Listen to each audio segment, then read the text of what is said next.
Rich Dad, Poor Dad. What the rich teach their kids about money that the poor and middle class do not. By Robert T. Kiyosaki. To parents everywhere, a child's first and most important teachers, and to all those who educate, influence, and lead by example. Acknowledgements. How does a person say thank you when there are so many people to thank? Obviously, this book is a thank you to my two fathers, who were powerful role models, and to my mom, who taught me love and kindness. The person most responsible for this book becoming a reality is my wife, Kim, my partner in marriage, business, and in life. She makes my life complete. Introduction. Rich Dad, Poor Dad. Having two dads offered me the choice of contrasting points of view, one of a rich man and one of a poor man. I had two fathers, a rich one and a poor one. One was highly educated and intelligent. He had a PhD and completed 4 years of undergraduate work in less than 2 years.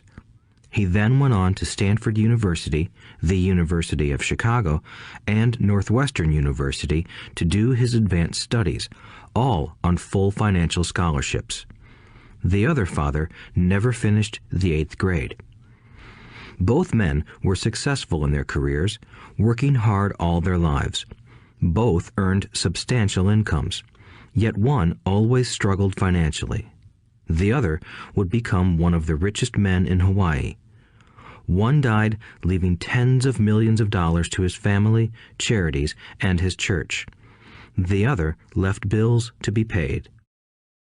Both men were strong, charismatic, and influential.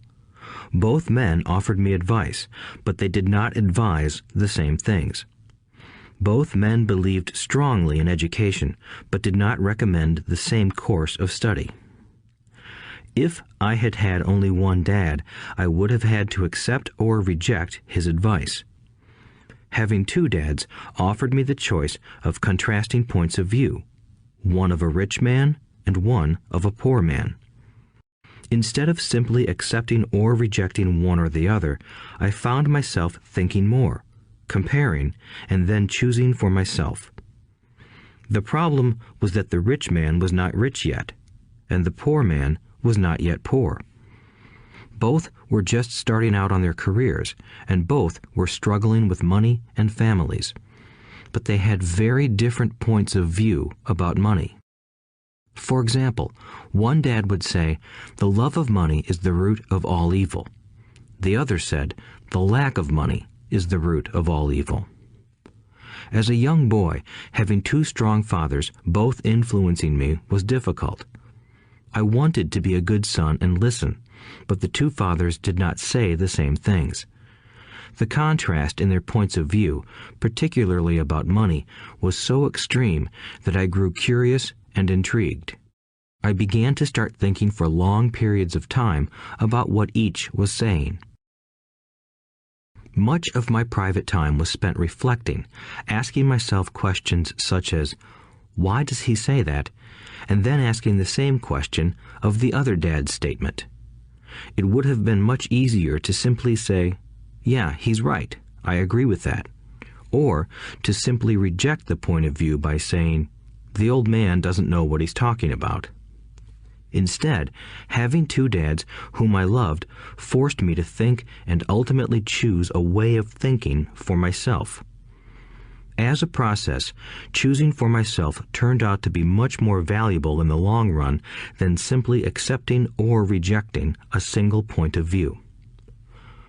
One of the reasons the rich get richer, the poor get poorer, and the middle class struggles in debt is that the subject of money is taught at home, not in school. Most of us learn about money from our parents, so what can poor parents tell their child about money? They simply say, "Stay in school and study hard." The child may graduate with excellent grades, but with a poor person's financial programming and mindset. Sadly, money is not taught in schools. Schools focus on scholastic and professional skills, but not on financial skills. This explains how smart bankers, doctors, and accountants who earned excellent grades may struggle financially all of their lives. Our staggering national debt is due in large part to highly educated politicians and government officials making financial decisions with little or no training in the subject of money. Today, I often wonder what will soon happen when we have millions of people who need financial and medical assistance. They will be dependent upon their families or the government for financial support. What will happen when Medicare and Social Security run out of money?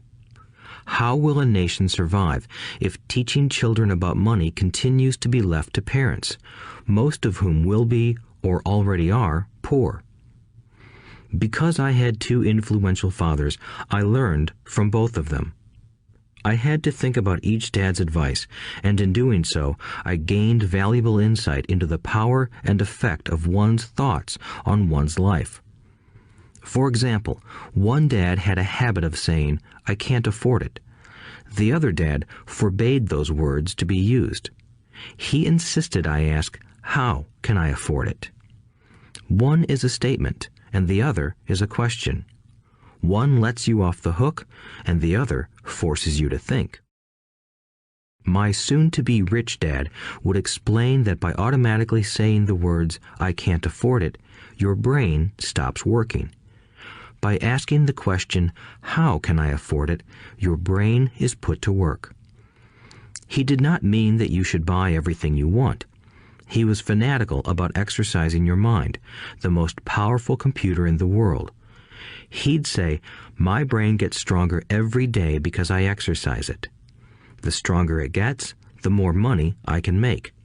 He believed that automatically saying, "I can't afford it," was a sign of mental laziness.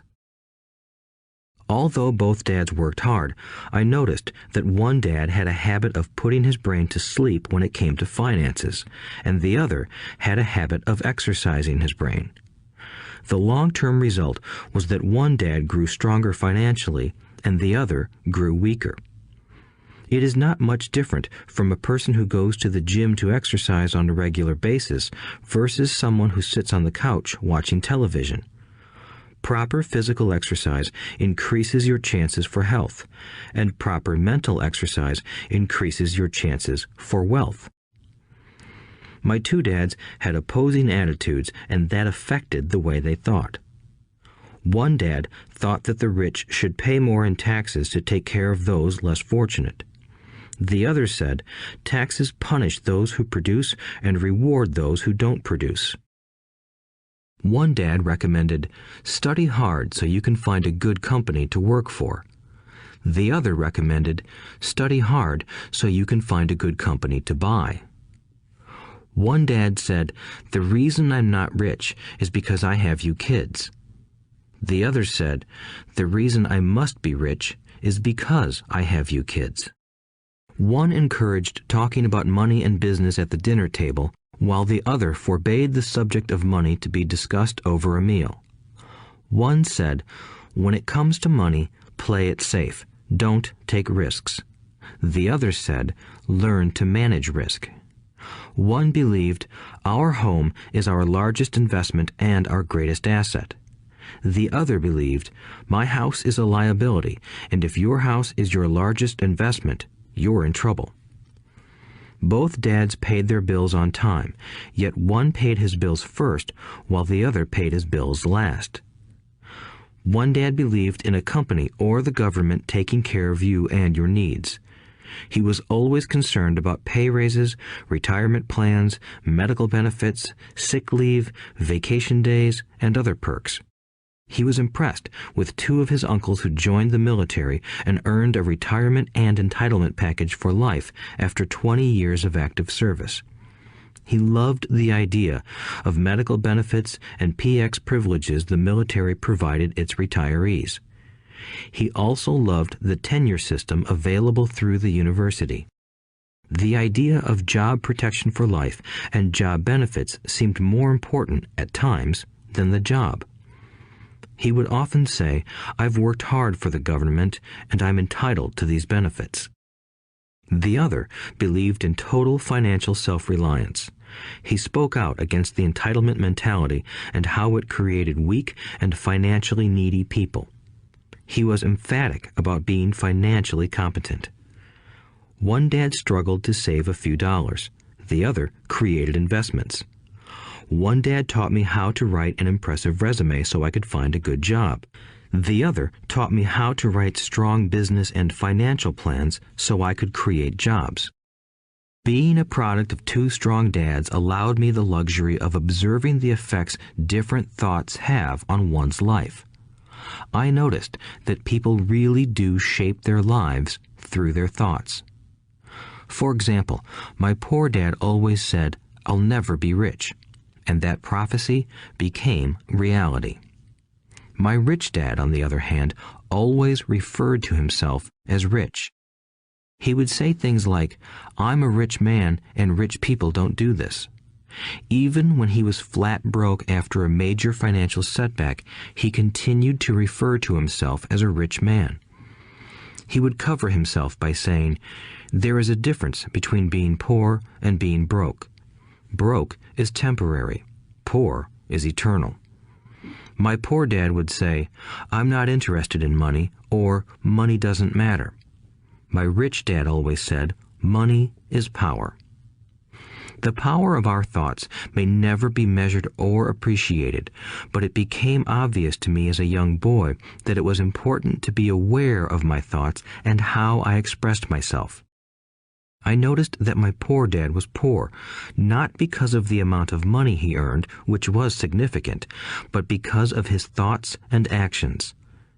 As a young boy having two fathers, I became acutely aware of being careful about which thoughts I chose to adopt as my own. Should I listen to my rich dad or to my poor dad? Although both men had tremendous respect for education and learning, they disagreed about what they thought was important to learn. One wanted me to study hard, earn a degree, and get a good job to earn money. He wanted me to study to become a professional, an attorney or an accountant, and to go to business school for my MBA. The other encouraged me to study to be rich, to understand how money works, and to learn how to have it work for me. "I don't work for money" were words he would repeat over and over. "Money works for me."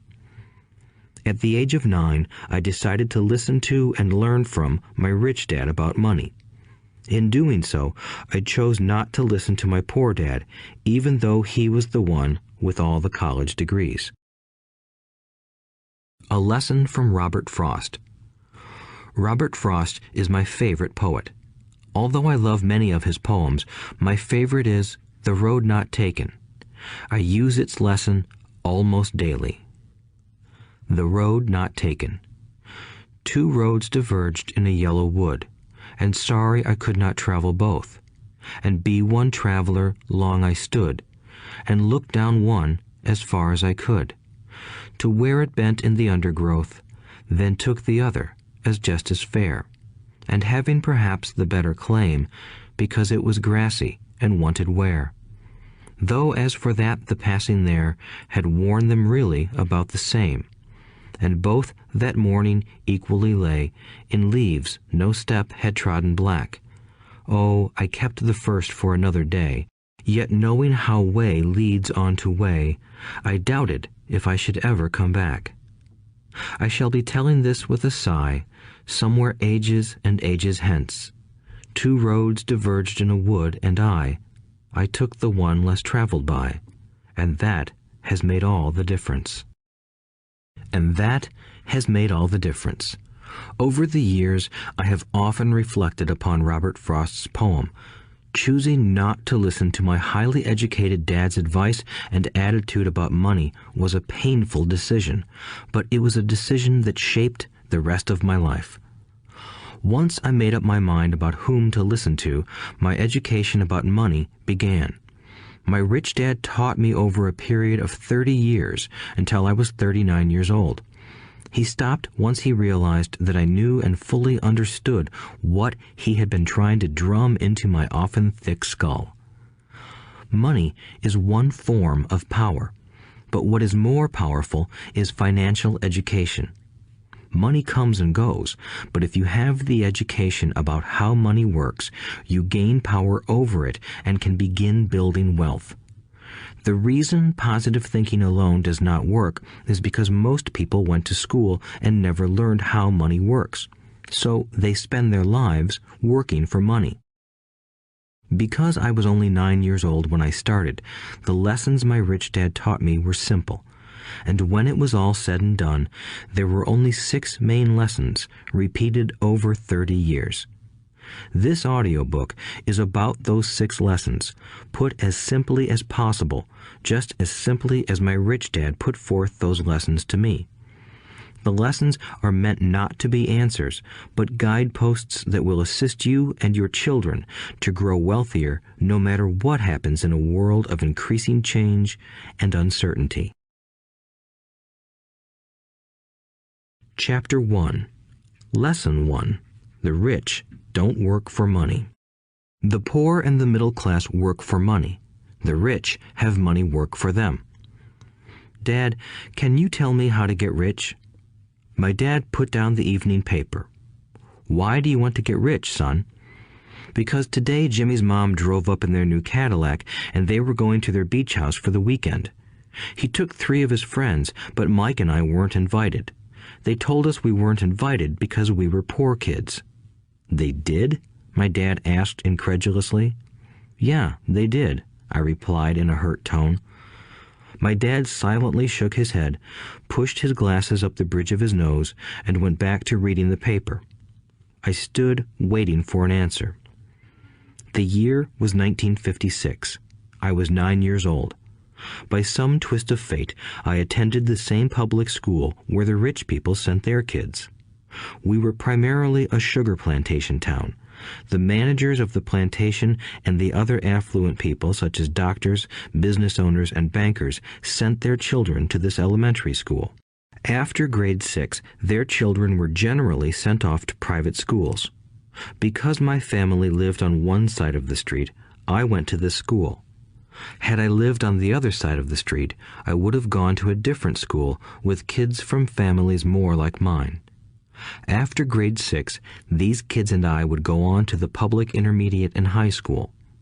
There was no private school for them or for me. My dad finally put down the paper. I could tell he was thinking. Well, son, he began slowly, if you want to be rich, you have to learn to make money. How do I make money? I asked. Well, use your head, son, he said, smiling. Even then, I knew that really meant, that's all I'm going to tell you, or, I don't know the answer, so don't embarrass me. A partnership is formed. The next morning, I told my best friend, Mike, what my dad had said. As best as I could tell, Mike and I were the only poor kids in this school. Mike was also in this school by a twist of fate. Someone had drawn a jog in the line for the school district, and we wound up in school with the rich kids. We weren't really poor, but we felt as if we were because all the other boys had new baseball gloves, new bicycles, new everything. Mom and Dad provided us with the basics, like food and shelter and clothes, but that was about it. My dad used to say, if you want something, work for it. We wanted things, but there was not much work available for 9-year-old boys. So what do we do to make money? Mike asked. I don't know, I said, but do you want to be my partner? He agreed, and so on that Saturday morning, Mike became my first business partner. We spent all morning coming up with ideas on how to make money. Occasionally, we talked about all the cool guys at Jimmy's beach house having fun. It hurt a little, but that hurt was good, because it inspired us to keep thinking of a way to make money. Finally, that afternoon, a bolt of lightning struck. It was an idea Mike got from a science book he had read. Excitedly, we shook hands, and the partnership now had a business. For the next several weeks, Mike and I ran around our neighborhood, knocking on doors and asking our neighbors if they would save their toothpaste tubes for us. With puzzled looks, most adults consented with a smile. Some asked us what we were doing, to which we replied, we can't tell you. It's a business secret. My mom grew distressed as the weeks wore on. We had selected a site next to her washing machine as the place we would stockpile our raw materials. In a brown cardboard box that at one time held ketchup bottles, our little pile of used toothpaste tubes began to grow. Finally, my mom put her foot down. The sight of her neighbor's messy, crumpled used toothpaste tubes had gotten to her. "What are you boys doing?" she asked, "and I don't want to hear again that it's a business secret.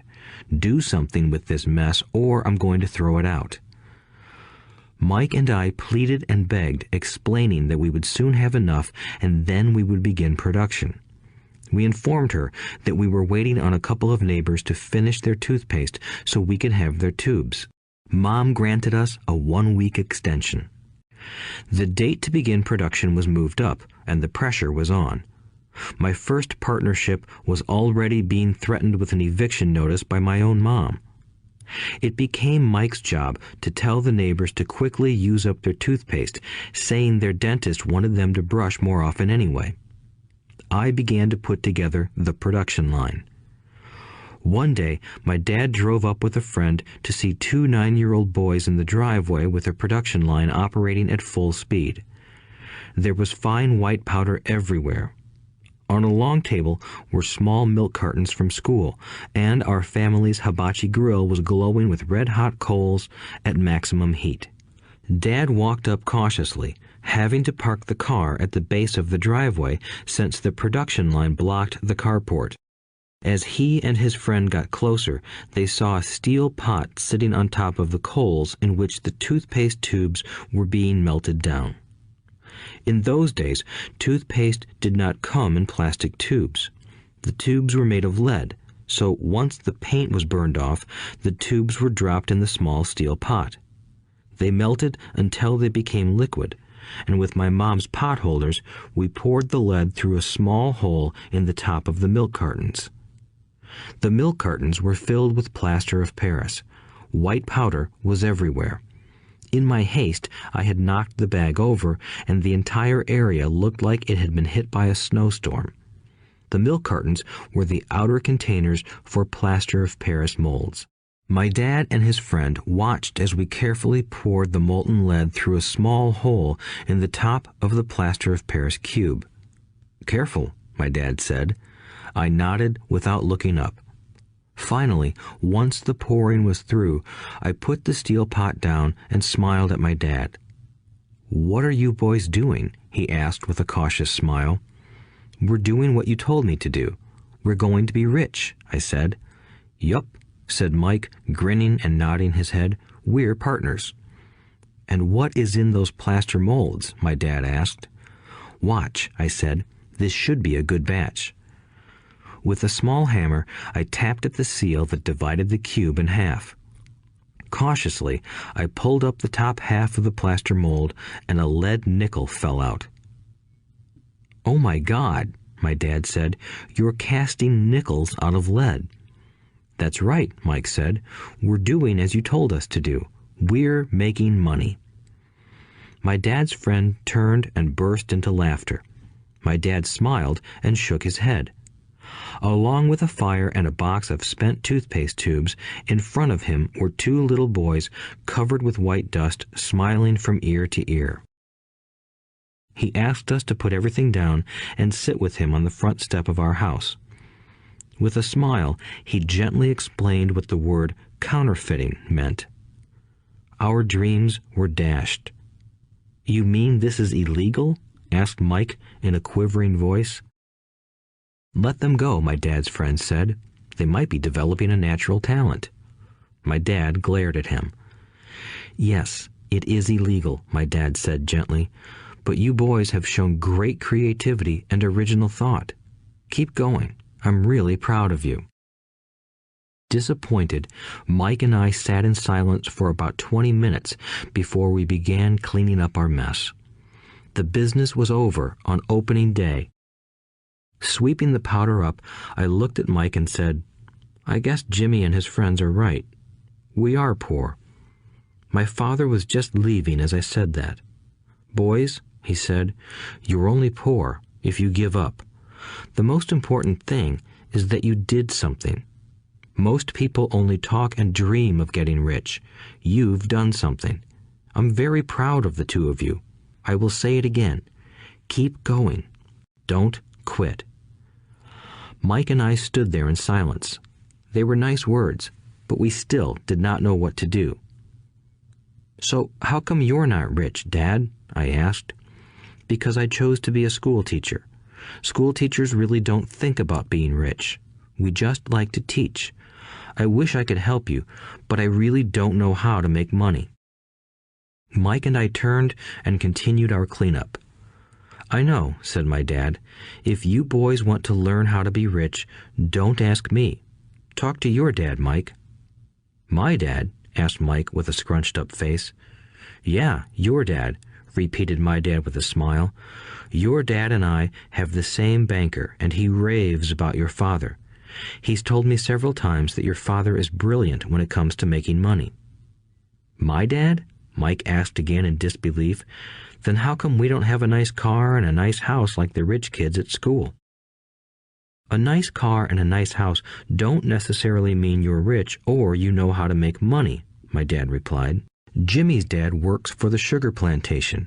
He's not much different from me. He works for a company and I work for the government. The company buys the car for him. The sugar company is in financial trouble, and Jimmy's dad may soon have nothing. Your dad is different, Mike. He seems to be building an empire, and I suspect in a few years he will be a very rich man." With that, Mike and I got excited again. With new vigor, we began cleaning up the mess caused by our now defunct first business. As we were cleaning, we made plans for how and when to talk to Mike's dad. The problem was that Mike's dad worked long hours and often did not come home until late. His father owned warehouses, a construction company, a chain of stores, and 3 restaurants. It was the restaurants that kept him out late. Mike caught the bus home after we had finished cleaning up. He was going to talk to his dad when he got home that night and ask him if he would teach us how to become rich. Mike promised to call as soon as he had talked to his dad, even if it was late. The phone rang at 8:30 p.m. "Okay," I said, "next Saturday." I put the phone down. Mike's dad had agreed to meet with us. On Saturday, I caught the 7:30 a.m. bus to the poor side of town. The lessons begin. Mike and I met with his dad that morning at 8 o'clock. He was already busy, having been at work for more than an hour. His construction supervisor was just leaving in his pickup truck as I walked up to his simple, small, and tidy home. Mike met me at the door. "Dad's on the phone, and he said to wait on the back porch," Mike said as he opened the door. The old wooden floor creaked as I stepped across the threshold of the aging house. There was a cheap mat just inside the door. The mat was there to hide the years of wear from countless footsteps that the floor had supported. Although clean, it needed to be replaced.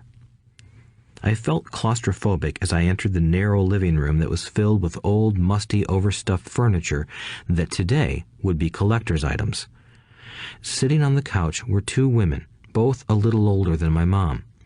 Across from the women sat a man in workman's clothes. He wore khaki slacks and a khaki shirt, neatly pressed but without starch, and polished work boots. He was about 10 years older than my dad.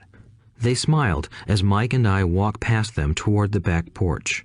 I smiled back shyly. "Who are those people?" I asked. "Oh, they work for my dad. The older man runs his warehouses, and the women are the managers of the restaurants. And as you arrived, you saw the construction supervisor who was working on a road project about 50 miles from here. His other supervisor, who was building a track of houses, left before you got here." "Does this go on all the time?" I asked. "Not always, but quite often," said Mike, smiling as he pulled up a chair to sit down next to me. "I asked my dad if he would teach us to make money," Mike said. "Oh, and what did he say to that?" I asked with cautious curiosity. "Well, he had a funny look on his face at first, and then he said he would make us an offer." "Oh," I said, rocking my chair back against the wall. I sat there, perched on two rear legs of the chair. Mike did the same thing. "Do you know what the offer is?" I asked. "No, but we'll soon find out." Suddenly, Mike's dad burst through the rickety screen door and onto the porch.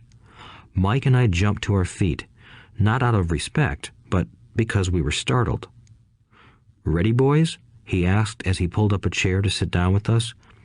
We nodded our heads as we pulled our chairs away from the wall to sit in front of him. He was a big man, about 6 feet tall and 200 pounds. My dad was taller, about the same weight, and 5 years older than Mike's dad. They sort of looked alike, though not of the same ethnic makeup. Maybe their energy was similar. "Mike says you want to learn to make money. Is that correct, Robert?" I nodded my head quickly, but with a little trepidation.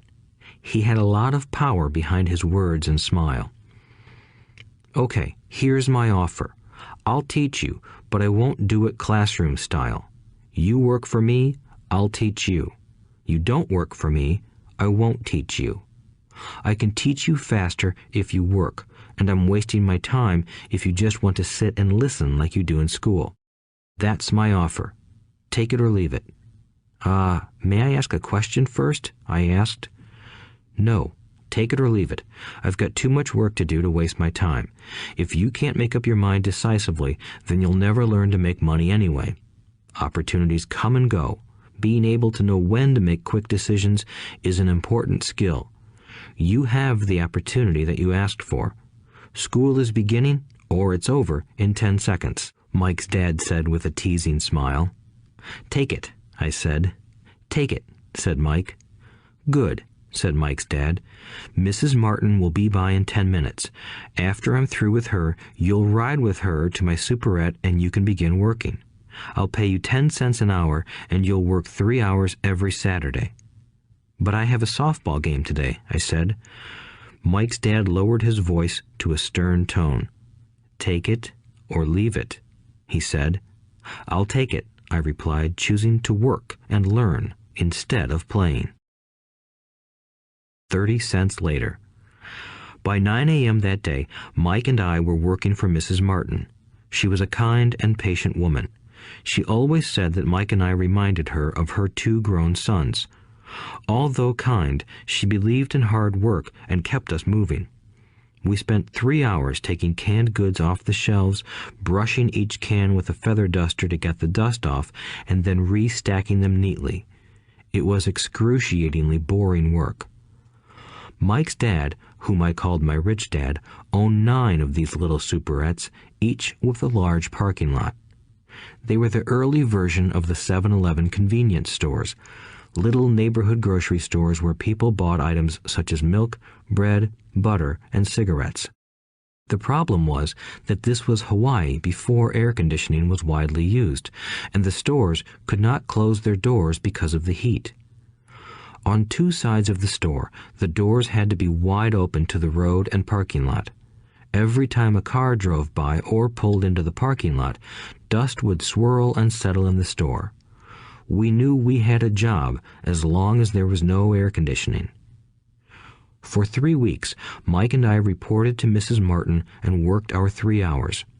By noon, our work was over, and she dropped 3 little dimes in each of our hands.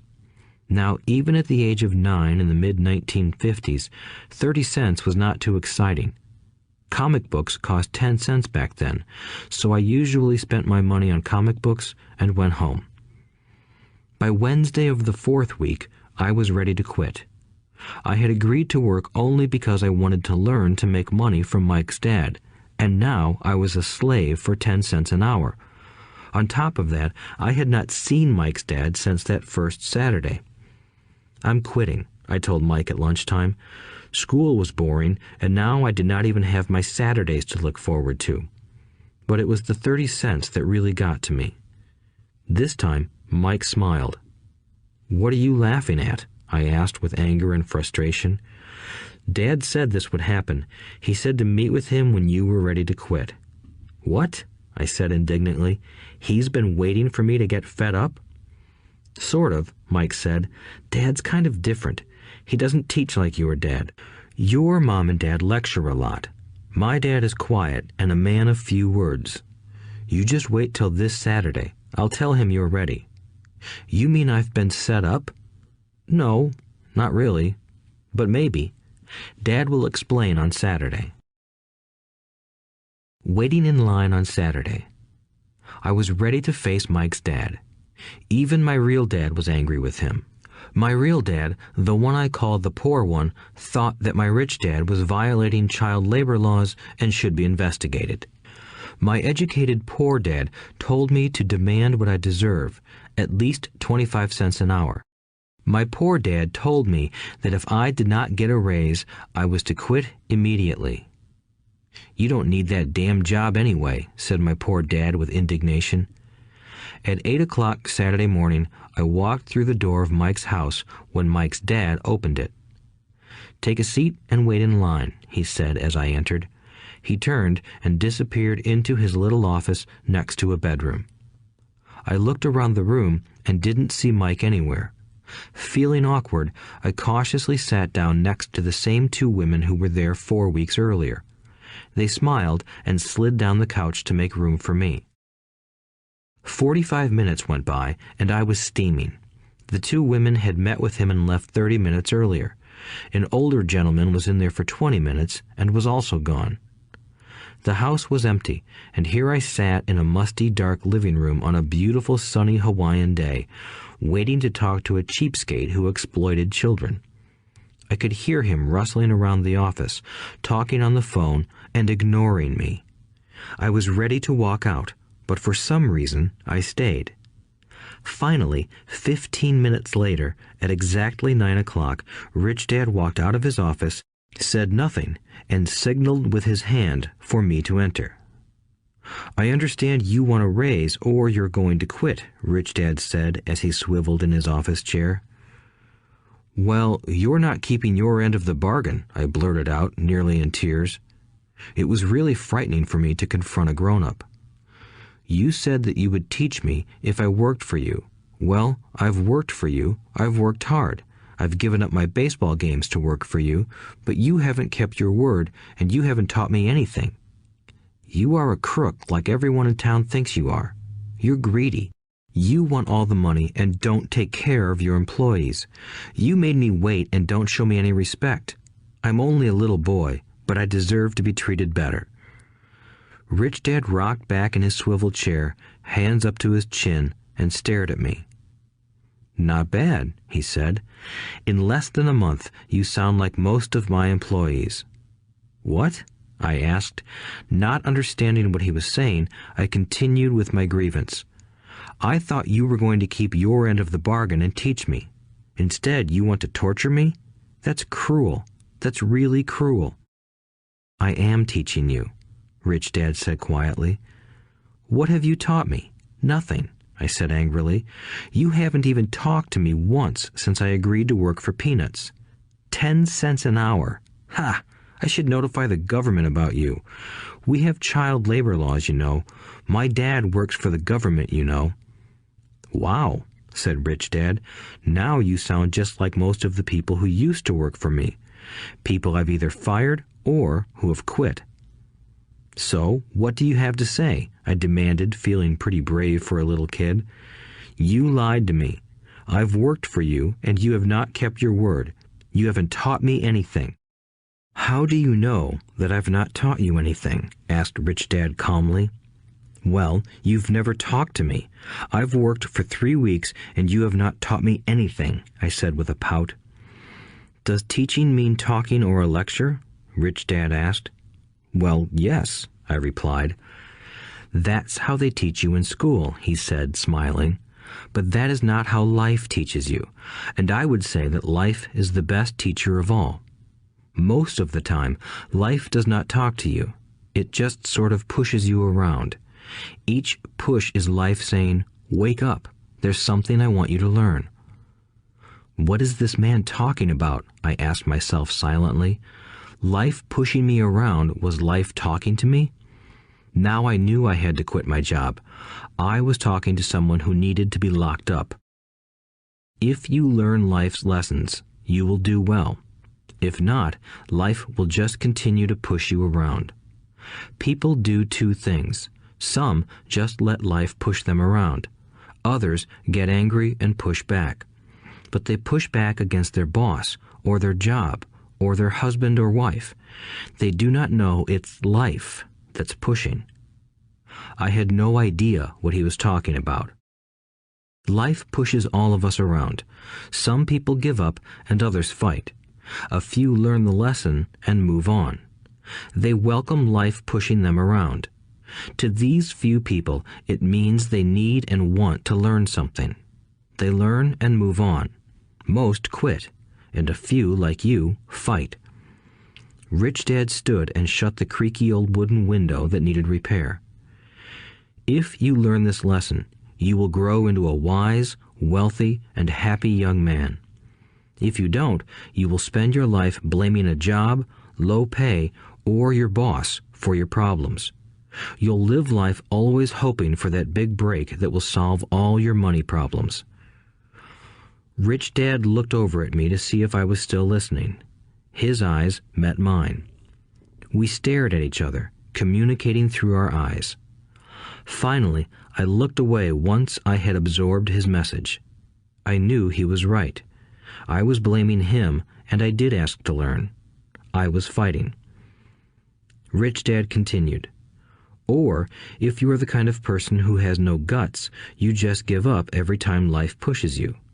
If you are that kind of person, you'll live all your life playing it safe, doing the right things, saving yourself for some event that never happens. Then you die a boring old man. You'll have lots of friends who really like you because you were such a nice, hard-working guy.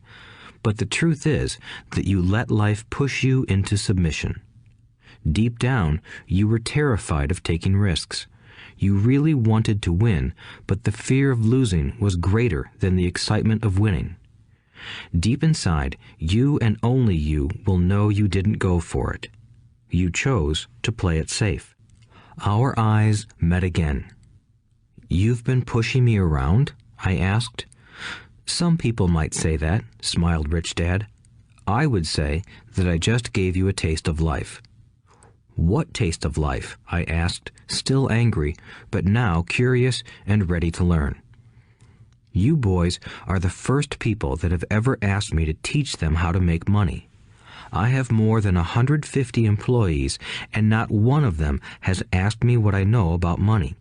They ask me for a job and a paycheck, but never to teach them about money.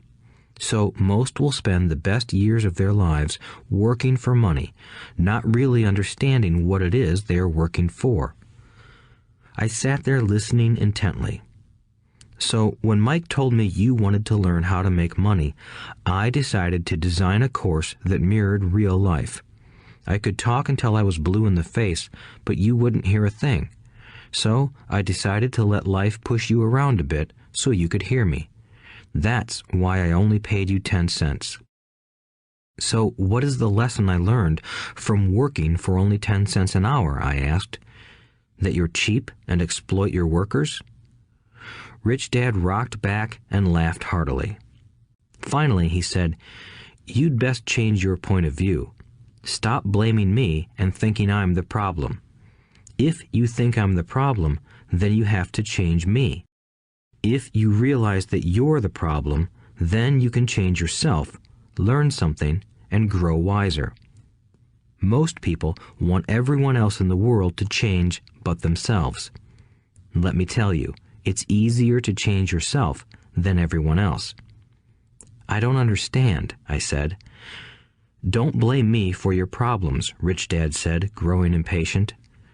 "But you only pay me 10 cents.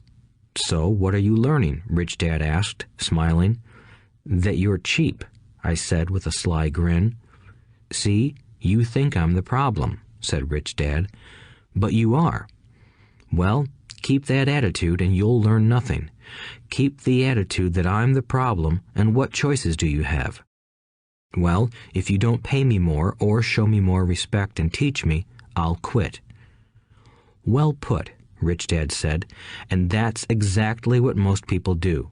They quit and go looking for another job, a better opportunity and higher pay, actually thinking that this will solve the problem. In most cases, it won't. So what should I do? I asked. Just take this measly 10 cents an hour and smile? Rich Dad smiled. That's what the other people do. But that's all they do, waiting for a raise, thinking that more money will solve their problems. Most just accept it, and some take a second job working harder, but again, accepting a small paycheck. I sat staring at the floor, beginning to understand the lesson Rich Dad was presenting. I could sense it was a taste of life. Finally, I looked up and asked, "So what will solve the problem?" "This," he said, leaning forward in his chair and tapping me gently on the head. "This stuff between your ears." It was at that moment that Rich Dad shared the pivotal point of view that separated him from his employees and my poor dad, and led him to eventually become one of the richest men in Hawaii, while my highly educated but poor dad struggled financially all his life. It was a singular point of view that made all the difference over a lifetime. Rich Dad said this point of view over and over, which I call lesson number 1. The poor and the middle class work for money. The rich have money work for them. On that bright Saturday morning, I learned a completely different point of view from what I had been taught by my poor dad. At the age of 9, I understood that both dads wanted me to learn. Both dads encouraged me to study, but not the same things. My highly educated dad recommended that I do what he did. "Son, I want you to study hard, get good grades so you can find a safe, secure job with a big company, and make sure it has excellent benefits." My rich dad wanted me to learn how money works so I could make it work for me. These lessons I would learn through life with his guidance, not because of a classroom. My rich dad continued my first lesson. "I'm glad you got angry about working for 10 cents an hour. If you hadn't got angry and had simply accepted it, I would have to tell you that I could not teach you. You see, true learning takes energy, passion, and a burning desire. Anger is a big part of that formula, for passion is anger and love combined. When it comes to money, most people want to play it safe and feel secure, so passion does not direct them. Fear does." "So is that why they'll take jobs with low pay?" I asked. "Yes," said Rich Dad. "Some people say I exploit people because I don't pay as much as the sugar plantation or the government. I say the people exploit themselves. It's their fear, not mine." "But don't you feel you should pay them more?" I asked. "I don't have to. And besides, more money will not solve their problems. Just look at your dad. He makes a lot of money, and he still can't pay his bills. Most people, given more money, only get into more debt." "So that's why the 10 cents an hour," I said, smiling. "It's part of the lesson." "That's right," smiled Rich Dad. "You see, your dad went to school and got an excellent education so he could get a high-paying job. But he still has money problems because he never learned anything about money in school. On top of that, he believes in working for money." "And you don't?" I asked. "No, not really," said Rich Dad. "If you want to learn to work for money, then stay in school. That is a great place to learn to do that. But if you want to learn how to have money work for you, then I will teach you that. But only if you want to learn." "Wouldn't everyone want to learn that?" I asked. "No," said Rich Dad, "simply because it's easier to learn to work for money, especially if fear is your primary emotion when the subject of money is discussed." "I don't understand," I said with a frown.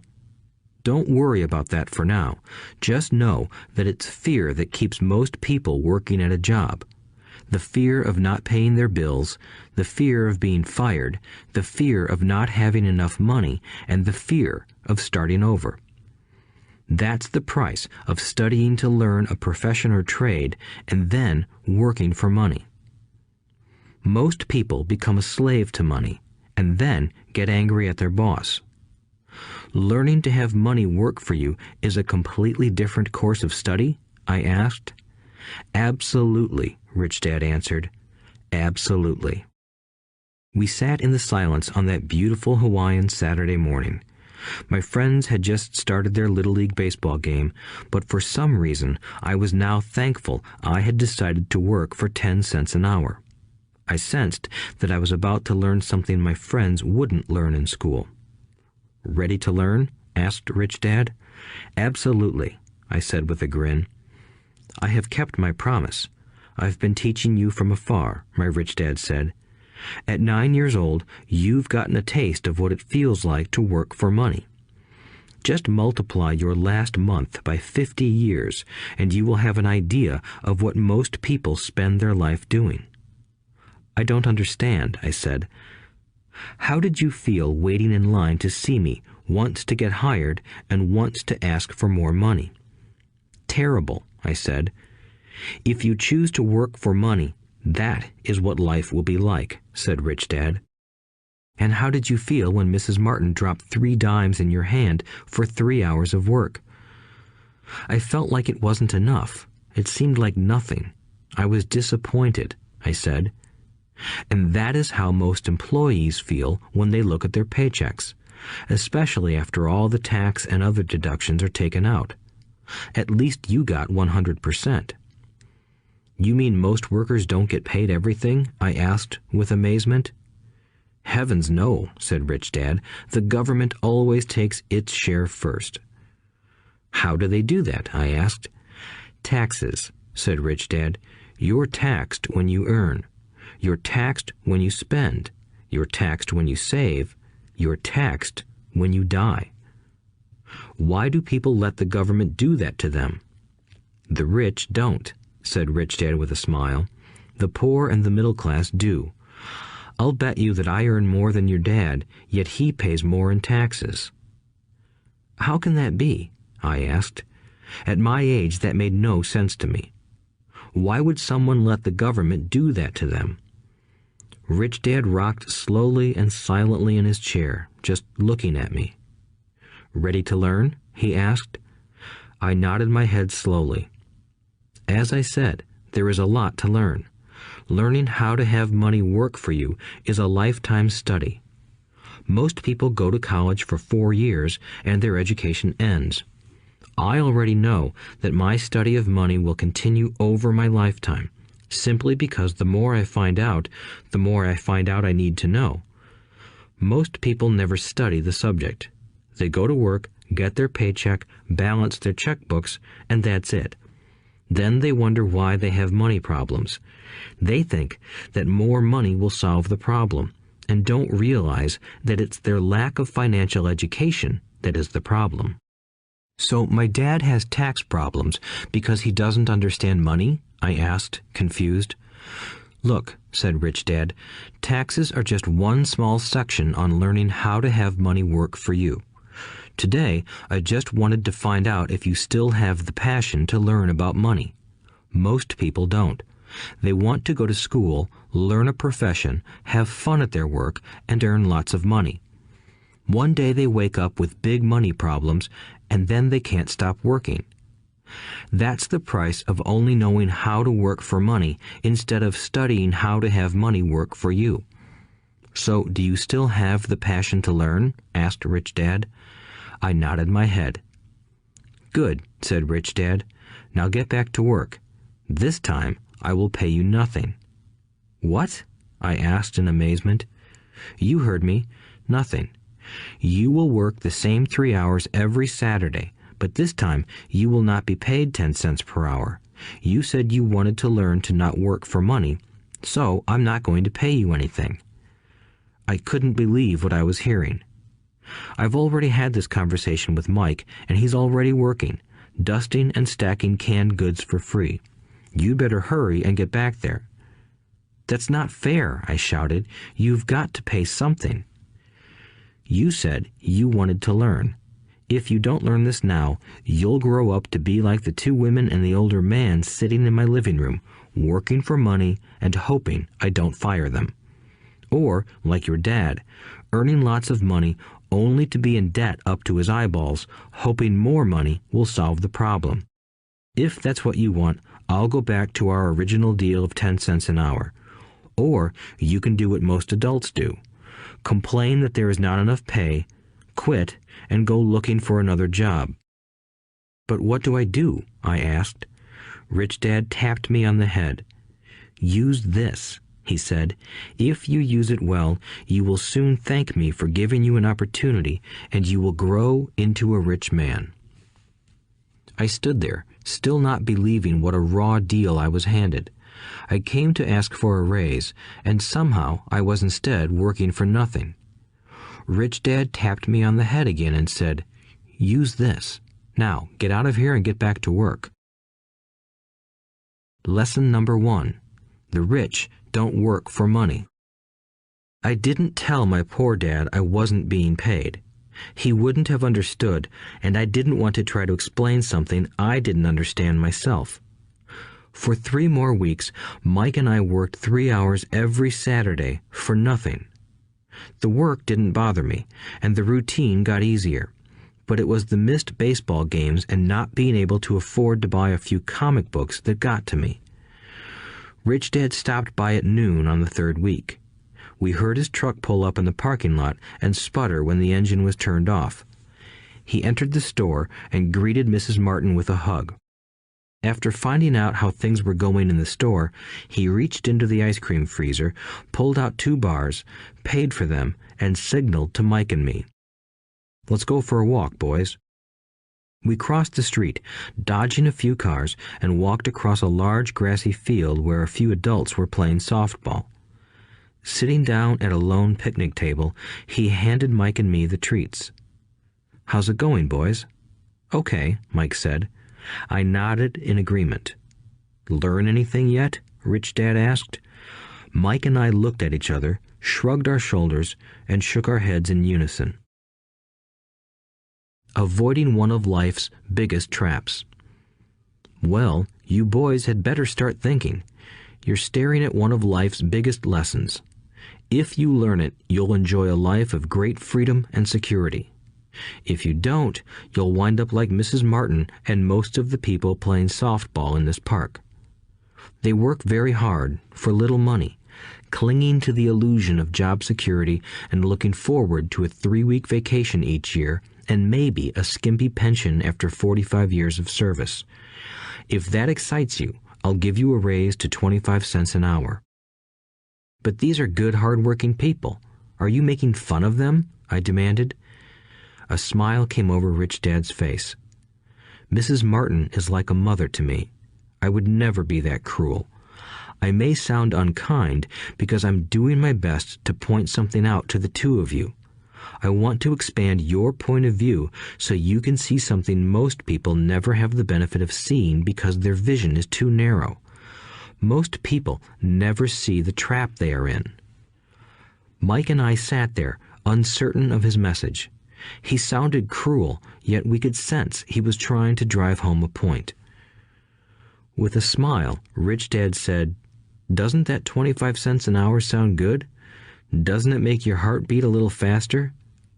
I shook my head no, but it really did. 25 cents an hour would be big bucks to me. "Okay, I'll pay you $1 an hour," Rich Dad said, with a sly grin. Now my heart started to race. My brain was screaming, "Take it, take it." I could not believe what I was hearing. Still, I said nothing. "Okay, $2 an hour." My little brain and heart nearly exploded. After all, it was 1956, and being paid $2 an hour would have made me the richest kid in the world. I couldn't imagine earning that kind of money. I wanted to say yes. I wanted the deal. I could picture a new bicycle, new baseball glove, and the adoration of my friends when I flashed some cash. On top of that, Jimmy and his rich friends could never call me poor again. But somehow, my mouth stayed shut. The ice cream had melted and was running down my hand. Rich Dad was looking at two boys staring back at him, eyes wide open and brains empty. He was testing us, and he knew there was a part of our emotions that wanted to take the deal. He understood that every person has a weak and needy part of their soul that can be bought, and he knew that every individual also had a part of their soul that was resilient and could never be bought. It was only a question of which one was stronger. Okay, $5 an hour. Suddenly, I was silent. Something had changed. The offer was too big and ridiculous. Not many grown-ups in 1956 made more than that, but quickly my temptation disappeared and calm set in. Slowly, I turned to my left to look at Mike. He looked back at me. The part of my soul that was weak and needy was silenced. The part of me that had no price took over. I knew Mike had gotten to that point too. "Good," said Rich Dad softly. "Most people have a price, and they have a price because of human emotions named fear and greed. First, the fear of being without money motivates us to work hard, and then, once we get that paycheck, greed or desire starts us thinking about all the wonderful things money can buy. The pattern is then set." "What pattern?" I asked. "The pattern of get up, go to work, pay bills, get up, go to work, pay bills." People's lives are forever controlled by two emotions, fear and greed.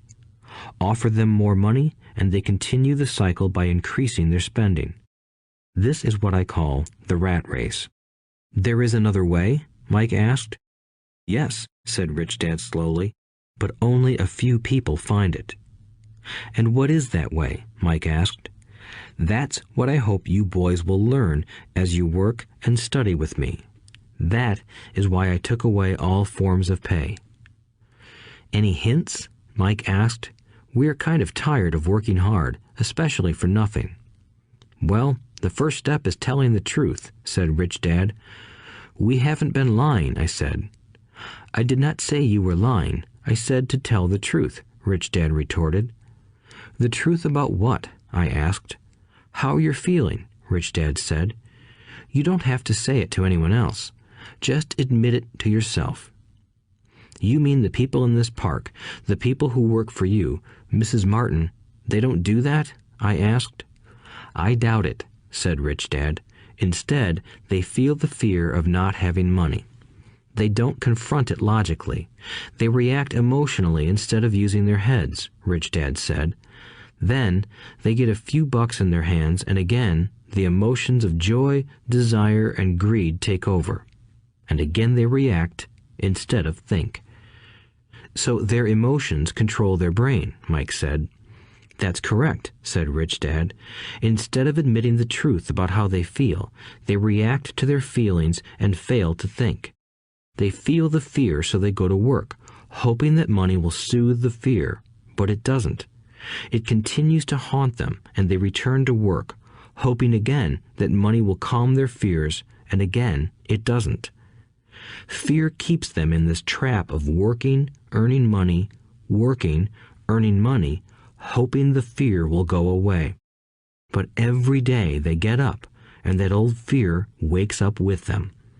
For millions of people, that old fear keeps them awake all night, causing a night of turmoil and worry. So they get up and go to work, hoping that a paycheck will kill that fear gnawing at their souls. Money is running their lives, and they refuse to tell the truth about that. Money is in control of their emotions and their souls." Rich Dad sat quietly, letting his words sink in. Mike and I had heard what he said, but didn't understand fully what he was talking about.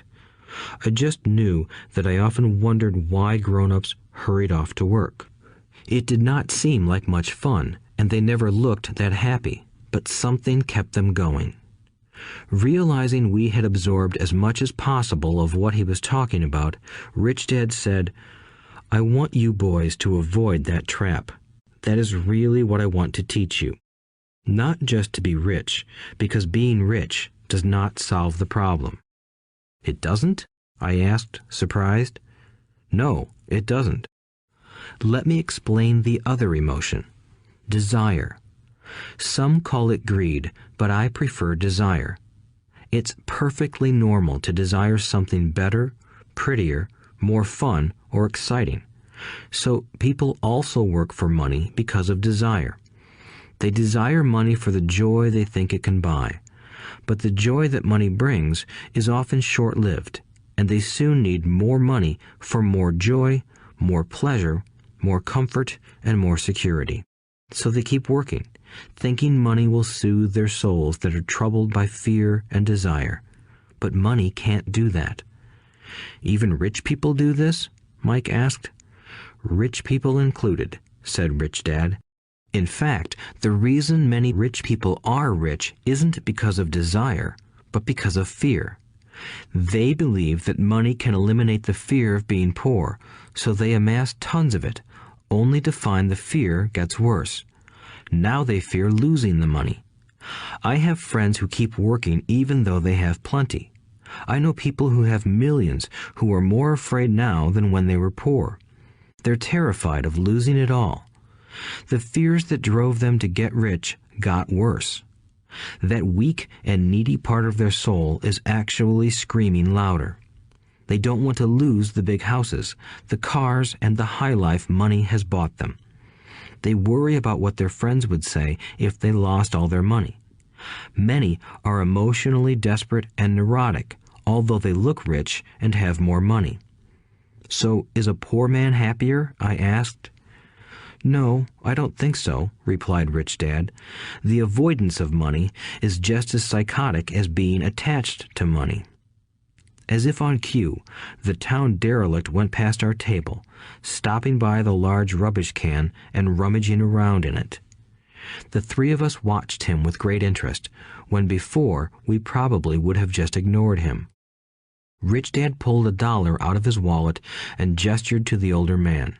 Seeing the money, the derelict came over immediately, took the bill, thanked Rich Dad profusely, and hurried off, ecstatic with his good fortune. He's not much different from most of my employees, said Rich Dad. I've met so many people who say, "Oh, I'm not interested in money," yet they'll work at a job for 8 hours a day. That's a denial of truth. If they weren't interested in money, then why are they working? That kind of thinking is probably more psychotic than a person who hoards money.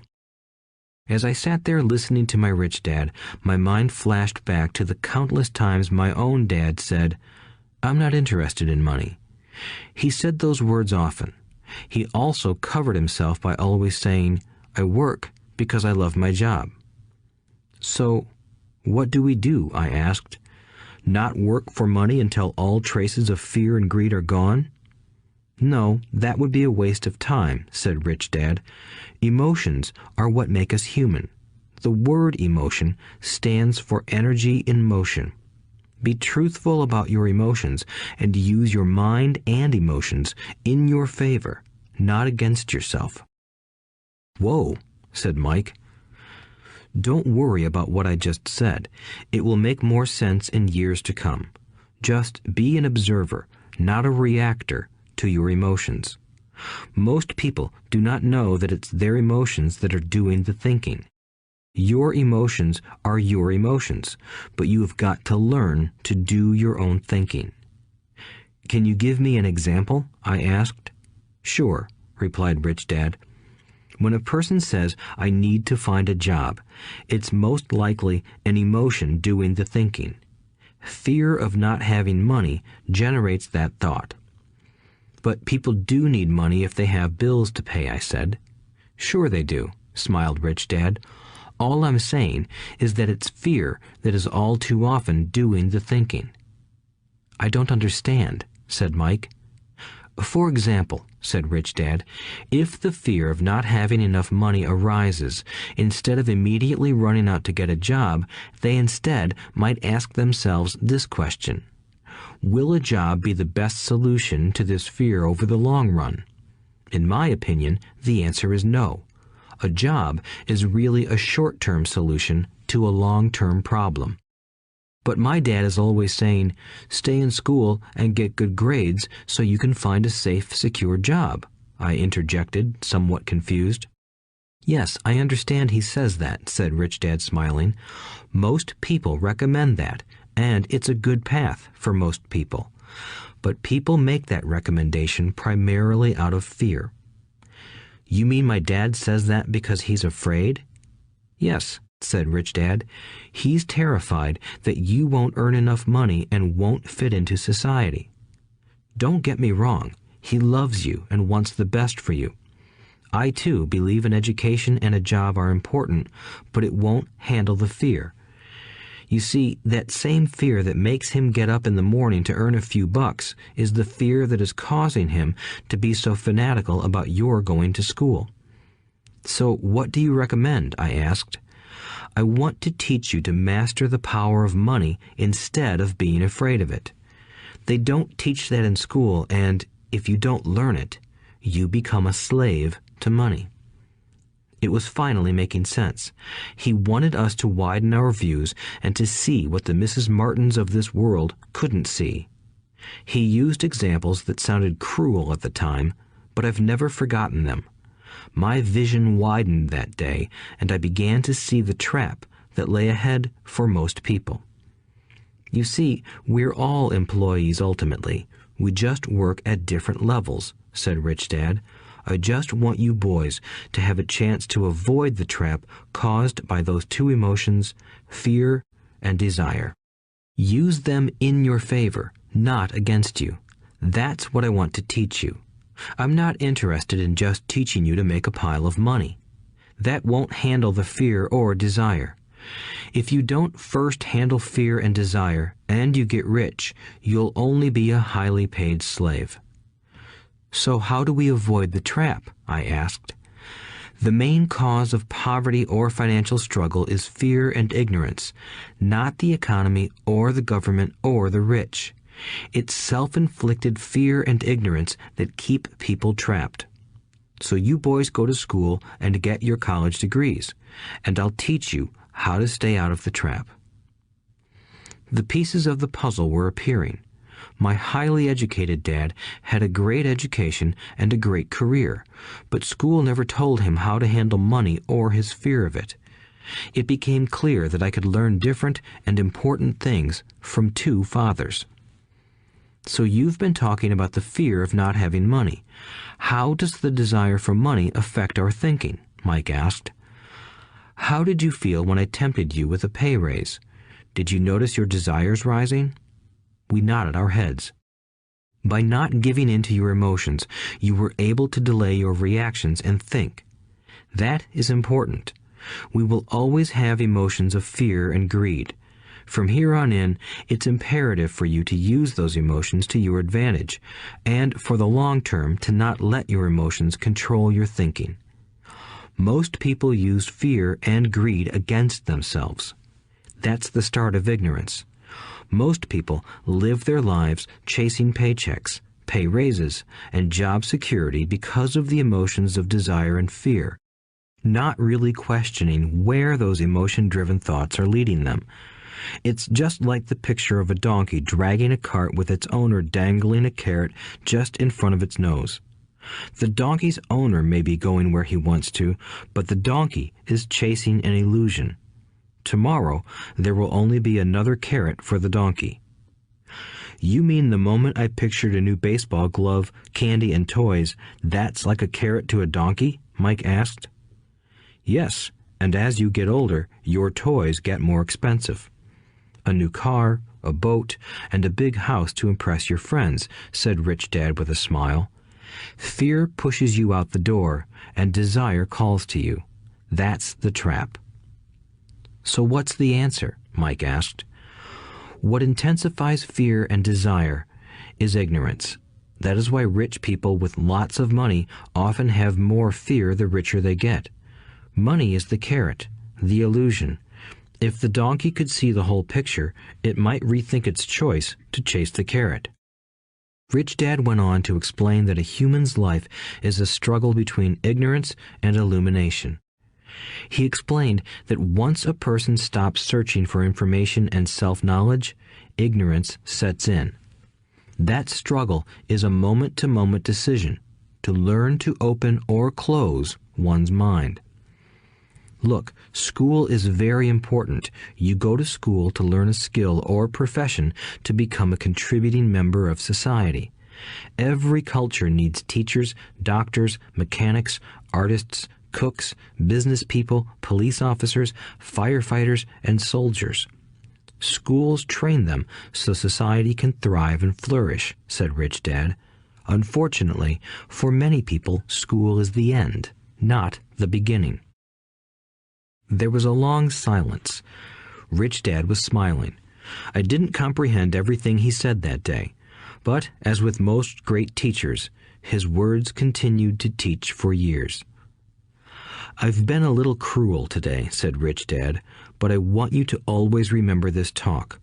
I want you to always think of Mrs. Martin, and I want you always to remember that donkey.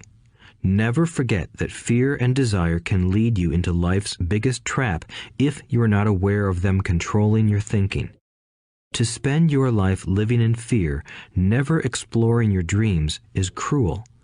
To work hard for money, thinking that it will buy you things that will make you happy, is also cruel. To wake up in the middle of the night terrified about paying bills is a horrible way to live. To live a life dictated by the size of a paycheck is not really living a life.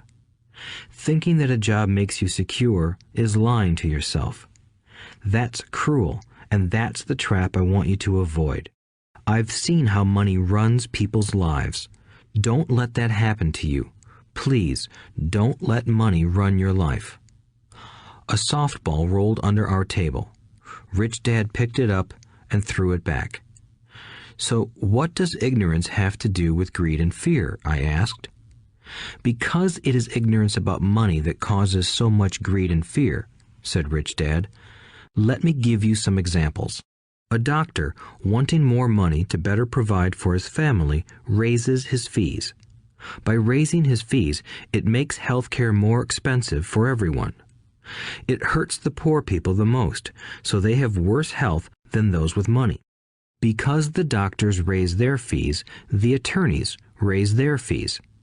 Because the attorneys' fees have gone up, school teachers want a raise, which raises our taxes, and on and on and on. Soon, there will be such a horrifying gap between the rich and the poor that chaos will break out and another great civilization will collapse. History proves that great civilizations collapse when the gap between the haves and have-nots is too great. Sadly, America is on that same course because we haven't learned from history. We only memorize historical dates and names, not the lesson. Aren't prices supposed to go up? I asked. In an educated society with a well-run government, prices should actually come down. Of course, that is often only true in theory. Prices go up because of greed and fear caused by ignorance. If schools taught people about money, there would be more money and lower prices. But schools focus only on teaching people to work for money, not how to harness money's power. But don't we have business schools? Mike asked. And haven't you encouraged me to go for my MBA? Yes, said Rich Dad, but all too often business schools train employees to become sophisticated bean counters. Heaven forbid a bean counter takes over a business. All they do is look at the numbers, fire people, and kill the business. I know this because I hire bean counters. All they think about is cutting costs and raising prices, which cause more problems. Bean counting is important. I wish more people knew it, but it, too, is not the whole picture, added Rich Dad angrily. So, is there an answer? Asked Mike. Yes, said Rich Dad. Learn to use your emotions to think, not think with your emotions. When you boys mastered your emotions by agreeing to work for free, I knew there was hope. When you again resisted your emotions when I tempted you with more money, you were again learning to think in spite of being emotionally charged. That's the first step. Why is that step so important? I asked. Well, that's up to you to find out. If you want to learn, I'll take you boys into the briar patch, a place almost everyone else avoids. If you go with me, you'll let go of the idea of working for money and instead learn to have money work for you. And what will we get if we go with you? What if we agree to learn from you? What will we get? I asked. The same thing Brer Rabbit got, said Rich Dad, referring to the classic children's story. Is there a briar patch? I asked. Yes, said Rich Dad. The briar patch is our fear and greed. Confronting fear, weaknesses, and neediness by choosing our own thoughts is the way out. Choosing our thoughts? Mike asked, puzzled. Yes, choosing what we think rather than reacting to our emotions. Instead of just getting up and going to work because not having the money to pay your bills is scaring you, ask yourself, is working harder at this the best solution to this problem? Most people are too afraid to rationally think things through and instead run out the door to a job they hate. The tar baby is in control. That's what I mean by choosing your thoughts. And how do we do that? Mike asked. That's what I will teach you. I'll teach you to have a choice of thoughts rather than a knee-jerk reaction, like gulping down your morning coffee and running out the door. Remember what I said before. A job is only a short-term solution to a long-term problem. Most people have only one problem in mind, and it's short-term. It's the bills at the end of the month, the tar baby. Money controls their lives, or should I say the fear and ignorance about money controls it. So they do as their parents did. They get up every day and go work for money, not taking the time to ask the question, is there another way? Their emotions now control their thinking, not their heads. Can you tell the difference between emotions thinking and the head thinking? Mike asked. Oh yes, I hear it all the time, said Rich Dad.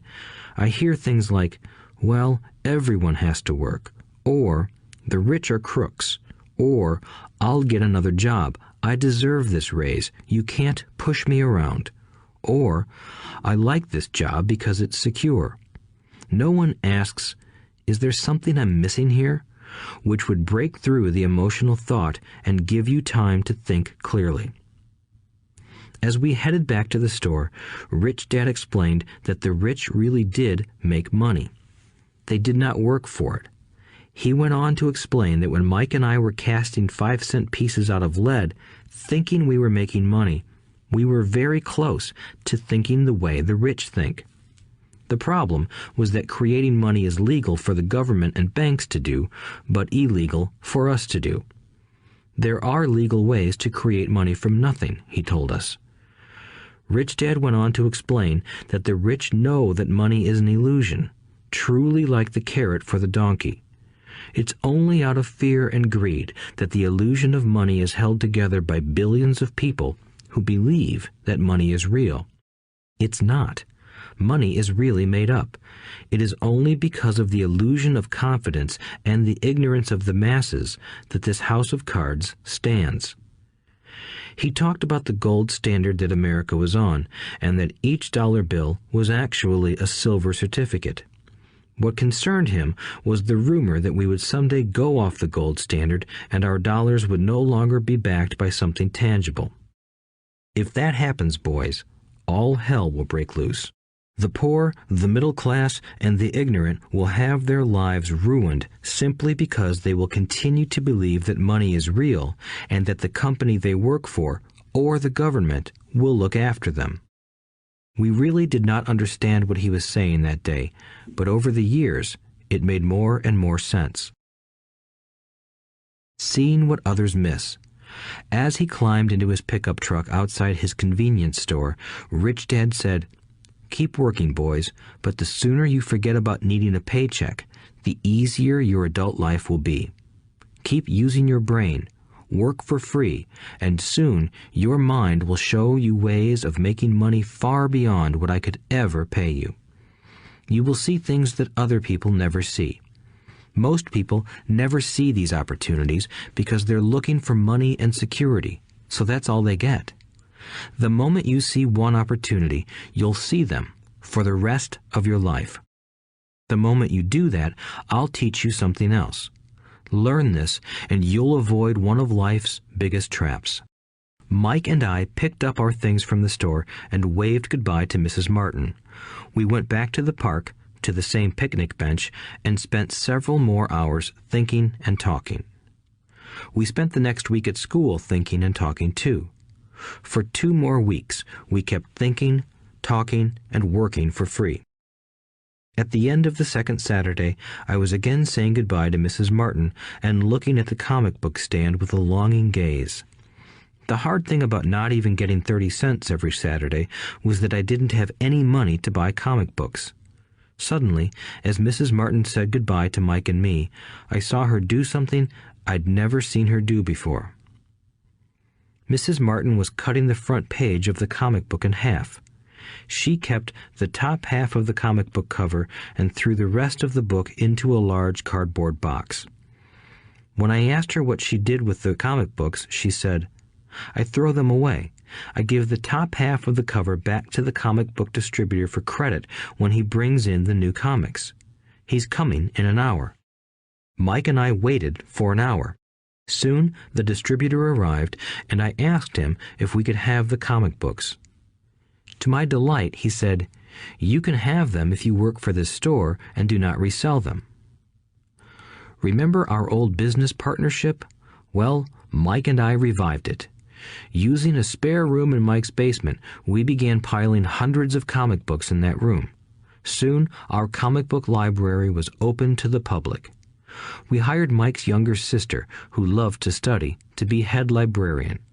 She charged each child 10 cents admission to the library, which was open from 2:30 p.m. to 4:30 p.m. every day after school. The customers, the children of the neighborhood, could read as many comics as they wanted in 2 hours. It was a bargain for them since a comic cost 10 cents each, and they could read 5 or 6 in 2 hours. Mike's sister would check the kids as they left to make sure they weren't borrowing any comic books. She also kept the books, logging in how many kids showed up each day, who they were, and any comments they might have. Mike and I averaged $9.50 per week over a 3-month period. We paid his sister $1 a week and allowed her to read the comics for free, which she rarely did since she was always studying. Mike and I kept our agreement by working in the store every Saturday and collecting all the comic books from the different stores. We kept our agreement to the distributor by not selling any comic books. We burned them once they got too tattered. We tried opening a branch office, but we could never quite find someone as trustworthy and dedicated as Mike's sister. At an early age, we found out how hard it was to find good staff. 3 months after the library first opened, a fight broke out in the room. Some bullies from another neighborhood pushed their way in, and Mike's dad suggested we shut down the business. So our comic book business shut down, and we stopped working on Saturdays at the convenience store. But Rich Dad was excited because he had new things he wanted to teach us. He was happy because we had learned our first lessons so well. We learned to make money work for us. By not getting paid for our work at the store, we were forced to use our imaginations to identify an opportunity to make money. By starting our own business, the comic book library, we were in control of our own finances, not dependent on an employer. The best part was that our business generated money for us even when we weren't physically there.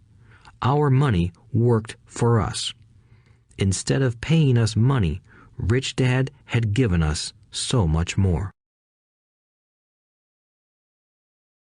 Chapter 2. Lesson 2. Why teach financial literacy? It's not how much money you make, it's how much money you keep.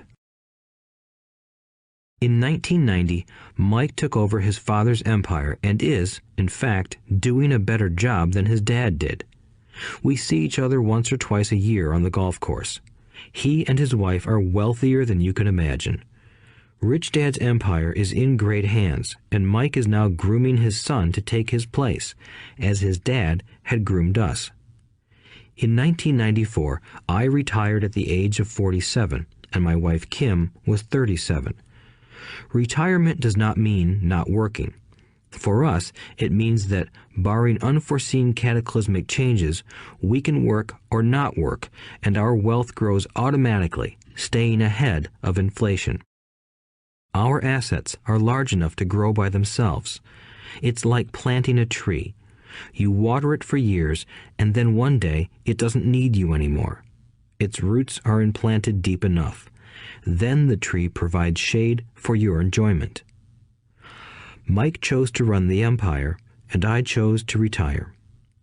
Whenever I speak to groups of people, they often ask what I would recommend that they do. How do I get started? Is there a book you would recommend? What should I do to prepare my children? What is your secret to success? How do I make millions? Whenever I hear one of these questions, I'm reminded of the following story. The Richest Businessmen. In 1923, a group of our greatest leaders and richest businessmen held a meeting at the Edgewater Beach Hotel in Chicago.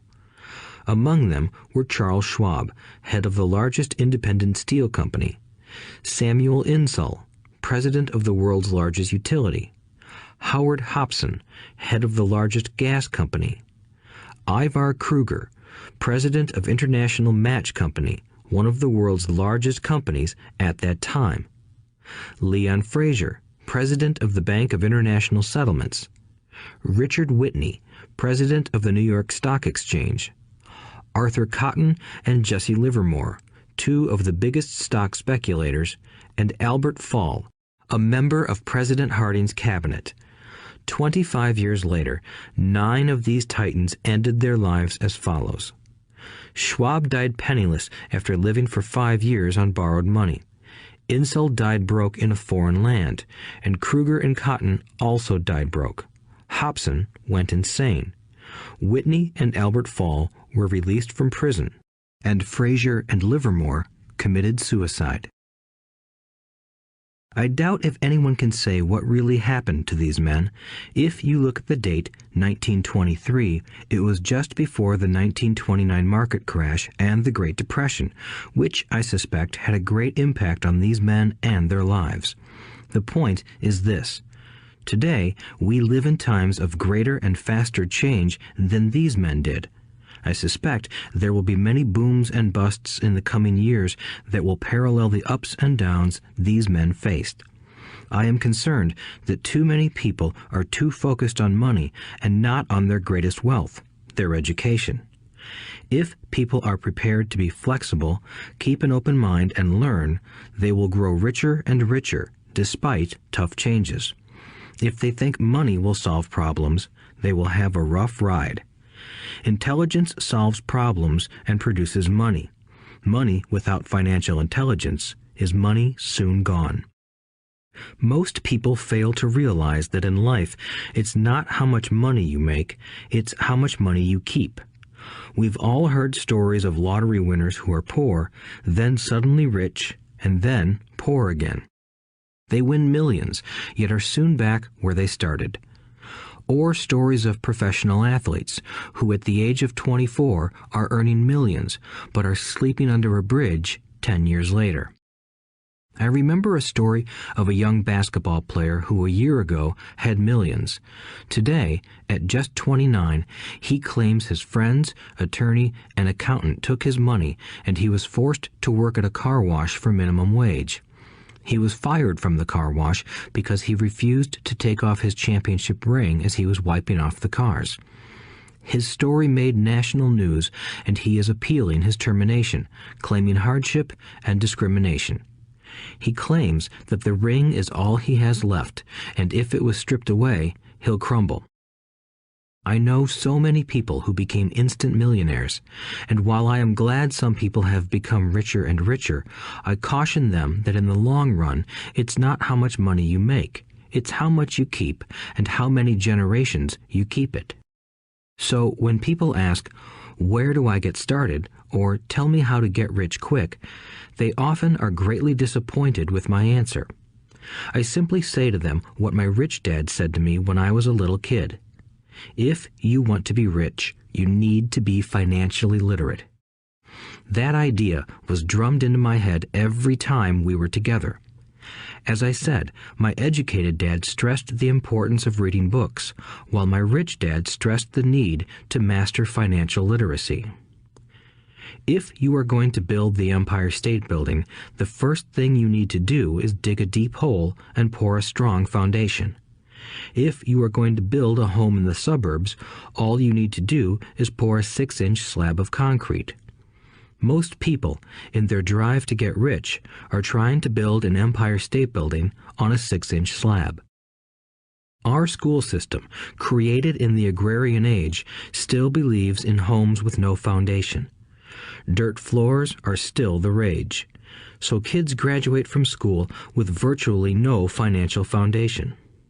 One day, sleepless and deep in debt in suburbia, living the American dream, they decide that the answer to their financial problems is to find a way to get rich quick. Construction on the skyscraper begins. It goes up quickly, and soon, instead of the Empire State Building, we have the Leaning Tower of suburbia. The sleepless nights return. As for Mike and me in our adult years, both of our choices were possible because we were taught to pour a strong financial foundation when we were just kids. Accounting is possibly the most confusing, boring subject in the world, but if you want to be rich long-term, it could be the most important subject. For Rich Dad, the question was how to take a boring and confusing subject and teach it to kids. The answer he found was to make it simple by teaching it in pictures. My rich dad poured a strong financial foundation for Mike and me. Since we were just kids, he created a simple way to teach us. For years, he only drew pictures and used few words. Mike and I understood the simple drawings, the jargon, the movement of money, and then in later years, Rich Dad began adding numbers. Today, Mike has gone on to master much more complex and sophisticated accounting analysis because he had to in order to run his empire. I am not as sophisticated because my empire is smaller, yet we come from the same simple foundation. Over the following pages, we will discuss those same simple line drawings Mike's dad created for us. Though basic, those drawings helped guide two little boys in building great sums of wealth on a solid and deep foundation. Rule number 1. You must know the difference between an asset and a liability, and buy assets. If you want to be rich, this is all you need to know. It is rule number 1. It is the only rule. This may sound absurdly simple, but most people have no idea how profound this rule is. Most people struggle financially because they do not know the difference between an asset and a liability. Rich people acquire assets. The poor and middle class acquire liabilities that they think are assets, said Rich Dad. When Rich Dad explained this to Mike and me, we thought he was kidding. Here we were, nearly teenagers, and waiting for the secret to getting rich. And this was his answer. It was so simple that we stopped for a long time to think about it. "What is an asset?" asked Mike. "Don't worry right now," said Rich Dad. "Just let the idea sink in. If you can comprehend the simplicity, your life will have a plan and be financially easy. It is simple. That is why the idea is missed." "You mean all we need to know is what an asset is, acquire them, and we'll be rich?" I asked. Rich Dad nodded his head. "It's that simple." "If it's that simple, how come everyone is not rich?" I asked. Rich Dad smiled. "Because people do not know the difference between an asset and a liability." I remember asking, how could adults be so misguided? If it is that simple, if it is that important, why would everyone not want to find out? It took Rich Dad only a few minutes to explain what assets and liabilities were. As an adult, I have difficulty explaining it to other adults. The simplicity of the idea escapes them because they have been educated differently. They were taught by other educated professionals, such as bankers, accountants, real estate agents, financial planners, and so forth. The difficulty comes in asking adults to unlearn or become children again. An intelligent adult often feels it is demeaning to pay attention to simplistic definitions. Rich Dad believed in the KISS principle. Keep it simple, stupid, or keep it super simple. So he kept it simple for us, and that made our financial foundation strong. So what causes the confusion? How could something so simple be so screwed up? Why would someone buy an asset that was really a liability? The answer is found in basic education. We focus on the word literacy and not financial literacy.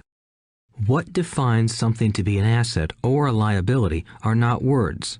In fact, if you really want to be confused, look up the words asset and liability in the dictionary. I know the definition may sound good to a trained accountant, but for the average person, it makes no sense. But we adults are often too proud to admit that something does not make sense. To us young boys, Rich Dad said, "What defines an asset are not words, but numbers. And if you can't read the numbers, you can't tell an asset from a hole in the ground." In accounting, Rich Dad would say, it's not the numbers, but what the numbers are telling you. It's just like words. It's not the words, but the story the words are telling you. If you want to be rich, you've got to read and understand numbers. If I heard that once, I heard it 1,000 times from my rich dad. And I also heard the rich acquire assets and the poor and middle class acquire liabilities. Here is how to tell the difference between an asset and a liability. Most accountants and financial professionals do not agree with the definitions, but these simple drawings were the start of strong financial foundations for two young boys. An asset is something that puts money in my pocket. A liability is something that takes money out of my pocket. This is really all you need to know. If you want to be rich, simply spend your life buying assets. If you want to be poor or middle class, spend your life buying liabilities. Illiteracy, both in words and numbers, is the foundation of financial struggle. If people are having difficulties financially, there is something that they don't understand, either in words or numbers.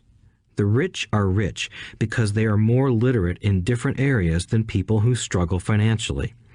So if you want to be rich and maintain your wealth, it's important to be financially literate in words as well as numbers.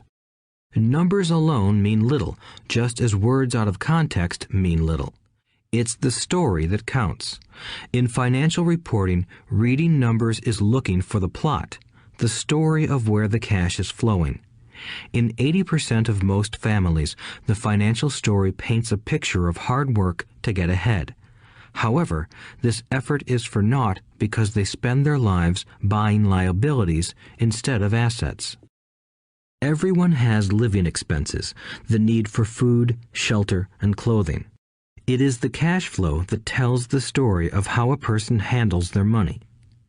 The reason I started with the story of the richest men in America is to illustrate the flaw in believing that money will solve all problems. That is why I cringe whenever I hear people ask me how to get rich quicker or where they should start. I often hear, "I'm in debt, so I need to make more money." But more money will often not solve the problem. In fact, it may compound the problem. Money often makes obvious our tragic human flaws, putting a spotlight on what we don't know.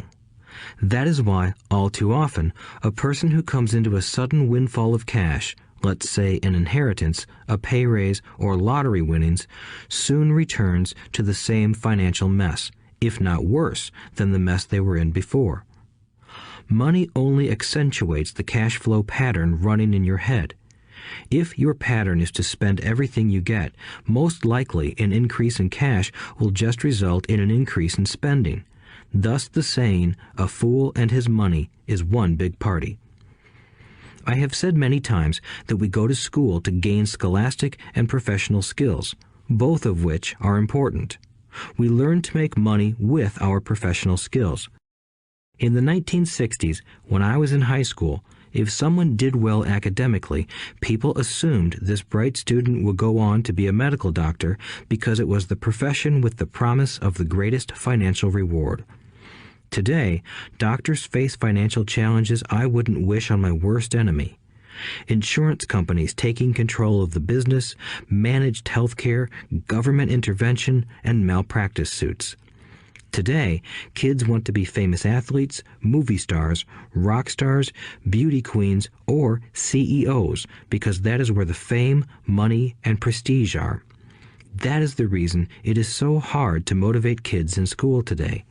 They know that professional success is no longer solely linked to academic success, as it once was. Because students leave school without financial skills, millions of educated people pursue their profession successfully, but later find themselves struggling financially. They work harder, but don't get ahead. What is missing from their education is not how to make money, but how to manage money. It's called financial aptitude, what you do with the money once you make it, how to keep people from taking it from you, how to keep it longer, and how to make that money work hard for you. Most people don't understand why they struggle financially because they don't understand cash flow. A person can be highly educated, professionally successful, and financially illiterate. These people often work harder than they need to because they learned how to work hard, but not how to have their money work hard for them. The story of how the quest for a financial dream turns into a financial nightmare. The classic story of hardworking people has set a pattern. Recently married, the happy, highly educated young couple moves into one of their cramped, rented apartments. Immediately, they realize that they are saving money because two can live as cheaply as one. The problem is the apartment is cramped. They decide to save money to buy their dream home so they can have kids. They now have two incomes, and they begin to focus on their careers. Their incomes begin to increase. As their incomes go up, their expenses go up as well. The number one expense for most people is taxes. Many people think it's income tax, but for most Americans, their highest tax is Social Security. As an employee, it appears as if the Social Security tax combined with the Medicare tax rate is roughly 7.5%, but it's really 15% since the employer must match the Social Security amount. In essence, it is money the employer can't pay you. On top of that, you still have to pay income tax on the amount deducted from your wages for Social Security tax. Income you never received because it went directly to Social Security through withholding. Going back to the young couple, as a result of their incomes increasing, they decide to buy the house of their dreams. Once in their house, they have a new tax called property tax. Then they buy a new car, new furniture, and new appliances to match their new house. All of a sudden, they wake up and their liabilities column is full of mortgage and credit card debt. Their liabilities go up. They're now trapped in the rat race.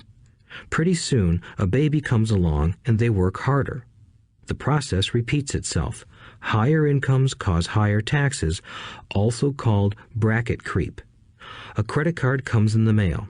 They use it. It maxes out. A loan company calls and says their greatest asset, their home, has appreciated in value. Because their credit is so good, the company offers a bill consolidation loan and tells them the intelligent thing to do is clear off the high-interest consumer debt by paying off their credit card.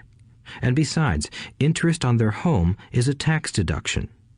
They go for it and pay off those high-interest credit cards.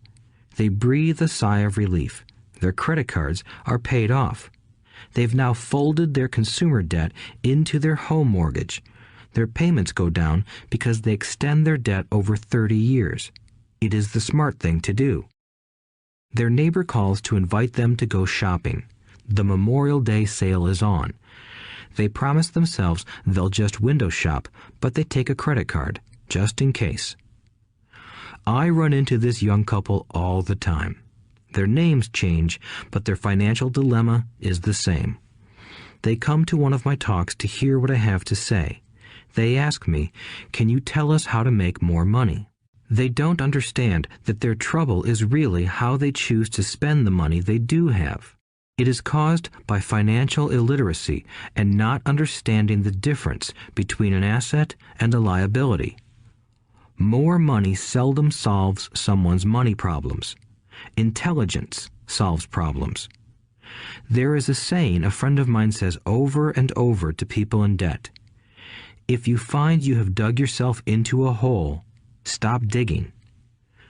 As a child, my dad often told us that the Japanese were aware of 3 powers: the power of the sword, the jewel, and the mirror. The sword symbolizes the power of weapons. America has spent trillions of dollars on weapons, and because of this is a powerful military presence in the world. The jewel symbolizes the power of money. There is some degree of truth to the saying, "Remember the golden rule.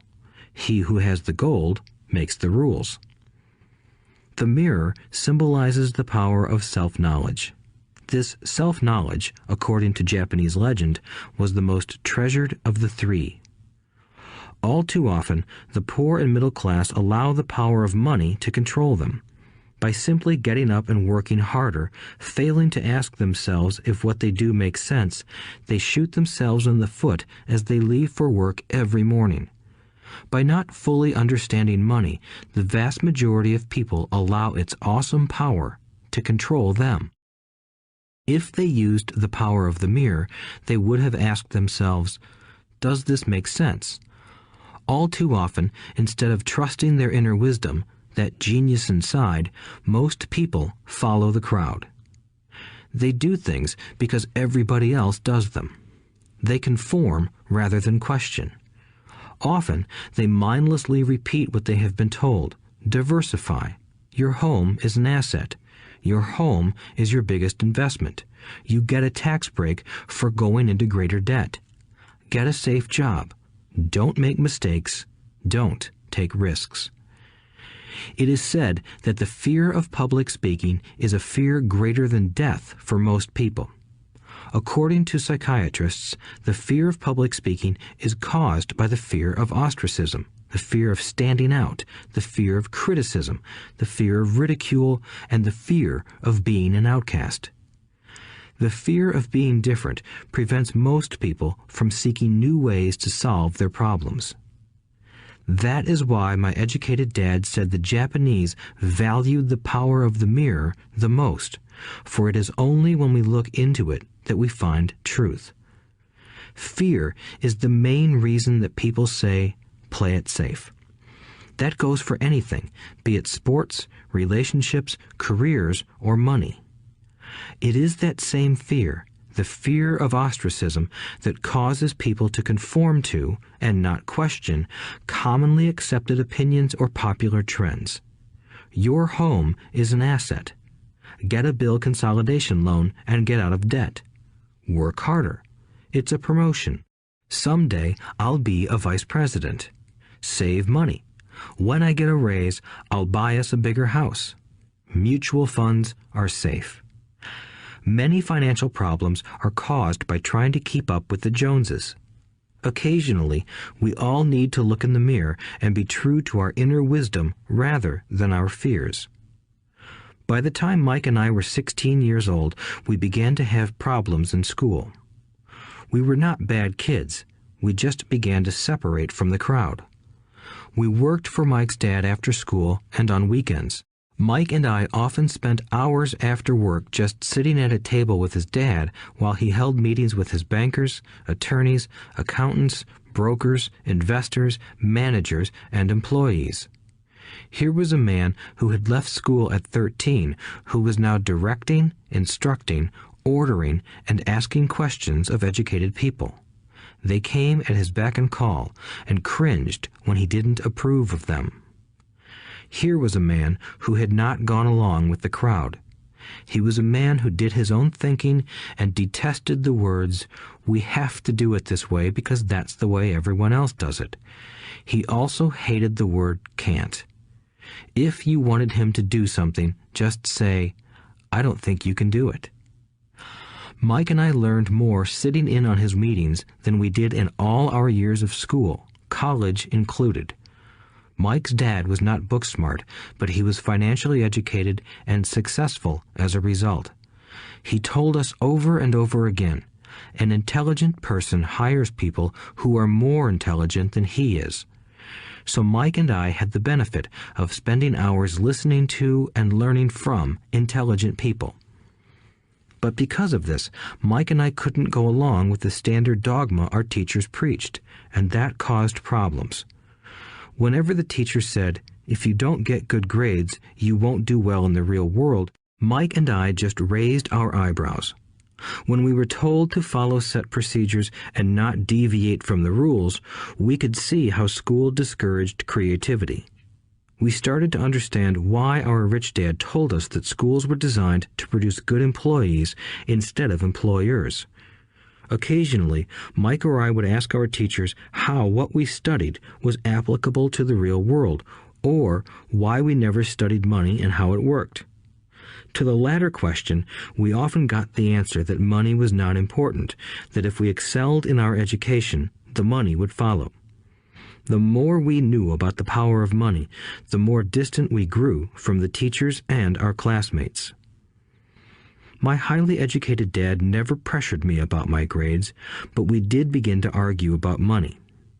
By the time I was 16, I probably had a far better foundation with money than both my parents.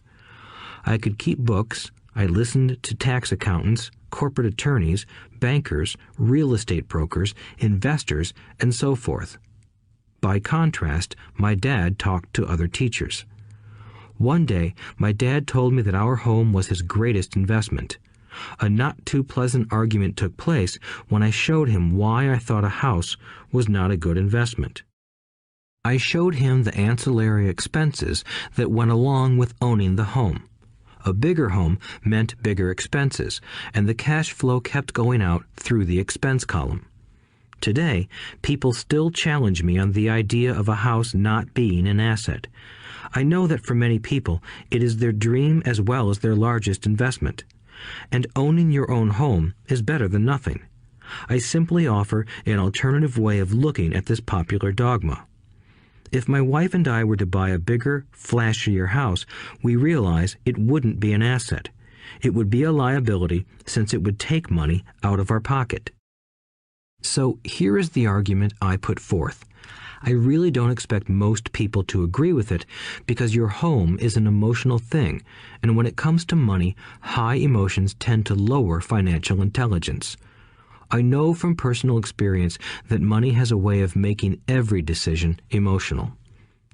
1. When it comes to houses, most people work all their lives paying for a home they never own.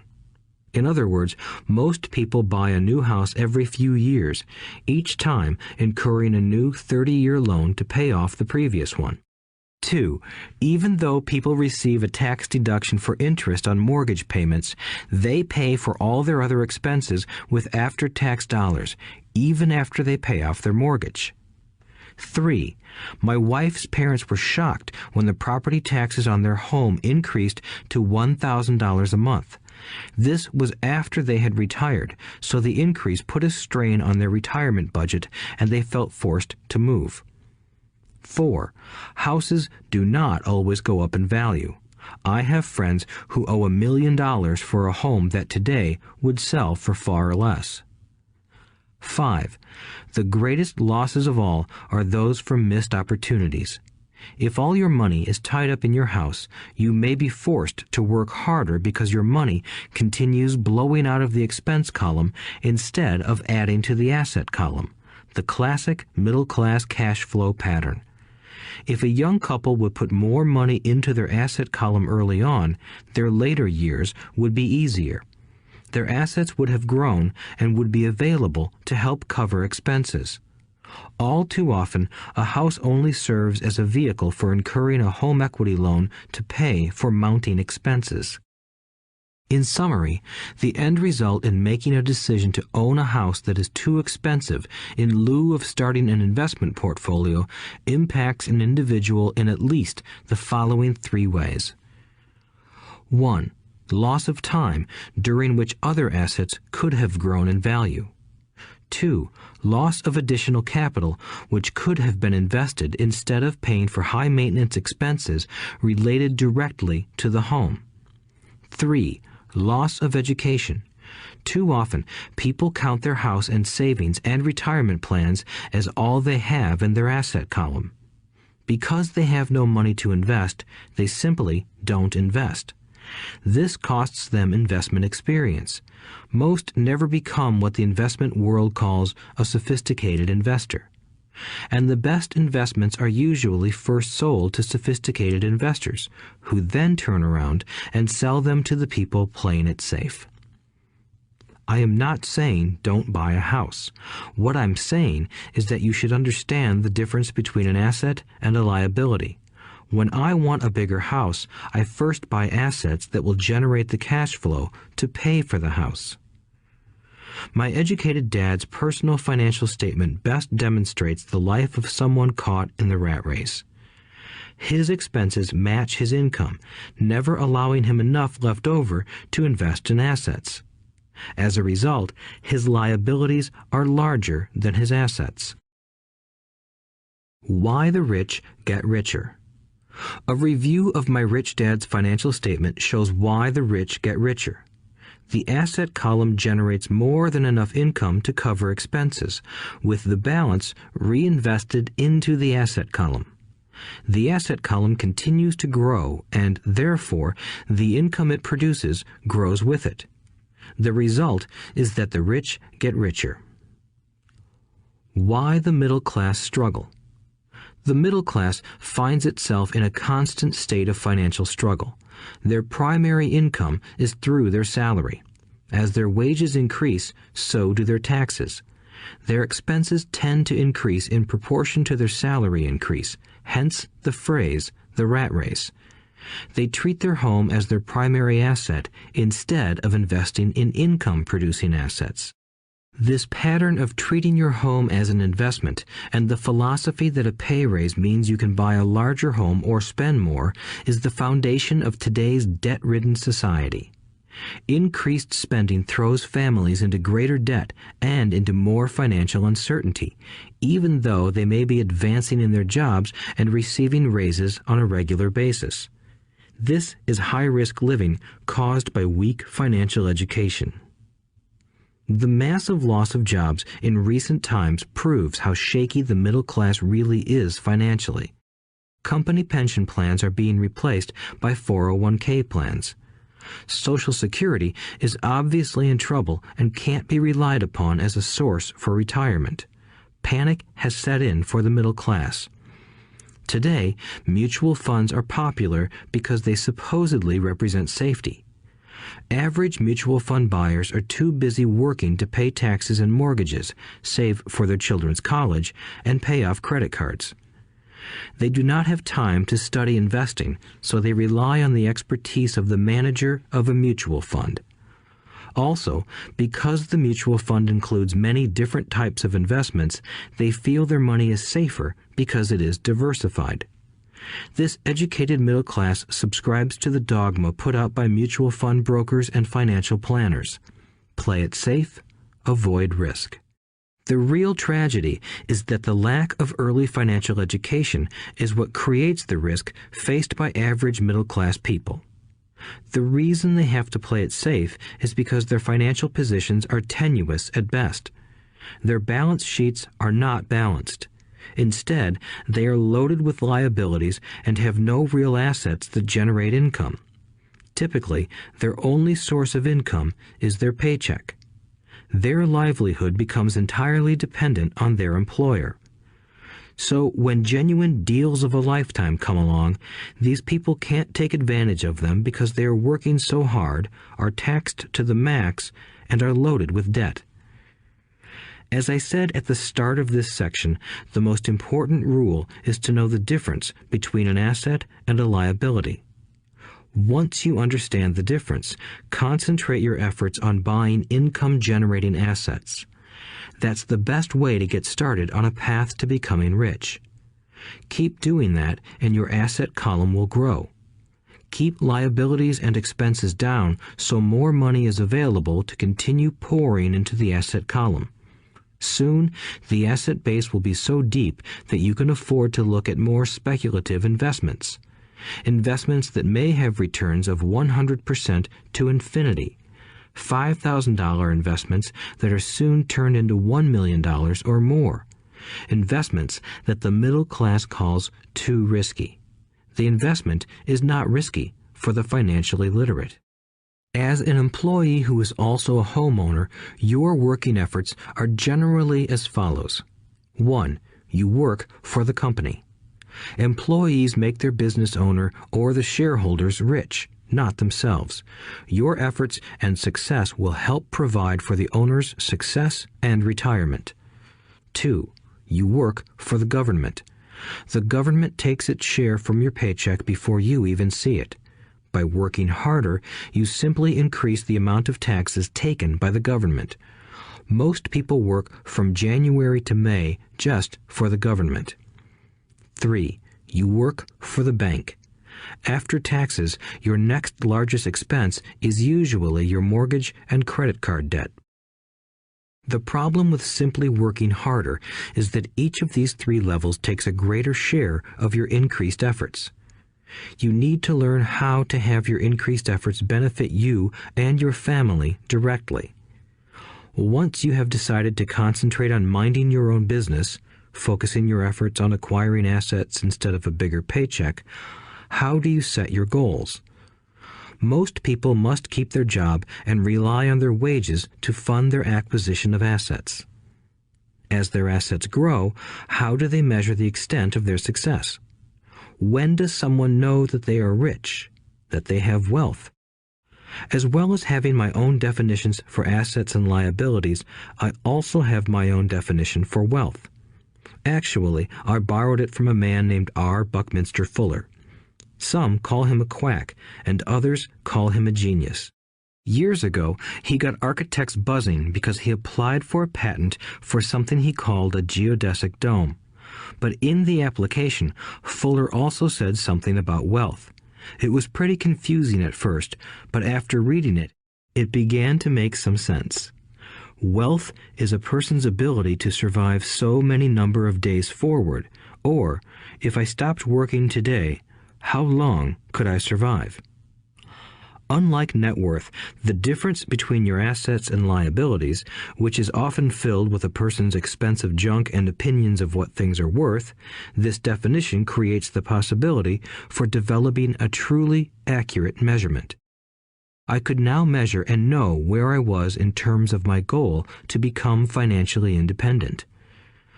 Although net worth often includes non-cash producing assets, like stuff you bought that now sits in your garage, wealth measures how much money your money is making and, therefore, your financial survivability.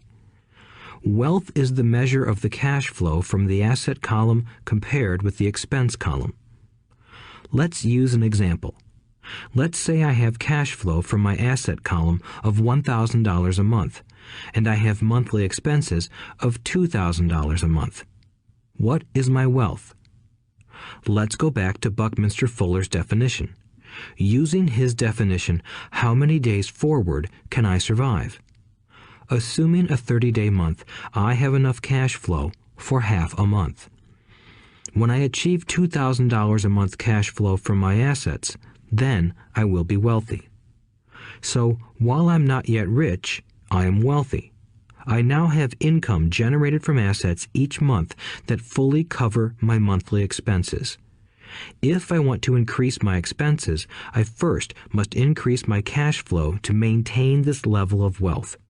Also note that it is at this point that I'm no longer dependent on my wages. I have focused on and been successful in building an asset column that has made me financially independent. If I quit my job today, I would be able to cover my monthly expenses with the cash flow from my assets. My next goal would be to have the excess cash flow from my assets reinvested into the asset column. The more money that goes into my asset column, the more my asset column grows. The more my assets grow, the more my cash flow grows. And as long as I keep my expenses less than the cash flow from these assets, I grow richer with more and more income from sources other than my physical labor. As this reinvestment process continues, I am well on my way to becoming rich. Just remember this simple observation. The rich buy assets. The poor only have expenses. The middle class buy liabilities they think are assets. So how do I start minding my own business? What is the answer? Listen to the founder of McDonald's in the next chapter. Chapter 3. Lesson 3. Mind your own business. The rich focus on their asset columns while everyone else focuses on their income statements. In 1974, Ray Kroc, the founder of McDonald's, was asked to speak to the MBA class at the University of Texas at Austin. A friend of mine was a student in that MBA class. After a powerful and inspiring talk, the class adjourned and the students asked Ray if he would join them at their favorite hangout to have a few beers. Ray graciously accepted. "What business am I in?" Ray asked once the group had all their beers in hand. Everyone laughed, my friend said. Most of the MBA students thought Ray was just fooling around. No one answered, so Ray asked again. "What business do you think I'm in?" The students laughed again, and finally one brave soul yelled out, "Ray, who in the world doesn't know that you're in the hamburger business?" Ray chuckled. "That's what I thought you would say." He paused and then quickly added, "Ladies and gentlemen, I'm not in the hamburger business. My business is real estate." As my friend tells the story, Ray spent a good amount of time explaining his viewpoint. In his business plan, Ray knew that the primary business focus was to sell hamburger franchises, but what he never lost sight of was the location of each franchise. He knew that the land and its location were the most significant factors in the success of each franchise. Basically, the person who bought the franchise was also buying the real estate under the franchise for Ray Kroc's organization. Today, McDonald's is the largest single owner of real estate in the world, owning even more than the Catholic Church. McDonald's owns some of the most valuable intersections and street corners in America and around the globe. My friend considers this as one of the most important lessons in his life. Today, he owns car washes, but his business is the real estate under those car washes. The previous chapter presented that most people work for everyone but themselves. They work first for the owners of the company, then for the government through taxes, and finally for the bank that owns their mortgage. When I was a young boy, we did not have a McDonald's nearby. Yet my rich dad was responsible for teaching Mike and me the same lesson that Ray Kroc talked about at the University of Texas. It is secret number 3 of the rich. The secret is mind your own business. Financial struggle is often directly the result of people working all their lives for someone else. Many people will simply have nothing at the end of their working days to show for their efforts. Our current educational system focuses on preparing today's youth to get good jobs by developing scholastic skills. Their lives will revolve around their wages or, as described earlier, their income column. Many will study further to become engineers, scientists, cooks, police officers, artists, writers, and so on. These professional skills allow them to enter the workforce and work for money. But there is a big difference between your profession and your business. Often I ask people, "What is your business?" And they will say, "Oh, I'm a banker."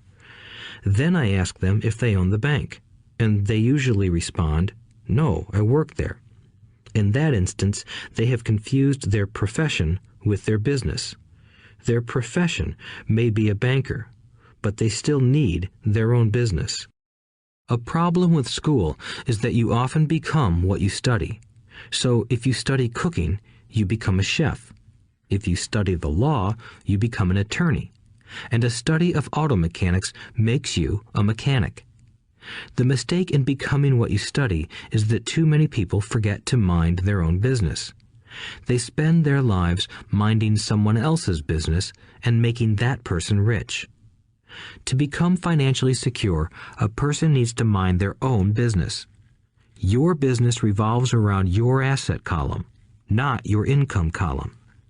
As stated earlier, the number one rule is to know the difference between an asset and a liability and to buy assets. The rich focus on their asset columns, while everyone else focuses on their income statements. That is why we hear so often, "I need a raise. If only I had a promotion. I am going back to school to get more training so I can get a better job. I am going to work overtime. Maybe I can get a second job." In some circles, these are sensible ideas, but you are still not minding your own business. These ideas all still focus on the income column and will only help a person become more financially secure if the additional money is used to purchase income-generating assets. The primary reason the majority of the poor and middle class are fiscally conservative, which means I can't afford to take risks, is that they have no financial foundation. They have to cling to their jobs and play it safe. When downsizing became the in thing to do, millions of workers found out their largest so-called asset, their home, was eating them alive. Their asset was costing them money every month. Their car, another asset, was eating them alive. The golf clubs in the garage that cost $1,000 were not worth $1,000 anymore. Without job security, they had nothing to fall back on. What they thought were assets could not help them survive in a time of financial crisis. I assume most of us have filled out a credit application to buy a house or a car. It's always interesting to look at the net worth section because of what accepted banking and accounting practices allow a person to count as assets. One day when I wanted a loan, my financial position did not look too good.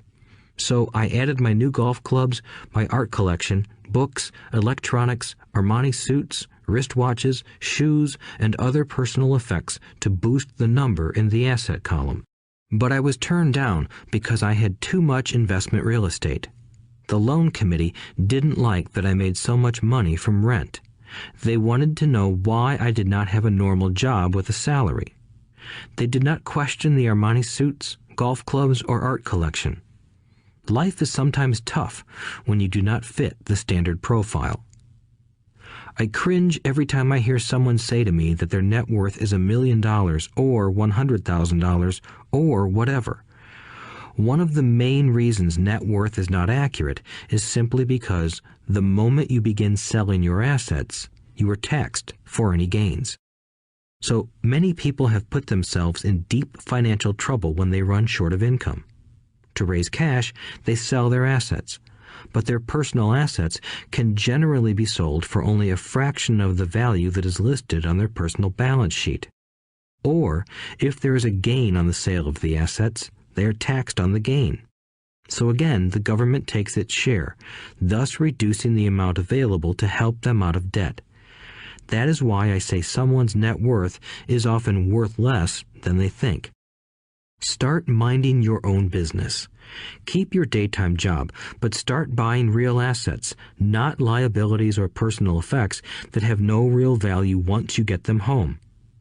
A new car loses nearly 25% of the price you pay for it the moment you drive it off the lot. It is not a true asset even if your banker lets you list it as one. My $400 new titanium driver was worth $150 the moment I teed off. Keep expenses low, reduce liabilities, and diligently build a base of solid assets.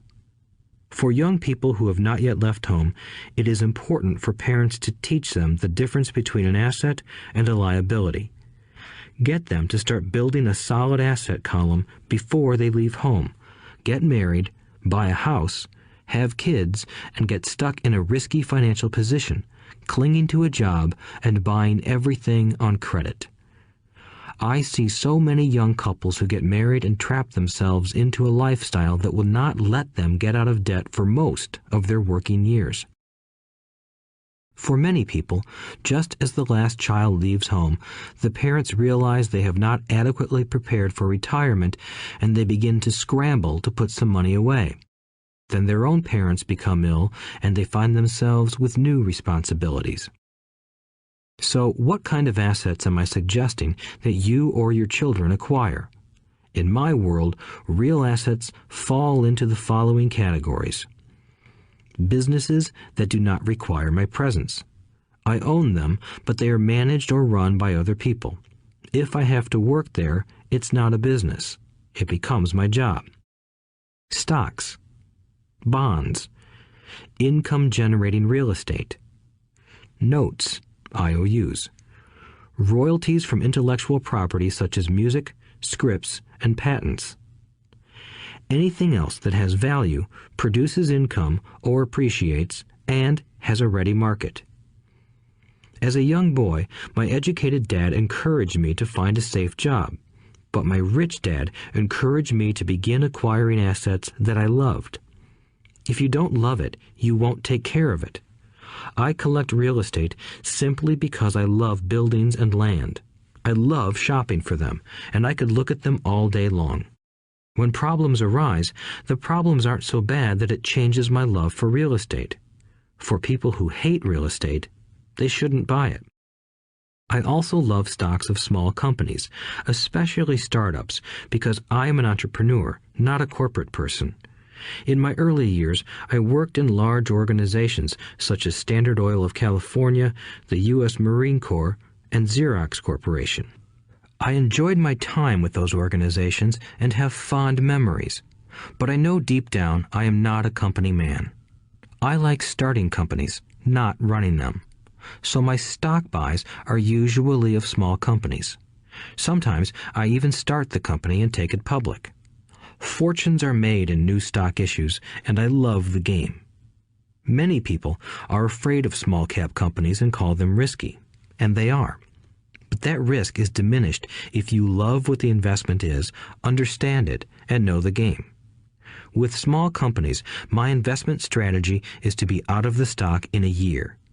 On the other hand, my real estate strategy is to start small and keep trading up for bigger properties, and, therefore, delay paying taxes on the gain. This allows the value to increase dramatically. I generally hold real estate less than 7 years. For years, even while I was with the Marine Corps and Xerox, I did what my rich dad recommended. I kept my day job, but I still minded my own business. I was active in my asset column trading real estate and small stocks. Rich Dad always stressed the importance of financial literacy. The better I was at understanding the accounting and cash management, the better I would be at analyzing investments and eventually starting and building my own company. I don't encourage anyone to start a company unless they really want to. Knowing what I know about running a company, I wouldn't wish that task on anyone. There are times when people can't find employment and starting a company seems like the best solution. But the odds are against success. 9 out of 10 companies fail in 5 years. Of those that survive the first 5 years, 9 out of every 10 of those eventually fail as well. So only if you really have the desire to own your own company do I recommend it. Otherwise, keep your day job and mind your own business. When I say mind your own business, I mean to build and keep your asset column strong. Once a dollar goes into it, never let it come out. Think of it this way. Once a dollar goes into your asset column, it becomes your employee. The best thing about money is that it works 24 hours a day and can work for generations. Keep your day job, be a great hard-working employee, but keep building that asset column. As your cash flow grows, you can indulge in some luxuries. An important distinction is that rich people buy luxuries last, while the poor and middle class tend to buy luxuries first. The poor and the middle class often buy luxury items like big houses, diamonds, furs, jewelry, or boats because they want to look rich. They look rich, but in reality they just get deeper in debt on credit. The old money people, the long-term rich, build their asset column first. Then the income generated from the asset column buys their luxuries. The poor and middle class buy luxuries with their own sweat, blood, and children's inheritance. A true luxury is a reward for investing in and developing a real asset. For example, when my wife Kim and I had extra money coming from our apartment houses, she went out and bought her Mercedes. It didn't take any extra work or risk on her part because the apartment house bought the car. She did, however, have to wait 4 years while the real estate investment portfolio grew and began generating enough extra cash flow to pay for the car. But the luxury, the Mercedes, was a true reward because she proved she knew how to grow her asset column. That car now means a lot more to her than simply another pretty car. It means she used her financial intelligence to afford it. Instead, most people impulsively go out and buy a new car or some other luxury on credit. They may feel bored and just want a new toy.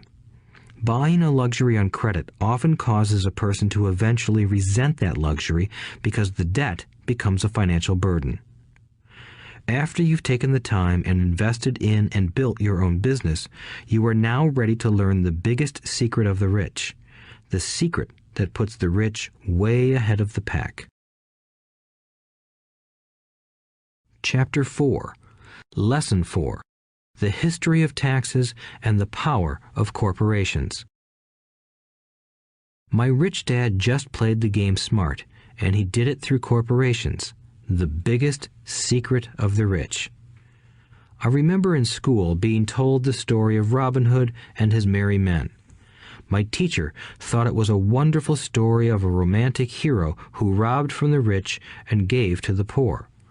My rich dad did not see Robin Hood as a hero. He called Robin Hood a crook. Robin Hood may be long gone, but his followers live on. I often still hear people say, "Why don't the rich pay for it?" Or, "The rich should pay more in taxes and give it to the poor." It is this Robin Hood fantasy, or taking from the rich to give to the poor, that has caused the most pain for the poor and the middle class. The reason the middle class is so heavily taxed is because of the Robin Hood ideal. The reality is that the rich are not taxed. It's the middle class who pays for the poor, especially the educated, upper-income middle class. Again, to understand fully how things happen, we need to look at the history of taxes. Although my highly educated dad was an expert on the history of education, my rich dad fashioned himself an expert on the history of taxes. Rich Dad explained to Mike and me that originally in England and America, there were no taxes. Occasionally, there were temporary taxes levied in order to pay for wars. The king or the president would put the word out and ask everyone to chip in. Taxes were levied in Britain for the fight against Napoleon from 1799 to 1816, and in America to pay for the Civil War from 1861 to 1865. In 1874, England made income tax a permanent levy on its citizens. In 1913, an income tax became permanent in the United States with the adoption of the 16th Amendment to the U.S. Constitution. At one time, Americans were anti-tax. It had been the tax on tea that led to the famous Tea Party in Boston Harbor, an incident that helped ignite the Revolutionary War. It took approximately 50 years in both England and the United States to sell the idea of a regular income tax.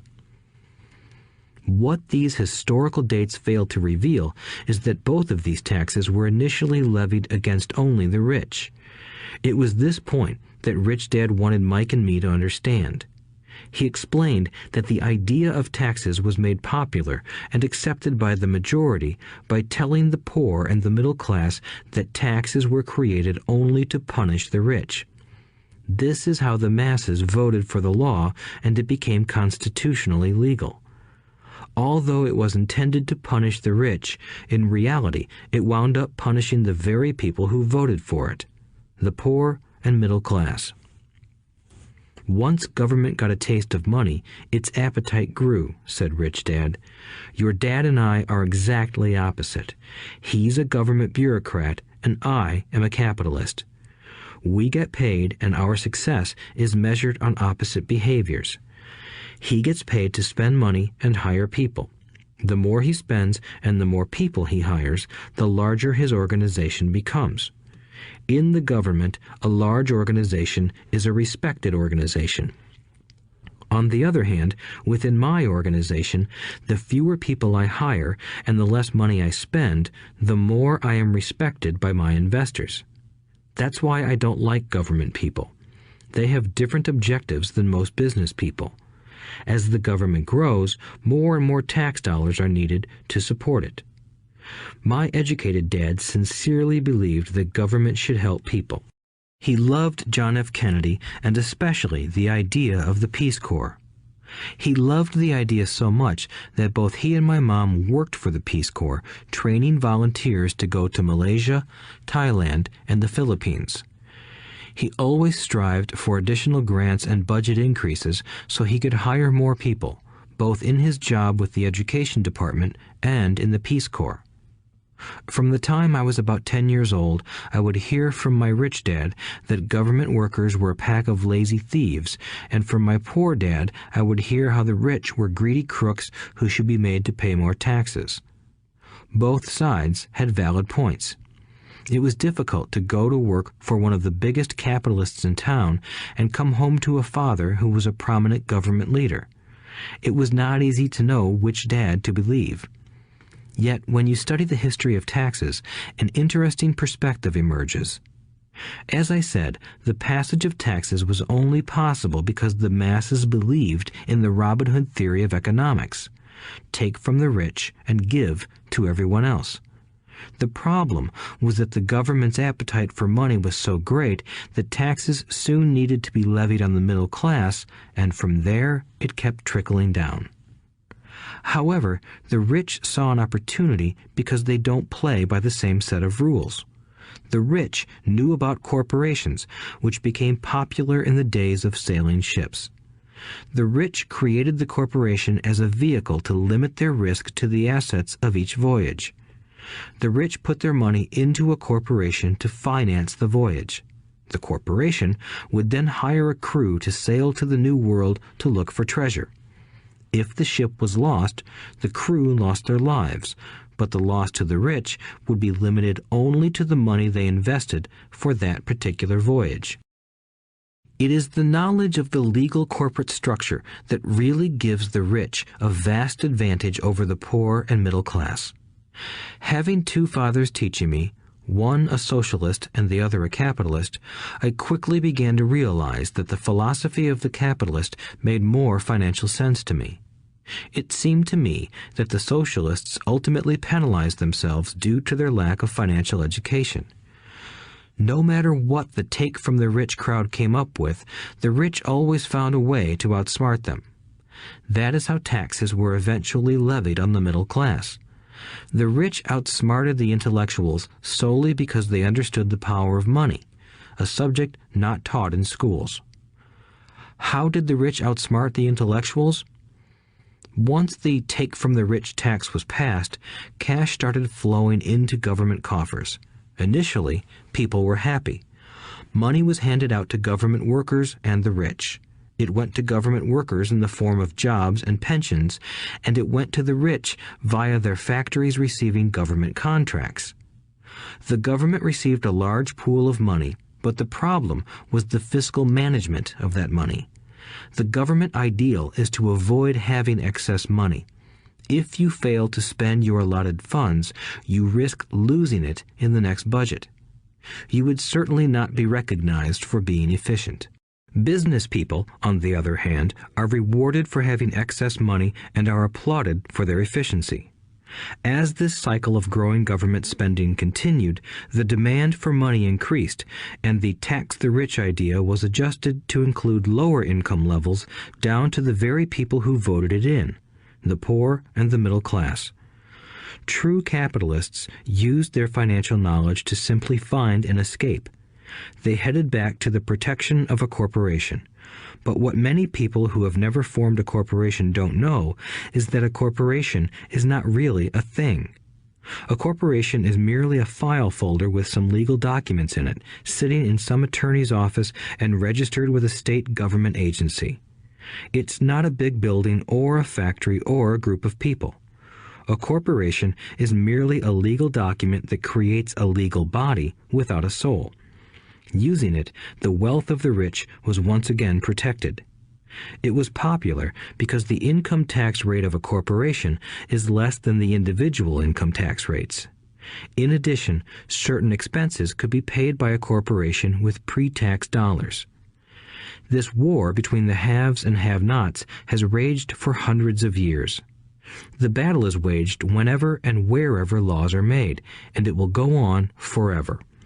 The problem is that the people who lose are the uninformed, the ones who get up every day and diligently go to work and pay taxes. If they only understood the way the rich play the game, they could play it too.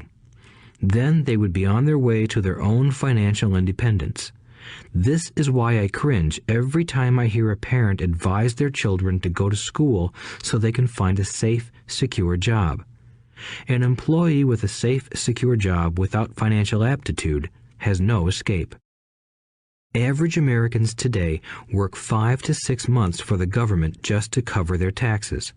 In my opinion, that is simply too long. The harder you work, the more you pay the government. That is why I believe that the idea of take from the rich backfired on the very people who voted it in.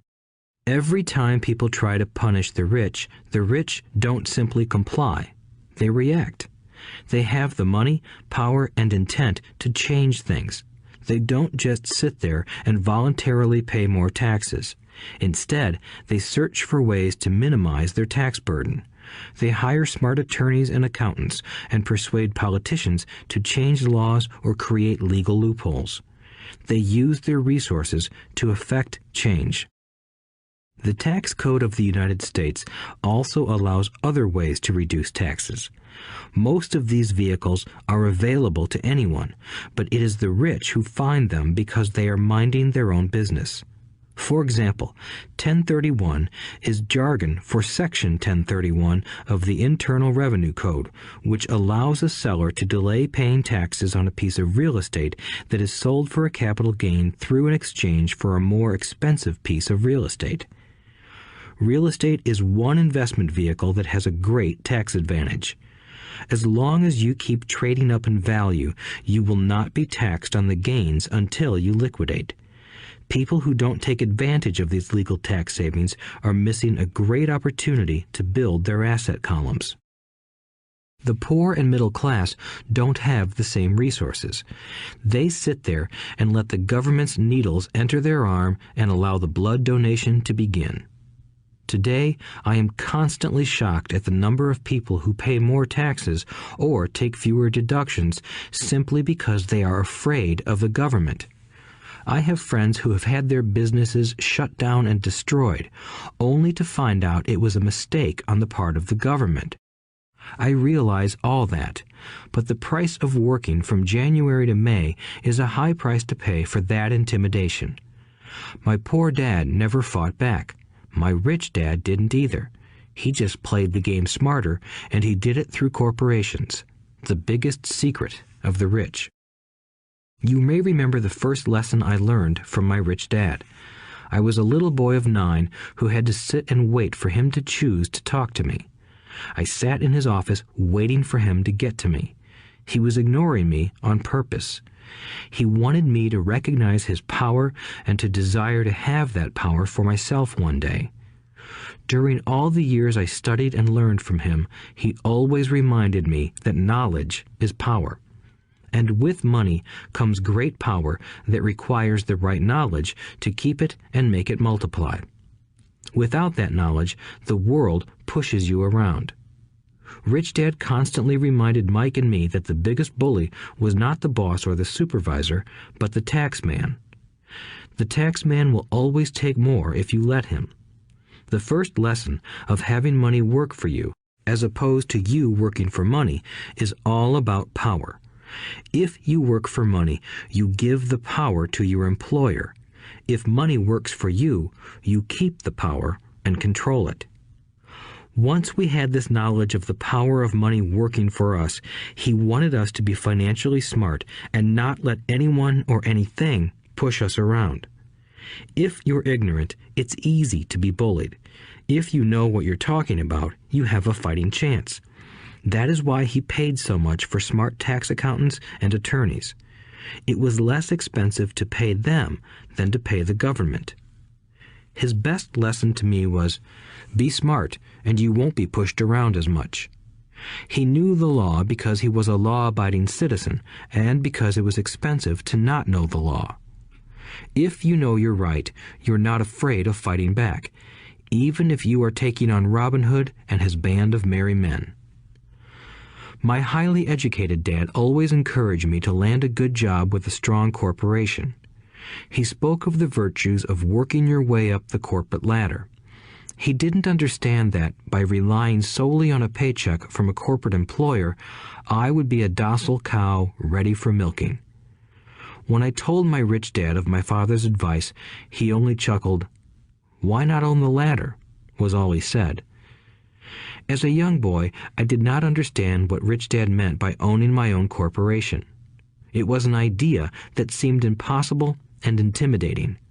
Although I was excited by the idea, my inexperience wouldn't let me envision the possibility that grown-ups would someday work for a company I would own. The point is that, if not for my rich dad, I would have probably followed my educated dad's advice. It was merely the occasional reminder of my rich dad that kept the idea of owning my own corporation alive and kept me on a different path. By the time I was 15 or 16, I knew I wasn't going to continue down the path my educated dad recommended. I didn't know how I was going to do it, but I was determined not to head in the direction most of my classmates were heading. That decision changed my life. It was not until my mid-20s that my rich dad's advice began to make more sense to me. I was just out of the Marine Corps and working for Xerox. I was making a lot of money, but every time I looked at my paycheck, I was disappointed. The deductions were so large, and the more I worked, the greater they became. As I became more successful, my bosses talked about promotions and raises. It was flattering, but I could hear my rich dad asking in my ear, "Who are you working for? Who are you making rich?" In 1974, while still an employee for Xerox, I formed my first corporation and began minding my own business. There were already a few assets in my asset column, but now I was determined to focus on making it bigger. Those paychecks, with all the deductions, made all the years of my rich dad's advice make total sense. I could see the future if I followed my educated dad's advice. Many employers feel that advising their workers to mind their own business is bad for business. But for me, focusing on my own business and developing assets made me a better employee because I now had a purpose. I came in early and worked diligently, amassing as much money as possible so I could invest in real estate. Hawaii was just set to boom, and there were fortunes to be made. The more I realized that we were in the beginning stages of a boom, the more Xerox machines I sold. The more I sold, the more money I made, and, of course, the more deductions came out of my paycheck. It was inspiring. I wanted out of the employee trap so badly that I worked even harder so I could invest more. By 1978, I was consistently one of the top 5 salespeople at the company. I badly wanted out of the rat race. In less than 3 years, I was making more in my real estate holding corporation than I was making at Xerox, and the money I was making in my asset column in my own corporation was money working for me, not me pounding on doors selling copiers.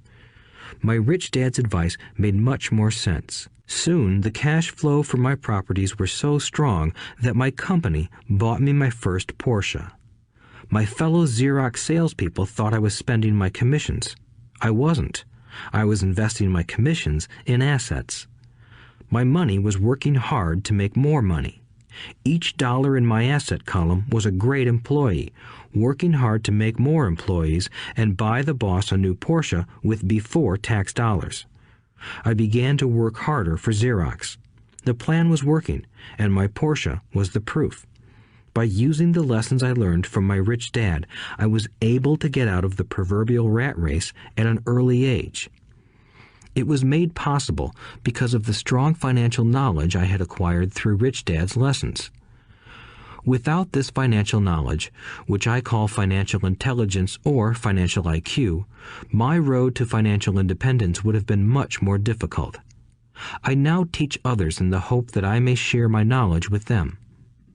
I remind people that financial IQ is made up of knowledge from 4 broad areas of expertise. 1. Accounting. Accounting is financial literacy or the ability to read numbers. This is a vital skill if you want to build an empire. The more money you are responsible for, the more accuracy is required, or the house comes tumbling down. This is the left brain side, or the details. Financial literacy is the ability to read and understand financial statements, which allows you to identify the strengths and weaknesses of any business. 2. Investing. Investing is the science of money making money. This involves strategies and formulas which use the creative right brain side. 3. Understanding markets. Understanding markets is the science of supply and demand. You need to know the technical aspects of the market, which are emotion-driven, in addition to the fundamental or economic aspects of an investment. Does an investment make sense or does it not make sense based on current market conditions? 4. The law. A corporation wrapped around the technical skills of accounting, investing, and markets can contribute to explosive growth. A person who understands the tax advantages and protections provided by a corporation can get rich so much faster than someone who is an employee or a small business sole proprietor. It's like the difference between someone walking and someone flying. The difference is profound when it comes to long-term wealth. Tax advantages.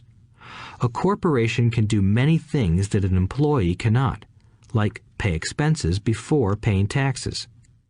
That is a whole area of expertise that is very exciting. Employees earn and get taxed, and then try to live on what is left. A corporation earns, spends everything it can, and is taxed on anything that is left. It's one of the biggest legal tax loopholes that the rich use. They're easy to set up and are not expensive if you own investments that are producing good cash flow. For example, by owning your own corporation, your vacations can be board meetings in Hawaii. Car payments, insurance, repairs, and health club memberships are company expenses. Most restaurant meals are partial expenses, and on. But it's done legally with pre-tax dollars. Protection from lawsuits. We live in a litigious society. Everybody wants a piece of your action. The rich hide much of their wealth using vehicles such as corporations and trusts to protect their assets from creditors. When someone sues a wealthy individual, they are often met with layers of legal protection and often find that the wealthy person actually owns nothing. They control everything, but own nothing. The poor and middle class try to own everything and lose it to the government or to fellow citizens who like to sue the rich. They learned it from the Robin Hood story. Take from the rich and give it to the poor. It is not the purpose of this audiobook to go into the specifics of owning a corporation. But I will say that if you own any kind of legitimate assets, I would consider finding out more about the benefits and protection offered by a corporation as soon as possible. There are many books written on the subject that will detail the benefits and even walk you through the steps necessary to set up a corporation. Garrett Sutton's books on corporations provide wonderful insight into the power of personal corporations.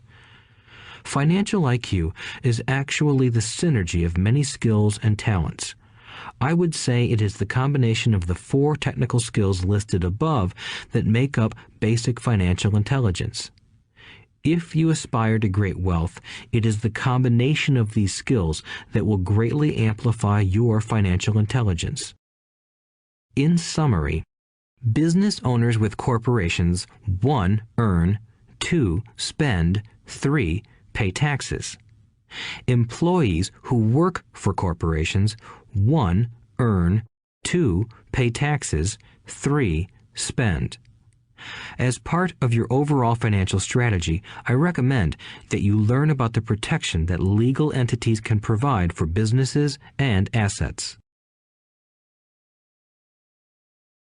Chapter 5. Lesson 5. The rich invent money. Often in the real world, it's not the smart who get ahead, but the bold. Last night, I took a break from writing and watched a TV program on the history of a young man named Alexander Graham Bell. Bell had just patented his telephone and was having growing pains because the demand for his new invention was so strong. Needing a bigger company, he then went to the giant at that time, Western Union, and asked them if they would buy his patent and his tiny company. He wanted $100,000 for the whole package. The president of Western Union scoffed at him and turned him down, saying the price was ridiculous. The rest is history. A multi-billion-dollar industry emerged, and AT&T was born. The evening news came on right after the story of Alexander Graham Bell.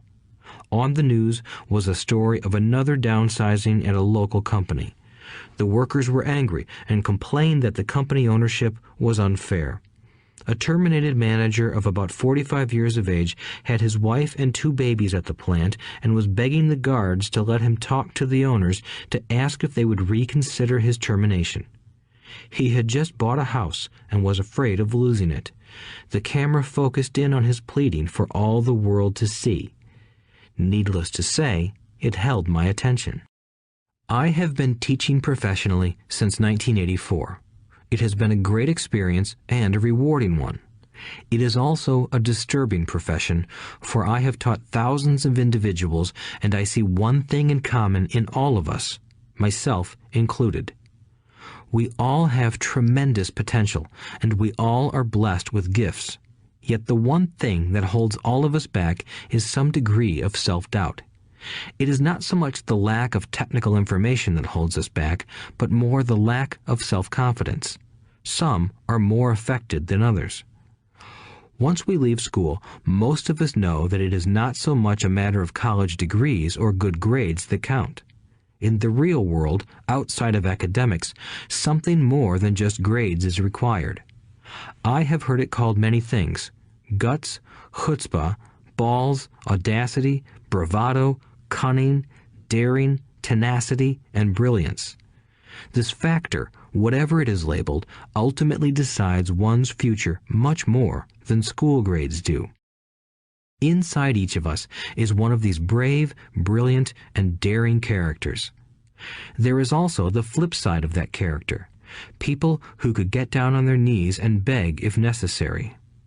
After a year in Vietnam as a Marine Corps pilot, I got to know both of those characters inside of me intimately. One is not better than the other. Yet, as a teacher, I recognized that it was excessive fear and self-doubt that were the greatest detractors of personal genius. It broke my heart to see students know the answers, yet lack the courage to act on the answer. Often in the real world, it's not the smart who get ahead, but the bold. In my personal experience, your financial genius requires both technical knowledge as well as courage. If fear is too strong, the genius is suppressed. In my classes, I strongly urge students to learn to take risks, to be bold, and to let their genius convert that fear into power and brilliance. It works for some and just terrifies others. I have come to realize that for most people, when it comes to the subject of money, they would rather play it safe. I have had to field questions such as, why take risks? Why should I bother developing my financial IQ? Why should I become financially literate? And I answer, just to have more options. There are huge changes up ahead. In the coming years, there will be more people just like the young inventor Alexander Graham Bell. There will be 100 people like Bill Gates and hugely successful companies like Microsoft created every year all over the world. And there will also be many more bankruptcies, layoffs, and downsizings. So why bother developing your financial IQ? No one can answer that but you. Yet I can tell you why I myself do it. I do it because it is the most exciting time to be alive. I'd rather be welcoming change than dreading change. I'd rather be excited about making millions than worrying about not getting a raise. This period we are in now is a most exciting time, unprecedented in our world's history. Generations from now, people will look back at this period of time and remark at what an exciting era it must have been. It was the death of the old and birth of the new. It was full of turmoil, and it was exciting. So why bother developing your financial IQ? Because if you do, you will prosper greatly. And if you don't, this period of time will be a frightening one. It will be a time of watching some people move boldly forward while others cling to worn-out life preservers. Land was wealth 300 years ago, so the person who owned the land owned the wealth. Later, wealth was in factories and production, and America rose to dominance. The industrialist owned the wealth. Today, wealth is in information, and the person who has the most timely information owns the wealth. The problem is that information flies around the world at the speed of light. The new wealth cannot be contained by boundaries and borders as land and factories were. The changes will be faster and more dramatic. There will be a dramatic increase in the number of new multimillionaires. There also will be those who are left behind. I find so many people struggling today, often working harder, simply because they cling to old ideas. They want things to be the way they were, and they resist change. I know people who are losing their jobs or their houses, and they blame technology or the economy or their boss. Sadly, they fail to realize that they might be the problem. Old ideas are their biggest liability. It is a liability simply because they fail to realize that while that idea or way of doing something was an asset yesterday, yesterday is gone. One afternoon, I was teaching how to invest using a board game I had invented, Cash Flow, as a teaching tool. A friend had brought someone along to attend the class. This friend of a friend was recently divorced, had been badly burned in the divorce settlement, and was now searching for some answers. Her friend thought the class might help. The game was designed to help people learn how money works. In playing the game, they learn about the interaction of the income statement with the balance sheet. They learn how cash flows between the two and how the road to wealth is through striving to increase your monthly cash flow from the asset column to the point that it exceeds your monthly expenses. Once you accomplish this, you are able to get out of the rat race and out onto the fast track. As I have said, some people hate the game. Some love it, and others miss the point. This woman missed a valuable opportunity to learn something. In the opening round, she drew a doodad card with the boat on it. At first, she was happy. "Oh, I've got a boat." Then, as her friend tried to explain how the numbers worked on her income statement and balance sheet, she got frustrated because she had never liked math. The rest of her table waited while her friend continued explaining the relationship between the income statement, balance sheet, and monthly cash flow. Suddenly, when she realized how the numbers worked, it dawned on her that her boat was eating her alive. Later on in the game, she was also downsized and had a child. It was a horrible game for her. After the class, her friend came by and told me that she was upset. She had come to the class to learn about investing and did not like the idea that it took so long to play a silly game. Her friend attempted to tell her to look within herself to see if the game reflected her in any way. With that suggestion, the woman demanded her money back. She said that the very idea that a game could be a reflection of her was ridiculous. Her money was promptly refunded, and she left. Since 1984, I have made millions simply by doing what the school system does not do. In school, most teachers lecture. I hated lectures as a student. I was soon bored, and my mind would drift. In 1984, I began teaching via games and simulations, and I still rely on these tools today. I always encourage adult students to look at games as reflecting back to them what they know and what they need to learn. Most importantly, games reflect behavior. They are instant feedback systems. Instead of the teacher lecturing you, the game is giving you a personalized lecture, one that is custom-made just for you. The friend of the woman who left later called to give me an update. She said her friend was fine and had calmed down. In her cooling-off period, she could see some slight relationship between the game and her life. Although she and her husband did not own a boat, they did own everything else imaginable. She was angry after their divorce, both because he had run off with a younger woman and because, after 20 years of marriage, they had accumulated little in the way of assets. There was virtually nothing for them to split.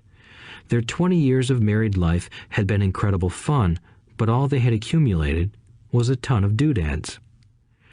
She realized that her anger at doing the numbers, the income statement and balance sheet, came from her embarrassment about not understanding them. She believed that finances were the man's job.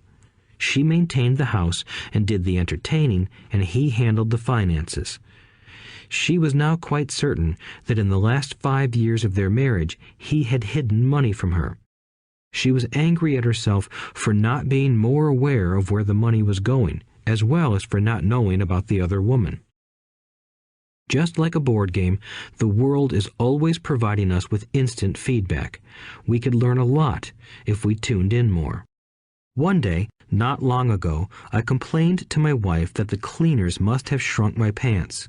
My wife gently smiled and poked me in the stomach to inform me that the pants had not shrunk. Something else had expanded. Me. The cash flow game was designed to give every player personal feedback. Its purpose is to give you options. If you draw the boat card and it puts you into debt, the question is, now what can you do? How many different financial options can you come up with? That is the purpose of the game, to teach players to think and create new and various financial options. Thousands of people throughout the world have played this game. The players who get out of the rat race the quickest are the people who understand numbers and have creative financial minds. They recognize different financial options. Rich people are often creative and take calculated risks. People who take the longest are people who are not familiar with numbers and often do not understand the power of investing. Some people playing cash flow gain lots of money in the game, but they don't know what to do with it. Even though they have money, everyone else seems to be getting ahead of them. And that is true in real life. There are a lot of people who have a lot of money and do not get ahead financially. Limiting your options is the same as hanging on to old ideas. I have a friend from high school who now works at 3 jobs. Years ago, he was the richest of all my classmates. When the local sugar plantation closed, the company he worked for went down with the plantation. In his mind, he had but one option, and that was the old option: work hard. The problem was that he couldn't find an equivalent job that recognized his seniority from the old company.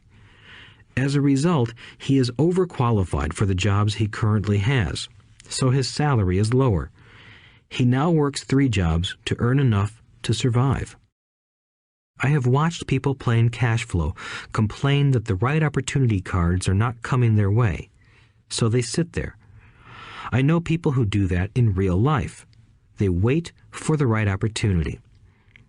I have watched people get the right opportunity card and then not have enough money. Then they complain that they would have gotten out of the rat race if they had had more money. So they sit there.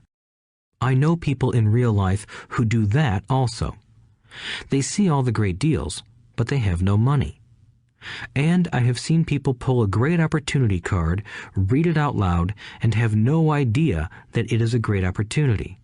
They have the money, the time is right, they have the card, but they can't see the opportunity staring them in the face. They fail to see how it fits into their financial plan for escaping the rat race. And I know more people like that than all the others combined. Most people have an opportunity of a lifetime flash right in front of them, and they fail to see it. A year later, they find out about it, after everyone else got rich. Financial intelligence is simply having more options. If the opportunities aren't coming your way, what else can you do to improve your financial position? If an opportunity lands in your lap and you have no money and the bank won't talk to you, what else can you do to get the opportunity to work in your favor? If your hunch is wrong and what you've been counting on doesn't happen, how can you turn a lemon into millions? That is financial intelligence. It is not so much what happens, but how many different financial solutions you can think of to turn a lemon into millions. It is how creative you are in solving financial problems. Most people only know one solution: work hard, save, and borrow. So why would you want to increase your financial intelligence? Because you want to be the kind of person who creates your own luck. You take whatever happens and make it better. Few people realize that luck is created, just as money is. And if you want to be luckier and create money instead of working hard, then your financial intelligence is important. If you are the kind of person who is waiting for the right thing to happen, you might wait for a long time. It's like waiting for all the traffic lights to be green for 5 miles before you'll start your trip. As young boys, Mike and I were constantly told by my rich dad that money is not real. Rich Dad occasionally reminded us of how close we came to the secret of money on that first day we got together and began making money out of plaster of Paris. The poor and middle class work for money, he would say. The rich make money. The more real you think money is, the harder you will work for it. If you can grasp the idea that money is not real, you will grow richer faster. What is it? Was a question Mike and I often came back with. What is money if it is not real? What we agree it is, was all Rich Dad would say. The single most powerful asset we all have is our mind. If it is trained well, it can create enormous wealth seemingly instantaneously. An untrained mind can also create extreme poverty that can crush a family for generations. In the information age, money is increasing exponentially. A few individuals are getting ridiculously rich from nothing, just ideas and agreements. If you ask many people who trade stocks or other investments for a living, they see it done all the time. Often, millions can be made instantaneously from nothing. And by nothing, I mean no money was exchanged. It is done via agreement, a hand signal in a trading pit, a blip on a trader's screen in Lisbon from a trader's screen in Toronto and back to Lisbon, a call to my broker to buy and a moment later to sell. Money did not change hands. Agreements did. So why develop your financial genius? Only you can answer that. I can tell you why I have been developing this area of my intelligence. I do it because I want to make money fast. Not because I need to, but because I want to. It is a fascinating learning process.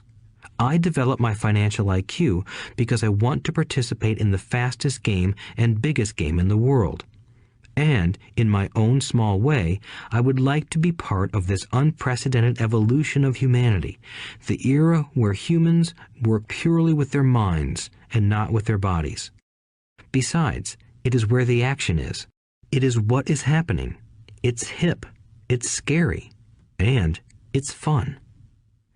That is why I invest in my financial intelligence, developing the most powerful asset I have. I want to be with people moving boldly forward. I do not want to be with those left behind. I will give you a simple example of creating money. In the early 1990s, the economy of Phoenix, Arizona was horrible. I was watching a TV show when a financial planner came on and began forecasting doom and gloom. His advice was to save money. Put $100 away every month, he said. In 40 years, you will be a multimillionaire. Well, putting money away every month is a sound idea. It is one option, the option most people subscribe to. The problem is this. It blinds the person to what is really going on. It causes them to miss major opportunities for much more significant growth of their money. The world is passing them by. As I said, the economy was terrible at that time. For investors, this is the perfect market condition. A chunk of my money was in the stock market and in apartment houses. I was short of cash.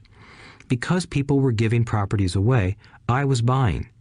I was not saving money. I was investing. Kim and I had more than $1 million in cash working in a market that was rising fast. It was the best opportunity to invest.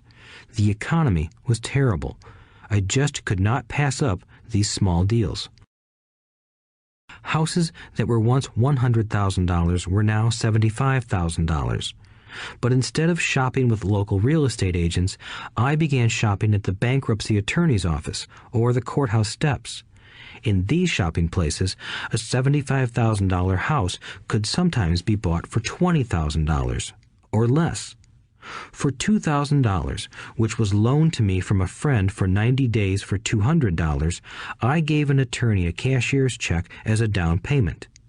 While the acquisition was being processed, I ran an ad advertising a $75,000 house for only $60,000 and no money down. The phone rang hard and heavy. Prospective buyers were screened, and once the property was legally mine, all the prospective buyers were allowed to look at the house. It was a feeding frenzy. The house sold in a few minutes. I asked for a $2,500 processing fee, which they gladly handed over, and the escrow and title company took over from there. I returned the $2,000 to my friend with an additional $200. He was happy, the home buyer was happy, the attorney was happy, and I was happy. I had sold a house for $60,000 that cost me $20,000. The $40,000 was created from money in my asset column in the form of a promissory note from the buyer. Total working time, 5 hours. So, now that you are on your way to becoming more financially literate and skilled at reading numbers, I will tell you why this is an example of money being invented. During this depressed market, Kim and I were able to do 6 of these simple transactions in our spare time. While the bulk of our money was in larger properties and the stock market, we were able to create more than $190,000 in assets, notes at 10% interest, in those 6 buy, create, and sell transactions. That comes to approximately $19,000 a year income, much of it sheltered through our private corporation. Much of that $19,000 a year goes to pay for our company cars, gas, trips, insurance, dinners with clients, and other things. By the time the government gets a chance to tax that income, it's been spent on legally allowed pre-tax expenses. This was a simple example of how money is invented, created, and protected using financial intelligence. Ask yourself, how long would it take to save $190,000? Would the bank pay you 10% interest on your money? And the promissory note is good for 30 years. I hope they never pay me the $190,000. I have to pay a tax if they pay me the principal, and besides, $19,000 paid over 30 years is a little over $500,000 in income. I have people ask what happens if the person doesn't pay. That does happen, and it's good news. That $60,000 home could be taken back and resold for $70,000 and another $2,500 collected as a loan processing fee. It would still be a zero-down transaction in the mind of the new buyer, and the process would go on. The first time I sold the house, I paid back the $2,000, so technically I have no money in the transaction. My return on investment, ROI, is infinity. It's an example of no money making a lot of money. In the second transaction, when resold, I would have put $2,000 in my pocket and re-extended the loan to 30 years. What would my ROI be if I got paid money to make money? I do not know, but it sure beats saving $100 a month, which actually starts out as $150 because it's after-tax income for 40 years earning low interest. And again, you're taxed on the interest. That is not too intelligent. It may be safe, but it's not smart. A few years later, as the Phoenix real estate market strengthened, those houses we sold for $60,000 became worth $110,000. Foreclosure opportunities were still available, but became rare. It cost a valuable asset, my time, to go out looking for them. Thousands of buyers were looking for the few available deals. The market had changed. It was time to move on and look for other opportunities to put in the asset column. You cannot do that here. That is against the law. You're lying. I hear those comments much more often than, "Can you show me how to do that?" The math is simple. You do not need algebra or calculus, and the escrow company handles the legal transaction and the servicing of the payments. I have no roofs to fix or toilets to unplug because the owners do that. It's their house. Occasionally, someone does not pay, and that is wonderful because there are late fees, or they move out and the property is sold again. The court system handles that. And it may not work in your area. The market conditions may be different, but the example illustrates how a simple financial process can create hundreds of thousands of dollars with little money and low risk. It is an example of money being only an agreement. Anyone with a high school education can do it. Yet most people won't. Most people listen to the standard advice of work hard and save money. For about 30 hours of work, approximately $190,000 was created in the asset column, and no taxes were paid. Which one sounds harder to you? 1. Work hard, pay 50% in taxes, save what is left, your savings, then earn 5%, which is also taxed. Or 2. Take the time to develop your financial intelligence, harness the power of your brain and the asset column. If you use option number 1, be sure to factor in how much time it takes you to save $190,000. Time is one of your greatest assets. Now, you may understand why I silently shake my head when I hear parents say, "My child is doing well in school and receiving a good education." It may be good, but is it adequate? I know the above investment strategy is a small one. It is used to illustrate how small can grow into big. Again, my success reflects the importance of a strong financial foundation, which starts with a strong financial education. I have said it before, but it's worth repeating. Financial intelligence is made up of these 4 main technical skills. 1. Accounting. Accounting is financial literacy, or the ability to read numbers.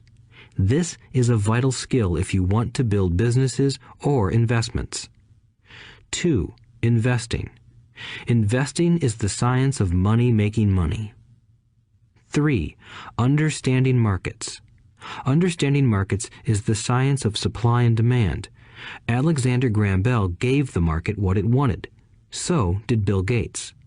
A $75,000 house offered for $60,000 that cost $20,000 was also the result of seizing an opportunity created by the market. Somebody was buying, and someone was selling. 4. The law. The law is the awareness of accounting, corporate, state, and federal regulations. I recommend playing by the rules. It is this basic foundation, or the combination of these skills, that is needed to be successful in the pursuit of wealth, whether it be through the buying of small homes, apartment buildings, companies, stocks, bonds, precious metals, baseball cards, or the like. A few years later, the real estate market rebounded and everyone else was getting in. The stock market was booming and everyone was getting in. The U.S. economy was getting back on its feet. I began selling and was now traveling to Peru, Norway, Malaysia, and the Philippines. The investment landscape had changed. We were no longer buying real estate. Now I just watch the values climb inside the asset column and will probably begin selling. I suspect that some of those 6 little house deals will sell and the $40,000 note will be converted to cash. I need to call my accountant to be prepared for cash and seek ways to shelter it. The point I would like to make is that investments come and go. The market goes up and comes down. Economies improve and crash. The world is always handing you opportunities of a lifetime, every day of your life, but all too often we fail to see them. But they are there. And the more the world changes and the more technology changes, the more opportunities there will be to allow you and your family to be financially secure for generations to come.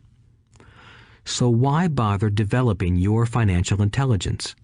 Again, only you can answer that. I know why I continue to learn and develop. I do it because I know there are changes coming. I'd rather welcome change than cling to the past. I know there will be market booms and market crashes. I want to continually develop my financial intelligence because at each market change, some people will be on their knees begging for their jobs. Others, meanwhile, will take the lemons that life hands them, and we are all handed lemons occasionally, and turn them into millions.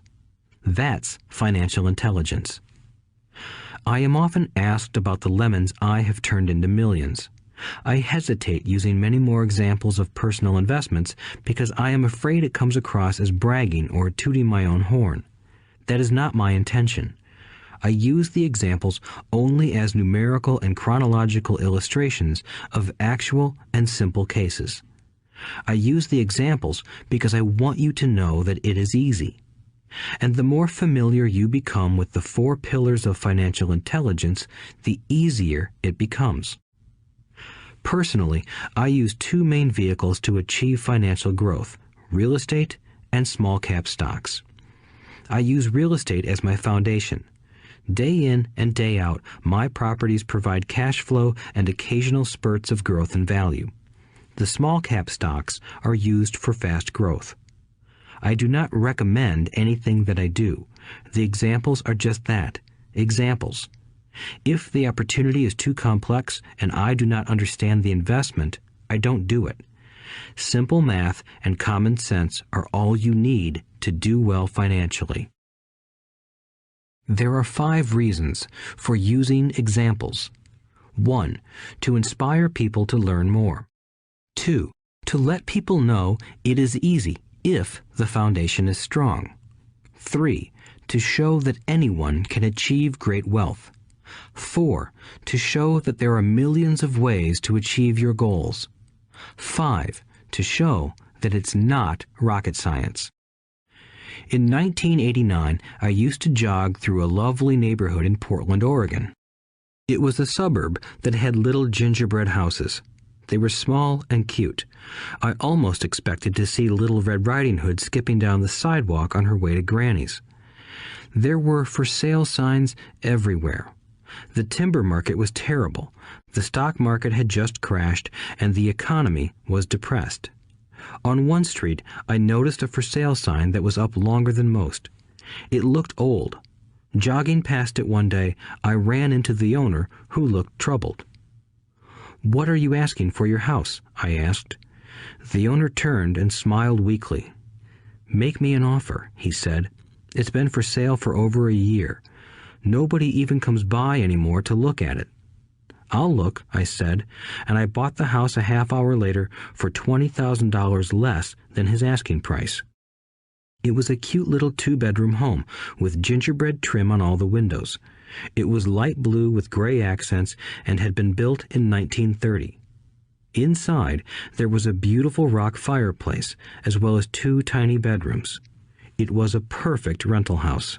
I gave the owner $5,000 down for a $45,000 house that was really worth $65,000, except that no one wanted to buy it. The owner moved out in a week, happy to be free, and my first tenant moved in, a local college professor. After the mortgage, expenses, and management fees were paid, I put a little less than $40 in my pocket at the end of each month. Hardly exciting. A year later, the depressed Oregon real estate market had begun to pick up. California investors, flush with money from their still booming real estate market, were moving north and buying up Oregon and Washington. I sold that little house for $95,000 to a young couple from California who thought it was a bargain. My capital gains of approximately $40,000 were placed into a 1031 tax-deferred exchange, and I went shopping for a place to put my money. In about a month, I found a 12-unit apartment house right next to the Intel plant in Beaverton, Oregon. The owners lived in Germany, had no idea what the place was worth, and again, just wanted to get out of it. I offered $275,000 for a $450,000 building. They agreed to $300,000. I bought it and held it for 2 years. Utilizing the same 1031 exchange process, we sold the building for $495,000 and bought a 30-unit apartment building in Phoenix, Arizona. We had moved to Phoenix by then to get out of the rain and needed to sell anyway. Like the former Oregon market, the real estate market in Phoenix was depressed. The price of the 30-unit apartment building in Phoenix was $875,000, with $225,000 down. The cash flow from the 30 units was a little over $5,000 a month. The Arizona market began moving up, and a few years later, a Colorado investor offered us $1.2 million for the property. The point of this example is how a small amount can grow into a large amount. Again, it is a matter of understanding financial statements, investment strategies, a sense of the market, and the laws. If people are not versed in these subjects, then obviously they must follow standard dogma, which is to play it safe, diversify, and only invest in secure investments. The problem with secure investments is that they are often sanitized, that is, made so safe that the gains are less. Most large brokerage houses will not touch speculative transactions in order to protect themselves and their clients, and that is a wise policy. The really hot deals are not offered to people who are novices. Often, the best deals that make the rich even richer are reserved for those who understand the game. It is technically illegal to offer speculative deals to someone who is considered not sophisticated, but of course, it happens. The more sophisticated I get, the more opportunities come my way. Another case for developing your financial intelligence over a lifetime is simply that more opportunities are presented to you. And the greater your financial intelligence, the easier it is to tell whether a deal is good. It's your intelligence that can spot a bad deal or make a bad deal good. The more I learn, and there is a lot to learn, the more money I make simply because I gain experience and wisdom as the years go on. I have friends who are playing it safe, working hard at their profession and failing to gain financial wisdom, which does take time to develop. My overall philosophy is to plant seeds inside my asset column. That is my formula. I start small and plant seeds. Some grow, some don't. Inside our real estate corporation, we have property worth several $1 million. It is our own right, or real estate investment trust. The point I'm making is that most of those millions started out as little $5,000 to $10,000 investments. All of those down payments were fortunate to catch a fast-rising market and increase tax-free. We traded in and out several times over a number of years. We also own a stock portfolio, surrounded by a corporation that Kim and I call our personal mutual fund. We have friends who deal specifically with investors like us who have extra money each month to invest. We buy high-risk, speculative private companies that are just about to go public on a stock exchange in the United States or Canada. An example of how fast gains can be made are 100,000 shares purchased for 25 cents each before the company goes public. 6 months later, the company is listed, and the 100,000 shares now are worth $2 each. If the company is well managed, the price keeps going up, and the stock may go to $20 or more per share. There are years when our $25,000 has gone to $1 million in less than a year. It is not gambling if you know what you're doing. It is gambling if you're just throwing money into a deal and praying. The idea in anything is to use your technical knowledge, wisdom, and love of the game to cut the odds down, to lower the risk. Of course, there is always risk. It is financial intelligence that improves the odds. Thus, what is risky for one person is less risky to someone else. That is the primary reason I constantly encourage people to invest more in their financial education than in stocks, real estate, or other markets. The smarter you are, the better chance you have of beating the odds. The stock plays I personally invested in were extremely high risk for most people and absolutely not recommended. I have been playing that game since 1979 and have paid more than my share in dues. But if you will review why investments such as these are high risk for most people, you may be able to set your life up differently, so that the ability to take $25,000 and turn it into $1 million in a year is low risk for you. As stated earlier, nothing I have written is a recommendation. It is only used as an example of what is simple and possible. What I do is small potatoes in the grand scheme of things. Yet, for the average individual, a passive income of more than $100,000 a year is nice and not hard to achieve. Depending on the market and how smart you are, it could be done in 5 to 10 years. If you keep your living expenses modest, $100,000 coming in as additional income is pleasant, regardless of whether you work. You can work if you like, or take time off if you choose, and use the government tax system in your favor rather than against you. My personal basis is real estate. I love real estate because it's stable and slow-moving. I keep the base solid. The cash flow is fairly steady and, if properly managed, has a good chance of increasing in value. The beauty of a solid base of real estate is that it allows me to take greater risks, as I do with speculative stocks. If I make great profits in the stock market, I pay my capital gains tax on the gain and then reinvest what's left in real estate, again further securing my asset foundation. A last word on real estate. I have traveled all over the world and taught investing. In every city, I hear people say you cannot buy real estate cheap. That is not my experience. Even in New York or Tokyo, or just on the outskirts of the city, prime bargains are overlooked by most people. In Singapore, with their high real estate prices, there are still bargains to be found within a short driving distance. So whenever I hear someone say, "You can't do that here," pointing at me, I remind them that maybe the real statement is, "I don't know how to do that here. Yet." Great opportunities are not seen with your eyes. They are seen with your mind. Most people never get wealthy simply because they are not trained financially to recognize opportunities right in front of them. I am often asked, how do I start? In the final chapter of this audiobook, I offer 10 steps that I followed on the road to my financial freedom.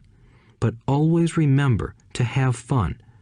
When you learn the rules and the vocabulary of investing and begin to build your asset column, I think you'll find that it's as fun a game as you've ever played.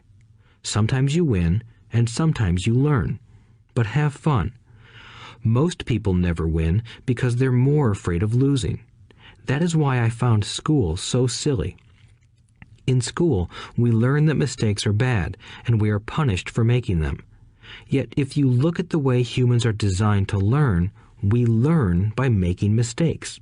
We learn to walk by falling down. If we never fell down, we would never walk. The same is true for learning to ride a bike. I still have scars on my knees, but today I can ride a bike without thinking. The same is true for getting rich. Unfortunately, the main reason most people are not rich is because they are terrified of losing. Winners are not afraid of losing, but losers are. Failure is part of the process of success. People who avoid failure also avoid success. I look at money much like my game of tennis. I play hard, make mistakes, correct, make more mistakes, correct, and I get better. If I lose the game, I reach across the net, shake my opponent's hand, smile, and say, "See you next Saturday." There are two kinds of investors. One, the first and most common type is a person who buys a packaged investment.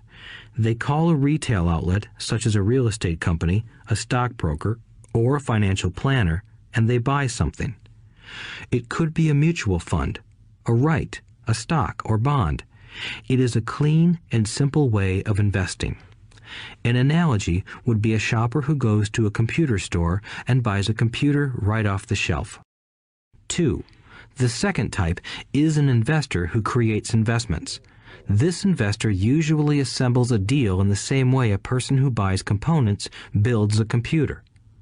I do not know the first thing about putting components of a computer together, but I do know how to put pieces of opportunities together, or know people who know how.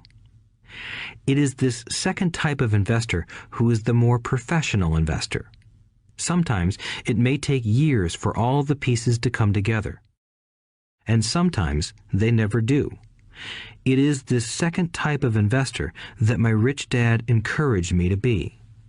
It is important to learn how to put the pieces together, because that is where the huge wins reside, and sometimes some huge losses if the tide goes against you. If you want to be the second type of investor, you need to develop 3 main skills. These skills are in addition to those required to become financially intelligent. 1. Find an opportunity that everyone else missed. You see with your mind what others miss with their eyes. For example, a friend bought this run-down old house. It was spooky to look at. Everyone wondered why he bought it. What he saw that we did not was that the house came with 4 extra empty lots. He discovered that after going to the title company. After buying the house, he tore the house down and sold the 5 lots to a builder for 3 times what he paid for the entire package. He made $75,000 for 2 months of work. It's not a lot of money, but it sure beats minimum wage, and it's not technically difficult. 2. Raise money. The average person only goes to the bank. This second type of investor needs to know how to raise capital, and there are many ways that don't require a bank. To get started, I learned how to buy houses without a bank. It was the learned skill of raising money more than the houses themselves that was priceless. All too often, I hear people say, "The bank won't lend me money," or "I don't have the money to buy it." If you want to be a Type 2 investor, you need to learn how to do that which stops most people. In other words, a majority of people let their lack of money stop them from making a deal. If you can avoid that obstacle, you will be millions ahead of those who don't learn those skills. There have been many times I have bought a house, a stock, or an apartment building without a penny in the bank. I once bought an apartment house for $1.2 million. I did what is called tying it up with a written contract between seller and buyer. I then raised the $100,000 deposit, which bought me 90 days to raise the rest of the money. Why did I do it? Simply because I knew it was worth $2 million. I never raised the money.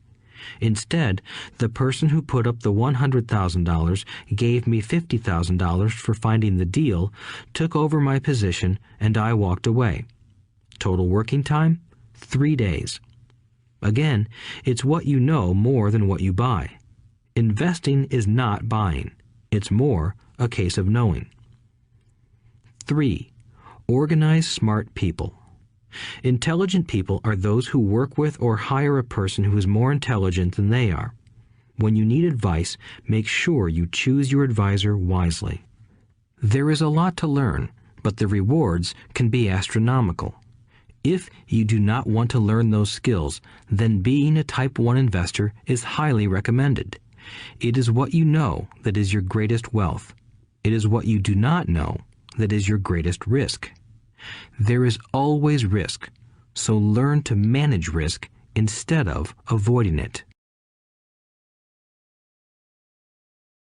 Chapter 6. Lesson 6. Work to learn, don't work for money. Job security meant everything to my educated dad. Learning meant everything to my rich dad. A few years ago, I granted an interview with a newspaper in Singapore. The young female reporter was on time, and the interview got underway immediately. We sat in the lobby of a luxurious hotel, sipping coffee and discussing the purpose of my visit to Singapore. I was to share the platform with Zig Ziglar. He was speaking on motivation, and I was speaking on the secrets of the rich. Someday, I would like to be a best-selling author like you, she said. I had seen some of the articles she had written for the paper, and I was impressed. She had a tough, clear style of writing. Her articles held a reader's interest. You have a great style, I said in reply. What holds you back from achieving your dream? My work does not seem to go anywhere, she said quietly. Everyone says that my novels are excellent, but nothing happens. So I keep my job with the paper. At least it pays the bills. Do you have any suggestions? Yes, I do, I said brightly. A friend of mine here in Singapore runs a school that trains people to sell. He runs sales training courses for many of the top corporations here in Singapore, and I think attending one of his courses would greatly enhance your career. She stiffened. Are you saying I should go to school to learn to sell? I nodded. You aren't serious, are you? Again, I nodded. What is wrong with that? I was now backpedaling. She was offended by something, and now I was wishing I had not said anything. In my attempt to be helpful, I found myself defending my suggestion. I have a master's degree in English literature. Why would I go to school to learn to be a salesperson? I am a professional.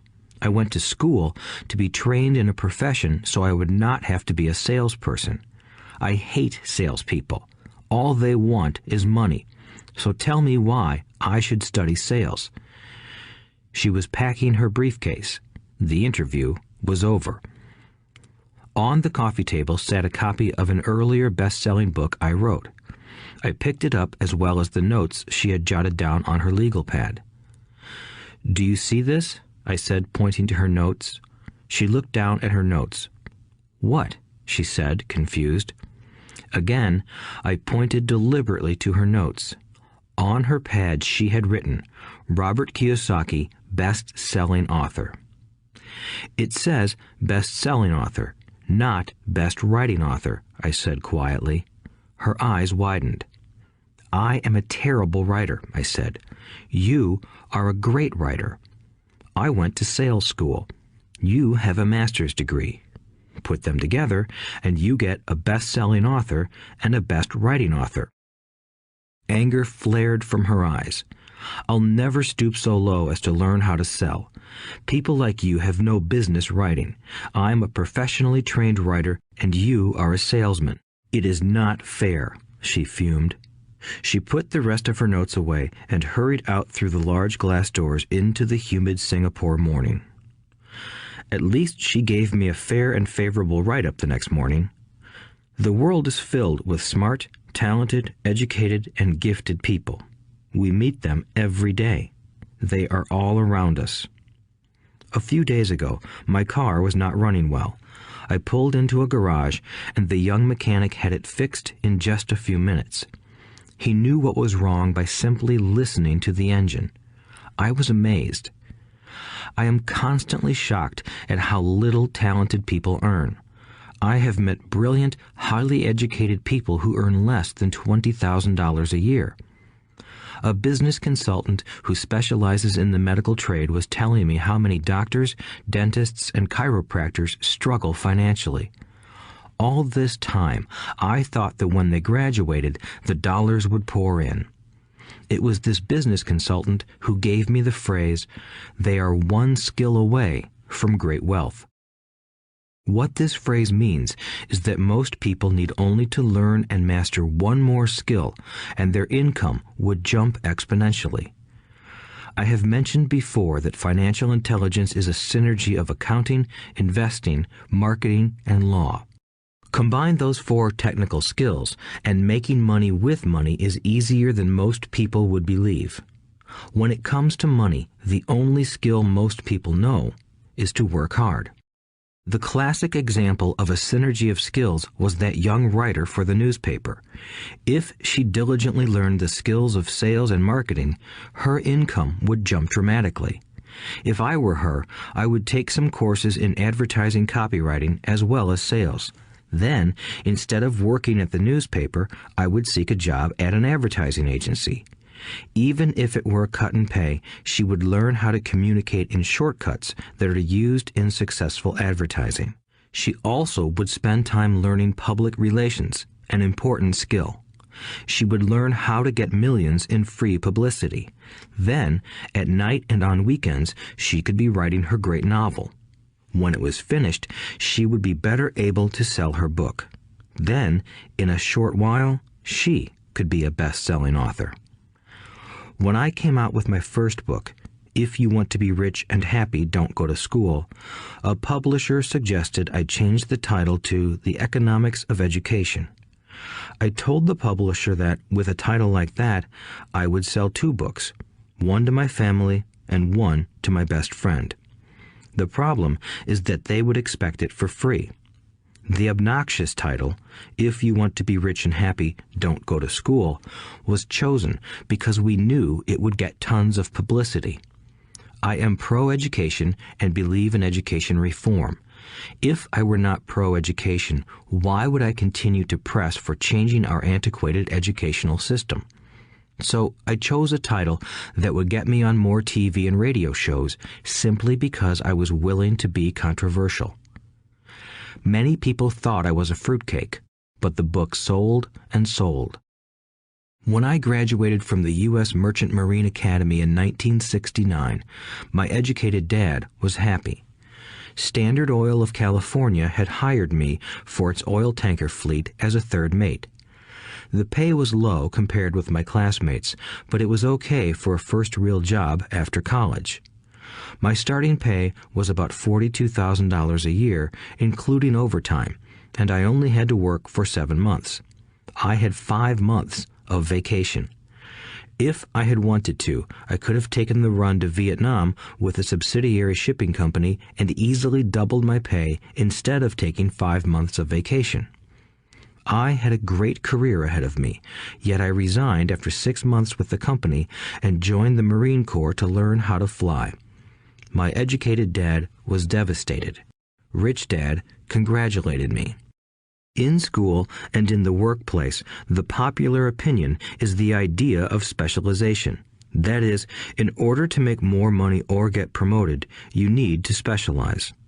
That is why medical doctors immediately begin to seek a specialty such as orthopedics or pediatrics. The same is true for accountants, architects, lawyers, pilots, and others. My educated dad believed in the same dogma. That is why he was thrilled when he eventually achieved his doctorate. He often admitted that schools reward people who study more and more about less and less.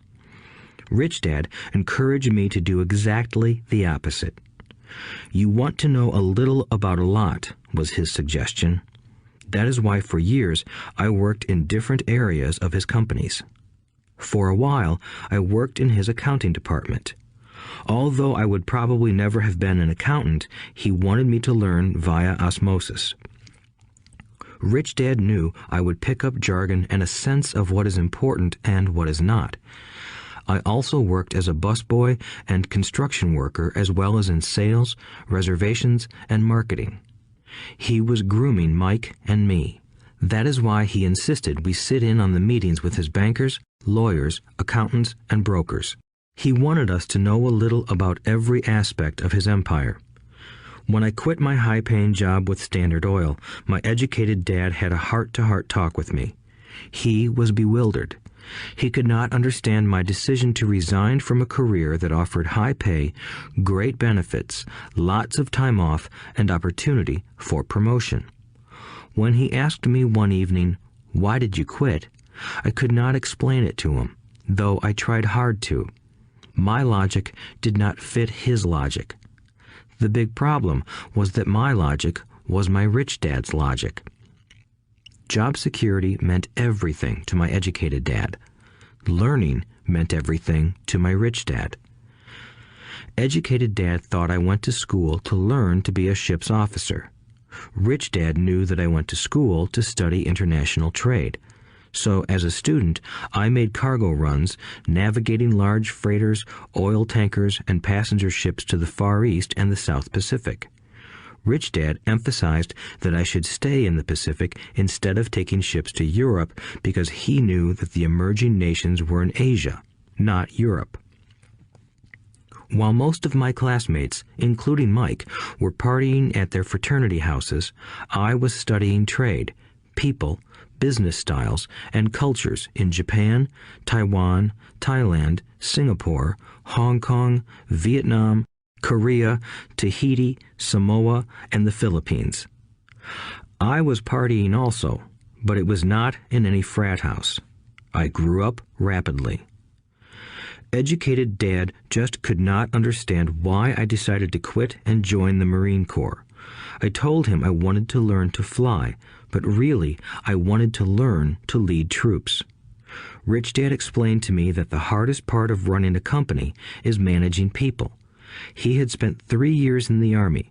My educated dad was draft exempt. Rich Dad valued learning to lead men into dangerous situations. Leadership is what you need to learn next, he said. If you are not a good leader, you'll get shot in the back, just like they do in business. Returning from Vietnam in 1973, I resigned my commission, even though I loved flying. I found a job with Xerox Corporation. I joined it for one reason, and it was not for the benefits. I was a shy person, and the thought of selling was the most frightening subject in the world. Xerox has one of the best sales training programs in America. Rich Dad was proud of me. My educated dad was ashamed. Being an intellectual, he thought that salespeople were below him. I worked with Xerox for 4 years until I overcame my fear of knocking on doors and being rejected. Once I could consistently be in the top 5 in sales, I again resigned and moved on, leaving behind another great career with an excellent company. In 1977, I formed my first company. Rich Dad had groomed Mike and me to take over companies, so I now had to learn to form them and put them together. My first product, the nylon and Velcro wallet, was manufactured in the Far East and shipped to a warehouse in New York, near where I had gone to school. My formal education was complete, and it was time to test my wings. If I failed, I would go broke. Rich Dad thought it best to go broke before 30. You still have time to recover, was his advice. On the eve of my 30th birthday, my first shipment left Korea for New York. Today, I still do business internationally, and as my rich dad encouraged me to do, I keep seeking the emerging nations. Today, my investment company invests in South American countries and Asian countries, as well as in Norway and Russia. There is an old cliche that goes, "Job is an acronym for just over broke." Unfortunately, I would say that applies to millions of people. Because school does not think financial intelligence is an intelligence, most workers live within their means. They work and they pay bills. There is another horrible management theory that goes, workers work hard enough to not be fired, and owners pay just enough so that workers won't quit. And if you look at the pay scales of most companies, again, I would say there is a degree of truth to that statement. The net result is that most workers never get ahead. They do what they've been taught to do, get a secure job. Most workers focus on working for pay and benefits that reward them in the short term, but are often disastrous in the long run. Instead, I recommend to young people to seek work for what they will learn more than what they will earn. Look down the road at what skills they want to acquire before choosing a specific profession and before getting trapped in the rat race. Once people are trapped in the lifelong process of bill paying, they become like those little hamsters running around in those metal wheels. Their little furry legs are spinning furiously, the wheel is turning furiously, but come tomorrow morning, they'll still be in the same cage. Great job. In the movie Jerry Maguire, starring Tom Cruise, there are many great one-liners. Probably the most memorable is, "Show me the money."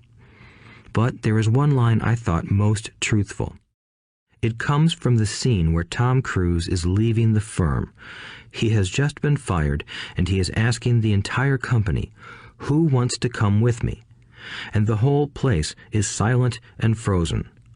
Only one woman speaks up and says, "I'd like to, but I'm due for a promotion in 3 months." That statement is probably the most truthful statement in the whole movie. It is the type of statement that people use to keep themselves busy, working away to pay bills. I know my educated dad looked forward to his pay raise every year, and every year he was disappointed. So he would go back to school to earn more qualifications so he could get another raise.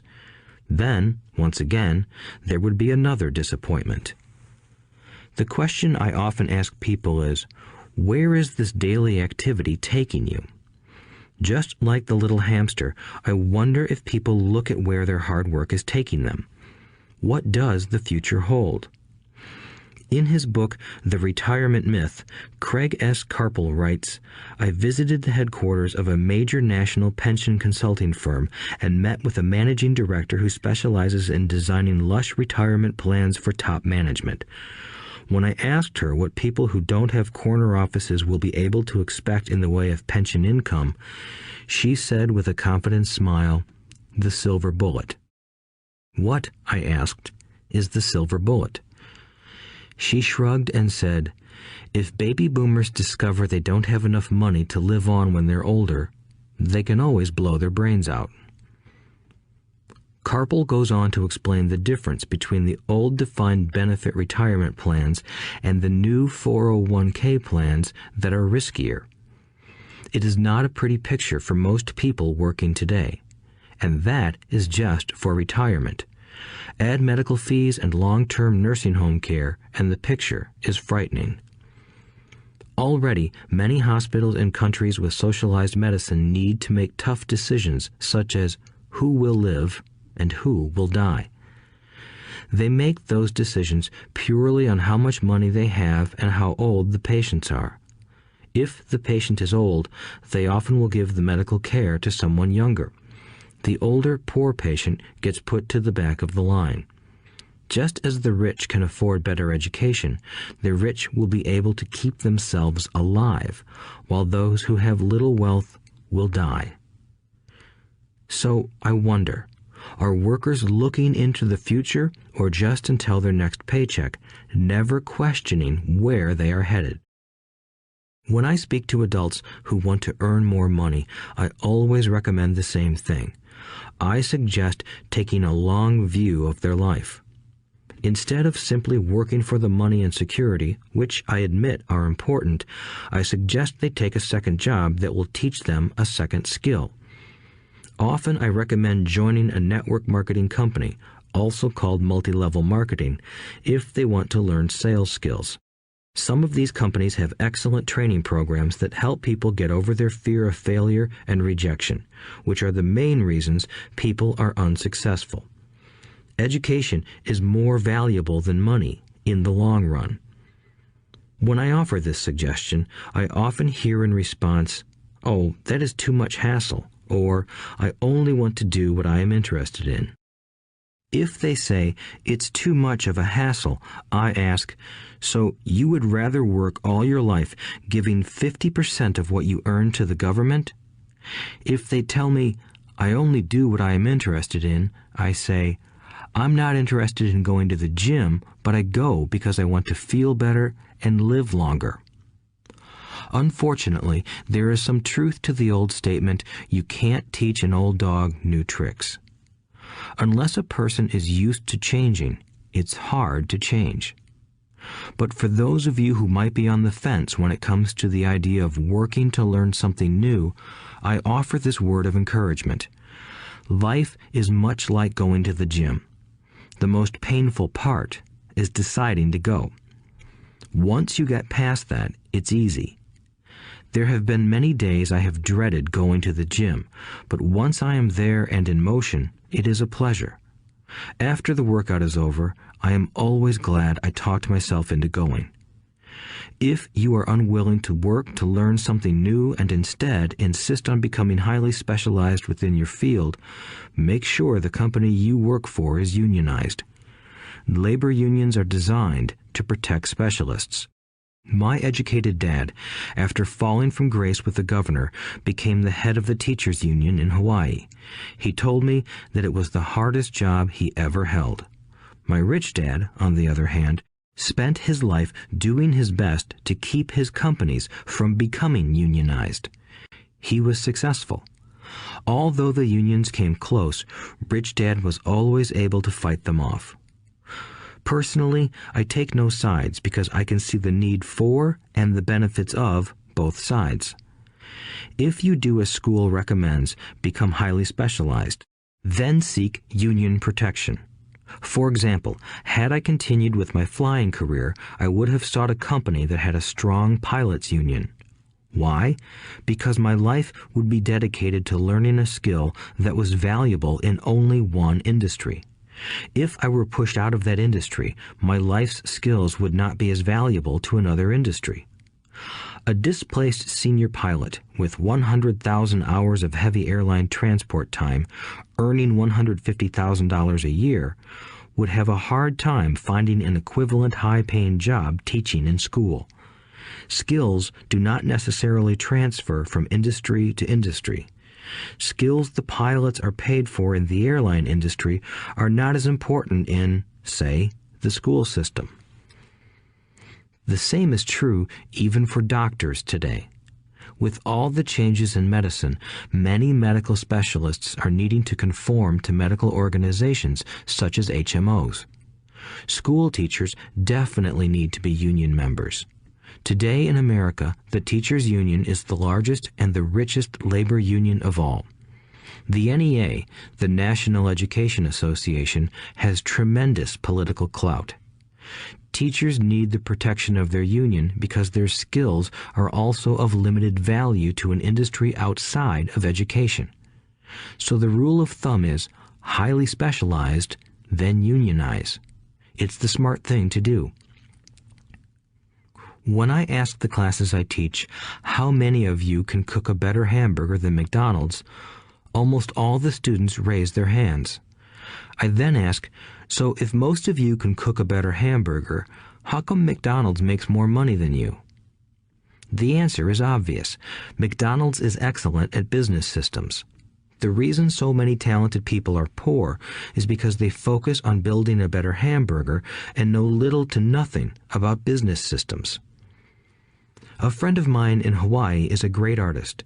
He makes a sizable amount of money. One day, his mother's attorney called to tell him that she had left him $35,000.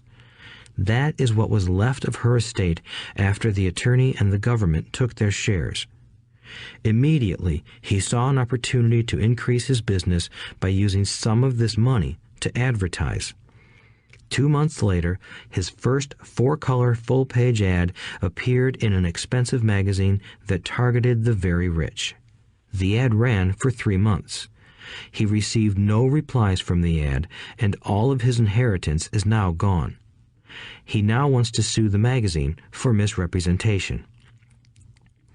This is a common case of someone who can build a beautiful hamburger but knows little about business. When I asked him what he learned, his only reply was, "Advertising salespeople are crooks." I then asked him if he would be willing to take a course in sales and a course in direct marketing. His reply, "I don't have the time, and I don't want to waste my money." The world is filled with talented poor people. All too often, they're poor or struggle financially or earn less than they are capable of, not because of what they know, but because of what they do not know. They focus on perfecting their skills at building a better hamburger rather than the skills of selling and delivering the hamburger. Maybe McDonald's does not make the best hamburger, but they are the best at selling and delivering a basic average burger. Poor Dad wanted me to specialize. That was his view on how to be paid more. Even after being told by the governor of Hawaii that he could no longer work in state government, my educated dad continued to encourage me to get specialized. Educated Dad then took up the cause of the teachers' union, campaigning for further protection and benefits for these highly skilled and educated professionals. We argued often, but I know he never agreed that over-specialization is what caused the need for union protection. He never understood that the more specialized you become, the more you are trapped and dependent on that specialty. Rich Dad advised that Mike and I groom ourselves. Many corporations do the same thing. They find a young, bright student just out of business school and begin grooming that person to someday take over the company. So these bright young employees do not specialize in one department. They are moved from department to department to learn all the aspects of business systems. The rich often groom their children or the children of others. By doing so, their children gain an overall knowledge of the operations of the business and how the various departments interrelate. For the World War II generation, it was considered bad to skip from company to company. Today, it is considered smart. Since people will skip from company to company rather than seek greater specialization in skills, why not seek to learn more than to earn? In the short term, it may earn you less, but it will pay dividends in the long term. The main management skills needed for success are 1. Management of cash flow, 2. Management of systems, 3. Management of people. The most important specialized skills are sales and marketing. The ability to sell, to communicate to another human being, be it a customer, employee, boss, spouse, or child, is the base skill of personal success.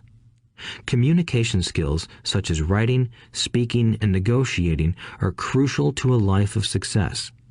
These are skills I work on constantly, attending courses or buying educational resources to expand my knowledge. As I have mentioned, my educated dad worked harder and harder the more competent he became. He also became more trapped the more specialized he got. Although his salary went up, his choices diminished. Soon after he was locked out of government work, he found out how vulnerable he really was professionally. It is like professional athletes who suddenly are injured or are too old to play. Their once high-paying position is gone, and they have limited skills to fall back on. I think that is why my educated dad sided so much with the unions after that. He realized how much a union would have benefited him. Rich Dad encouraged Mike and me to know a little about a lot. He encouraged us to work with people smarter than we were and to bring smart people together to work as a team. Today, it would be called a synergy of professional specialties. Today, I meet ex-school teachers earning hundreds of thousands of dollars a year. They earn that much because they have specialized skills in their field as well as other skills. They can teach as well as sell and market. I know of no other skills to be more important than selling and marketing. The skills of selling and marketing are difficult for most people, primarily due to their fear of rejection. The better you are at communicating, negotiating, and handling your fear of rejection, the easier life is. Just as I advise that newspaper writer who wanted to become a best-selling author, I advise anyone else today. Being technically specialized has its strengths as well as its weaknesses. I have friends who are geniuses, but they cannot communicate effectively with other human beings, and, as a result, their earnings are pitiful. I advise them to just spend a year learning to sell. Even if they earn nothing, their communication skills will improve, and that is priceless. In addition to being good learners, sellers, and marketers, we need to be good teachers as well as good students. To be truly rich, we need to be able to give as well as to receive.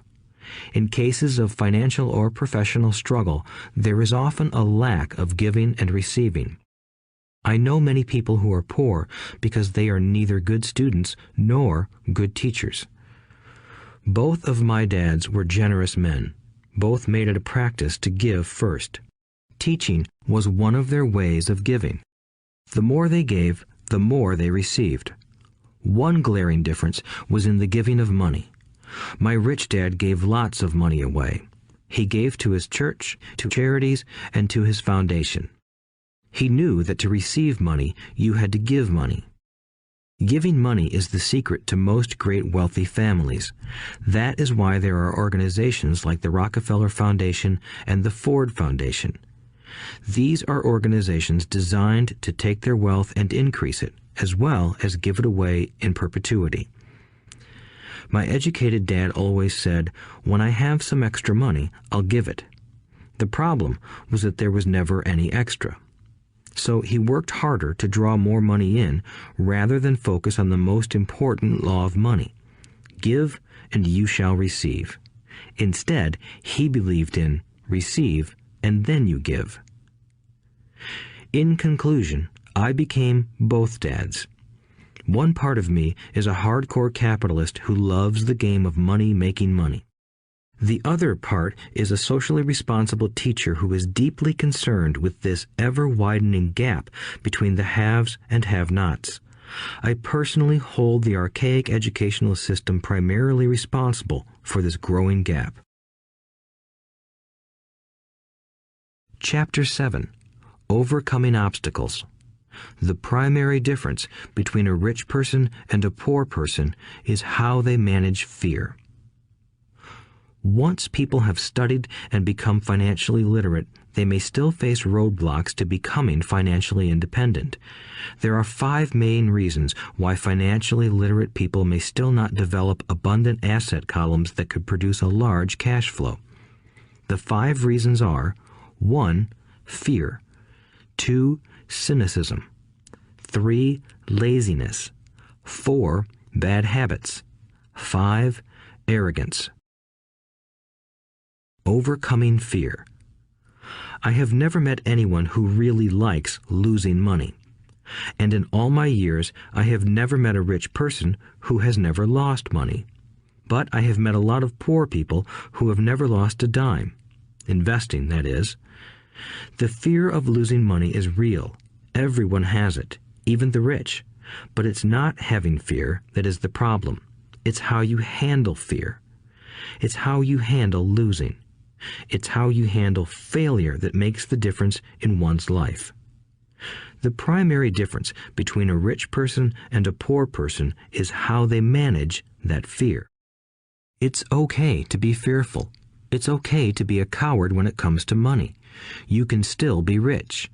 We're all heroes at something and cowards at something else. My friend's wife is an emergency room nurse.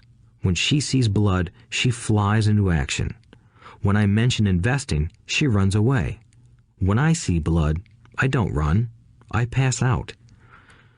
My rich dad understood phobias about money. Some people are terrified of snakes. Some people are terrified about losing money. Both are phobias, he would say. So his solution to the phobia of losing money was this little rhyme. If you hate risk and worry, start early.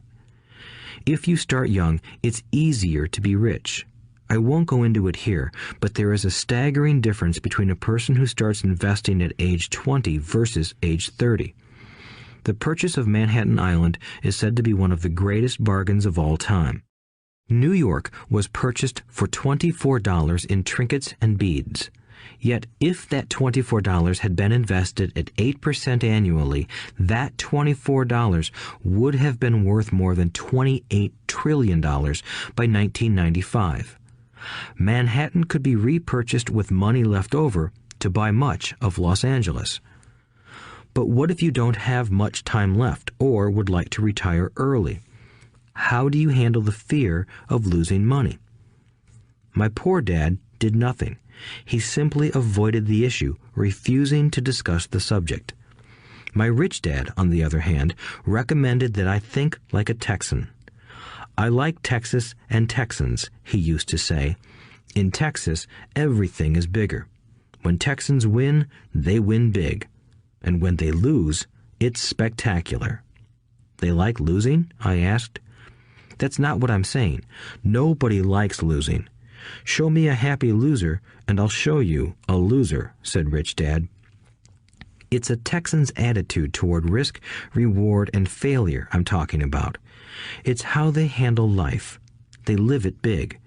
Not like most of the people around here, living like roaches when it comes to money, terrified that someone will shine a light on them and whimpering when the grocery clerk shortchanges them a quarter. Rich Dad went on, "What I like best is the Texas attitude. They're proud when they win, and they brag when they lose. Texans have a saying, if you're going to go broke, go big. You don't want to admit you went broke over a duplex." He constantly told Mike and me that the greatest reason for lack of financial success was because most people played it too safe. People are so afraid of losing that they lose, were his words. Fran Tarkenton, a one-time great NFL quarterback, says it still another way. Winning means being unafraid to lose. In my own life, I've noticed that winning usually follows losing. Before I finally learned to ride a bike, I first fell down many times. I've never met a golfer who has never lost a golf ball. I've never met people who have fallen in love who have never had their heart broken. And I've never met someone rich who has never lost money. So for most people, the reason they don't win financially is because the pain of losing money is far greater than the joy of being rich. Another saying in Texas is, everyone wants to go to heaven, but no one wants to die. Most people dream of being rich, but are terrified of losing money, so they never get to heaven. Rich Dad used to tell Mike and me stories about his trips to Texas. If you really want to learn the attitude of how to handle risk, losing, and failure, go to San Antonio and visit the Alamo. The Alamo is a great story of brave people who chose to fight, knowing there was no hope of success. They chose to die instead of surrendering. It's an inspiring story, worthy of study. Nonetheless, it's still a tragic military defeat. They got their butts kicked. So, how do Texans handle failure? They still shout, "Remember the Alamo." Mike and I heard this story a lot.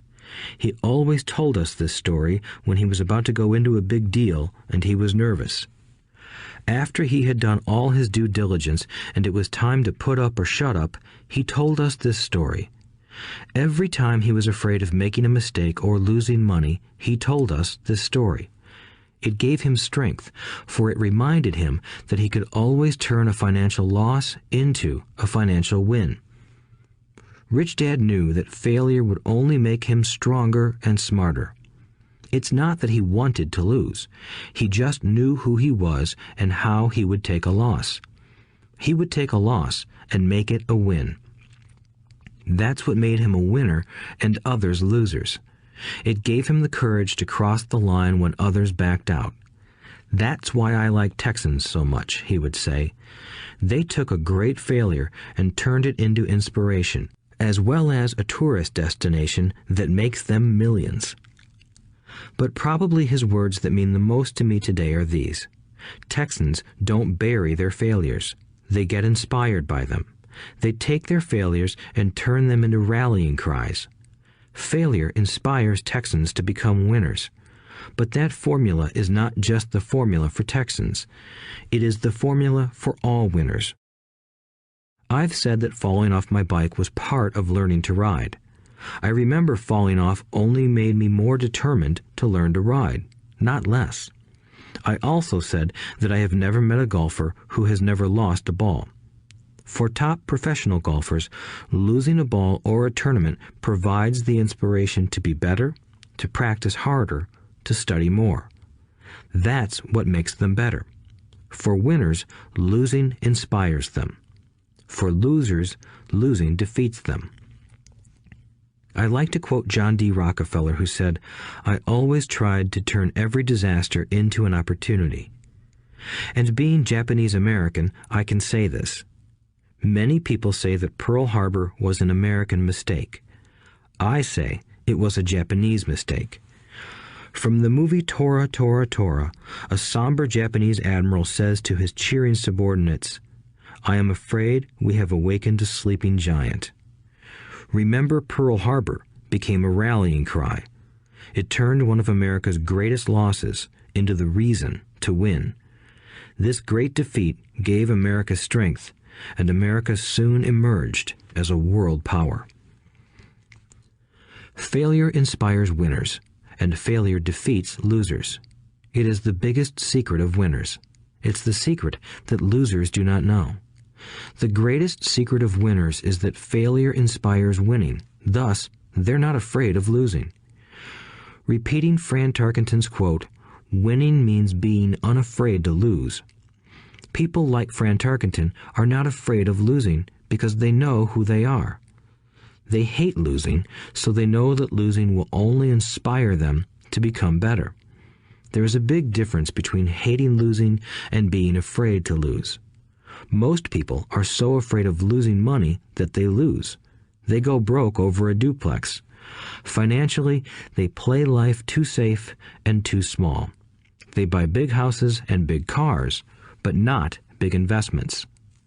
The main reason that over 90% of the American public struggles financially is because they play not to lose. They don't play to win. They go to their financial planners or accountants or stockbrokers and buy a balanced portfolio. Most have lots of cash in CDs, low-yield bonds, mutual funds that can be traded within a mutual fund family, and a few individual stocks. It is a safe and sensible portfolio, but it is not a winning portfolio. It is a portfolio of someone playing not to lose.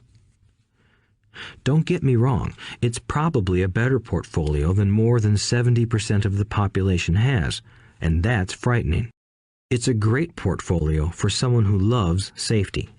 But playing it safe and balanced on your investment portfolio is not the way successful investors play the game. If you have little money and you want to be rich, you must first be focused, not balanced. If you look at any successful person, at the start, they were not balanced. Balanced people go nowhere. They stay in one spot. To make progress, you must first go unbalanced. Just look at how you make progress walking. Thomas Edison was not balanced. He was focused. Bill Gates was not balanced. He was focused. Donald Trump is focused. George Soros is focused. George Patton did not take his tanks wide. He focused them and blew through the weak spots in the German line. The French went wide with the Maginot Line, and you know what happened to them. If you have any desire to be rich, you must focus. Do not do what poor and middle-class people do, put their few eggs in many baskets. Put a lot of your eggs in a few baskets and focus. Follow one course until successful. If you hate losing, play it safe. If losing makes you weak, play it safe. Go with balanced investments. If you're over 25 years old and are terrified of taking risks, don't change. Play it safe, but start early. Start accumulating your nest egg early because it will take time.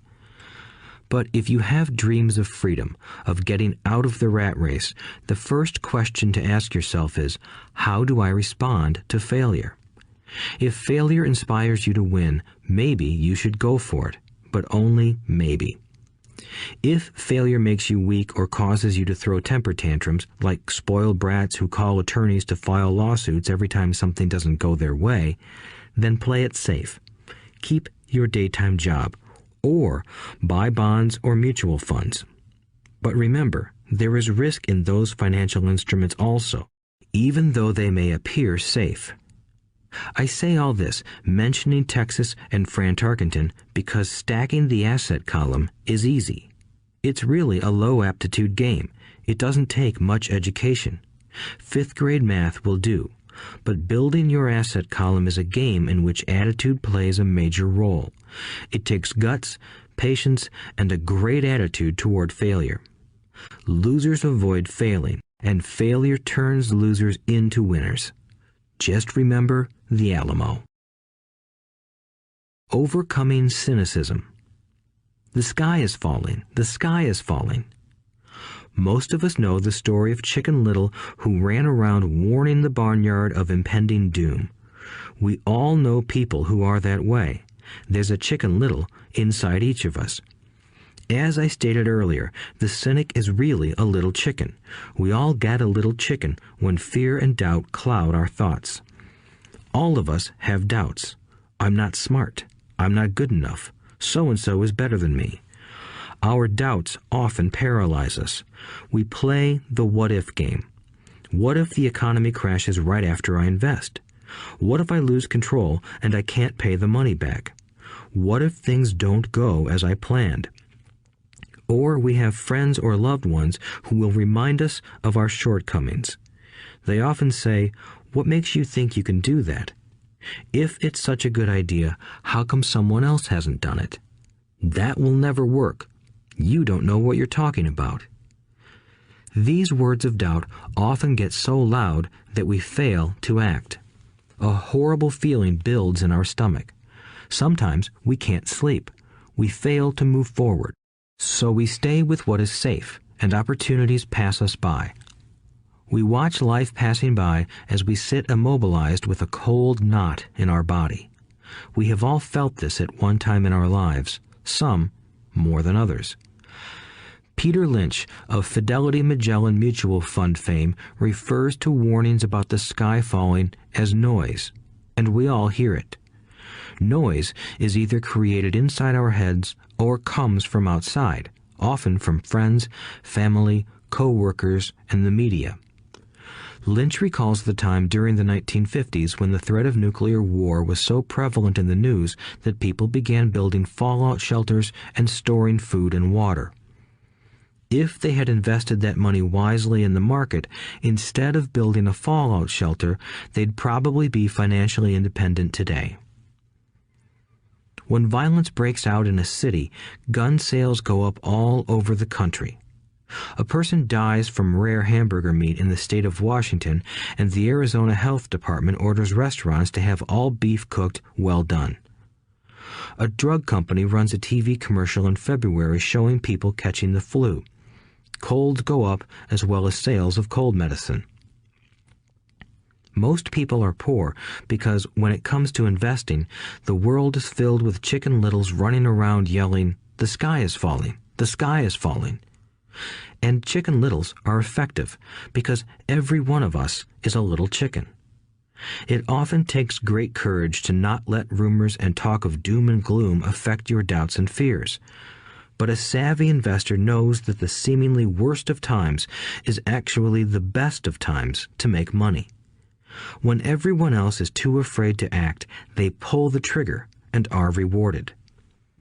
Some time ago, a friend named Richard came from Boston to visit Kim and me in Phoenix. He was impressed with what we had done through stocks and real estate.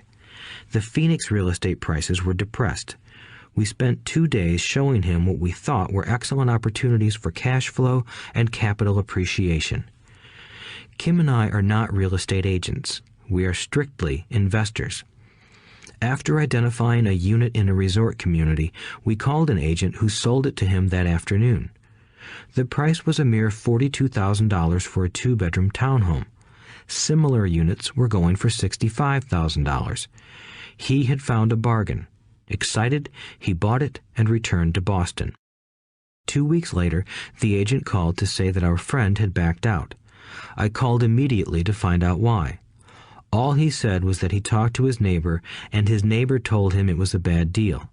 He was paying too much. I asked Richard if his neighbor was an investor. Richard said he was not. When I asked why he listened to him, Richard got defensive and simply said he wanted to keep looking. The real estate market in Phoenix turned, and a few years later, that little unit was renting for $1,000 a month, $2,500 in the peak winter months. The unit was worth $95,000. All Richard had to put down was $5,000, and he would have had a start at getting out of the rat race. Today, he still has done nothing. Richard's backing out did not surprise me. It's called buyer's remorse, and it affects all of us. The little chicken won, and a chance at freedom was lost. In another example, I hold a small portion of my assets in tax lien certificates instead of CDs. I earn 16% per year on my money, which certainly beats the interest rates banks offer on CDs. The certificates are secured by real estate and enforced by state law, which is also better than most banks. The formula they're bought on makes them safe. They just lack liquidity. So I look at them as 2 to 7 year CDs. Almost every time I tell someone that I hold my money this way, especially if they have money in CDs, they will tell me it's risky. They tell me why I should not do it. When I ask them where they get their information, they say from a friend or an investment magazine. They've never done it, and they're telling someone who's doing it why they shouldn't. The lowest yield I look for is 16%. But people who are filled with doubt are willing to accept a far lower return. Doubt is expensive. My point is that it's those doubts and cynicism that keep most people poor and playing it safe. The real world is simply waiting for you to get rich. Only a person's doubts keep them poor. As I said, getting out of the rat race is technically easy. It doesn't take much education, but those doubts are cripplers for most people. Cynics never win, said Rich Dad. Unchecked doubt and fear creates a cynic.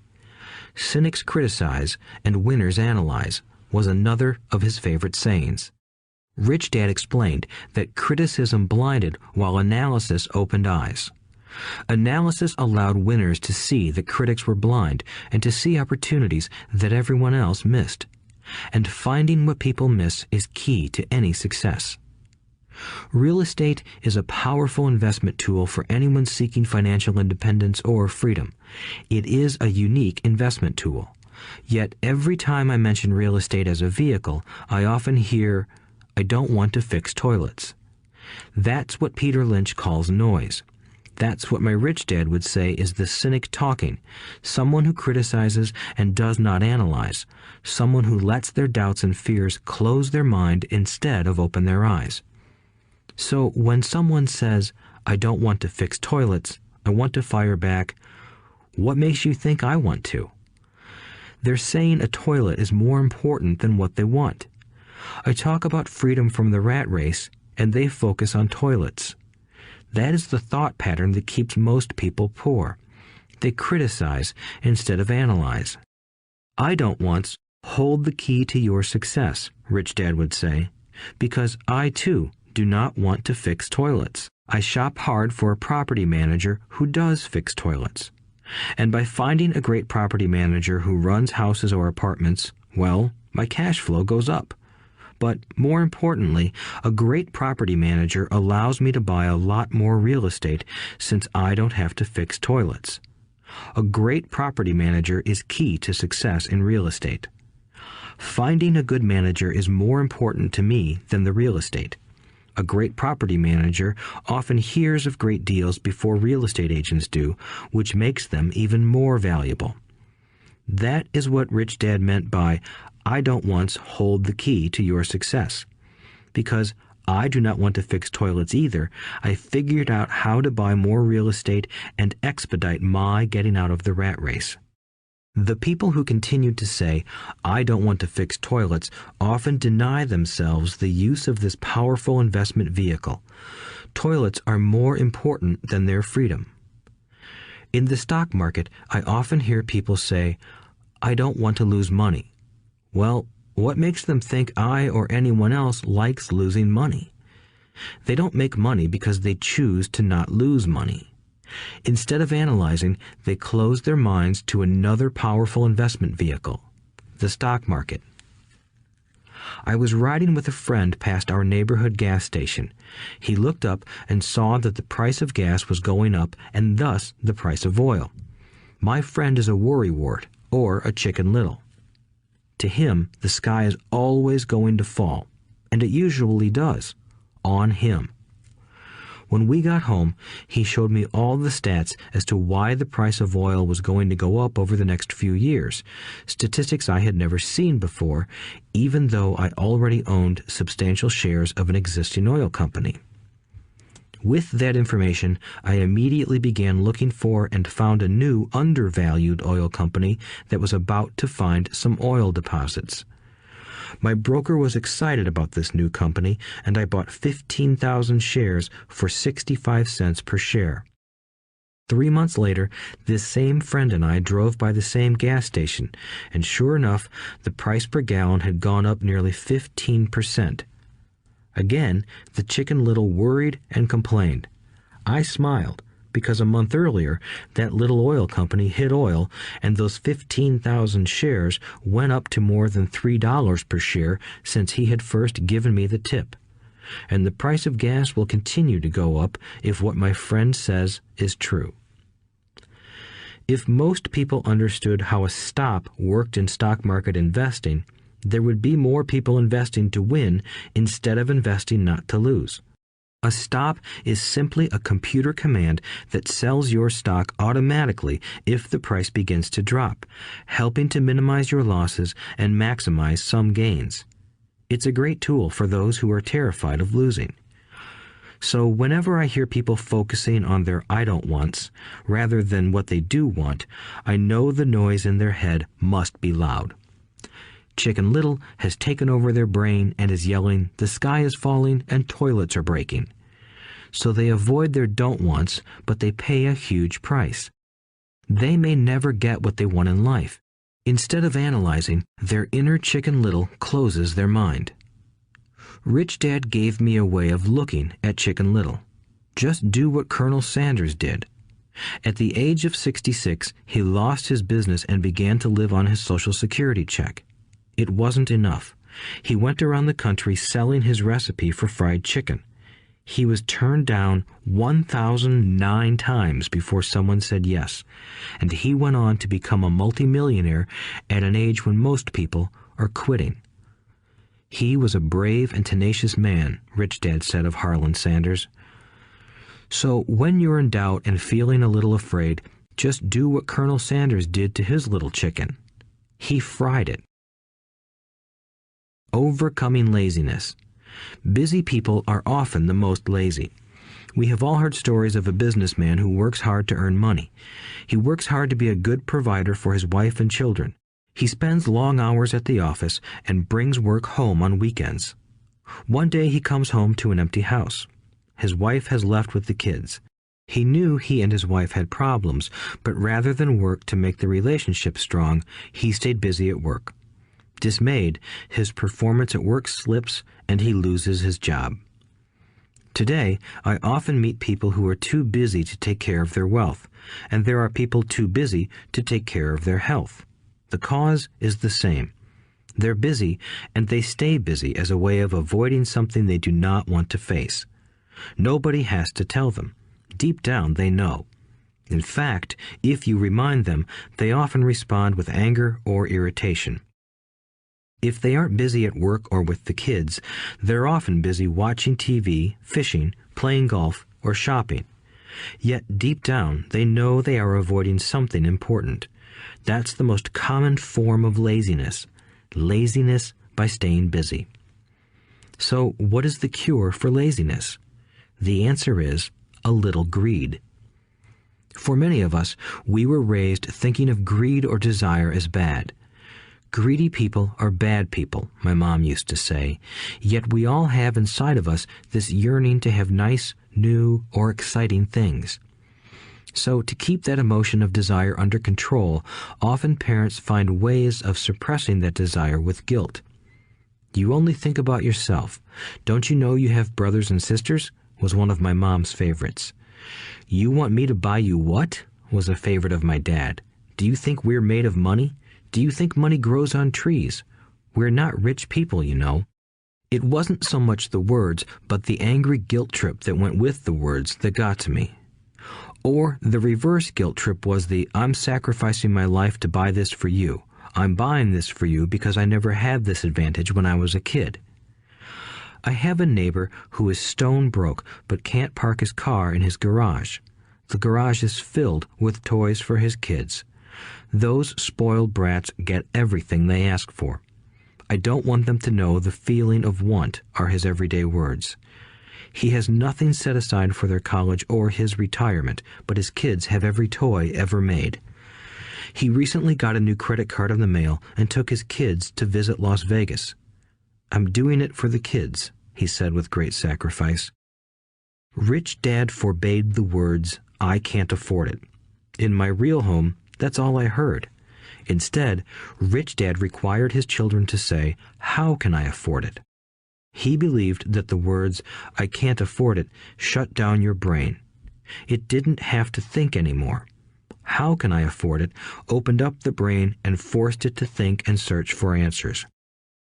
But most importantly, he felt the words, I can't afford it, were a lie, and the human spirit knows it. The human spirit is very, very powerful, he would say. It knows it can do anything.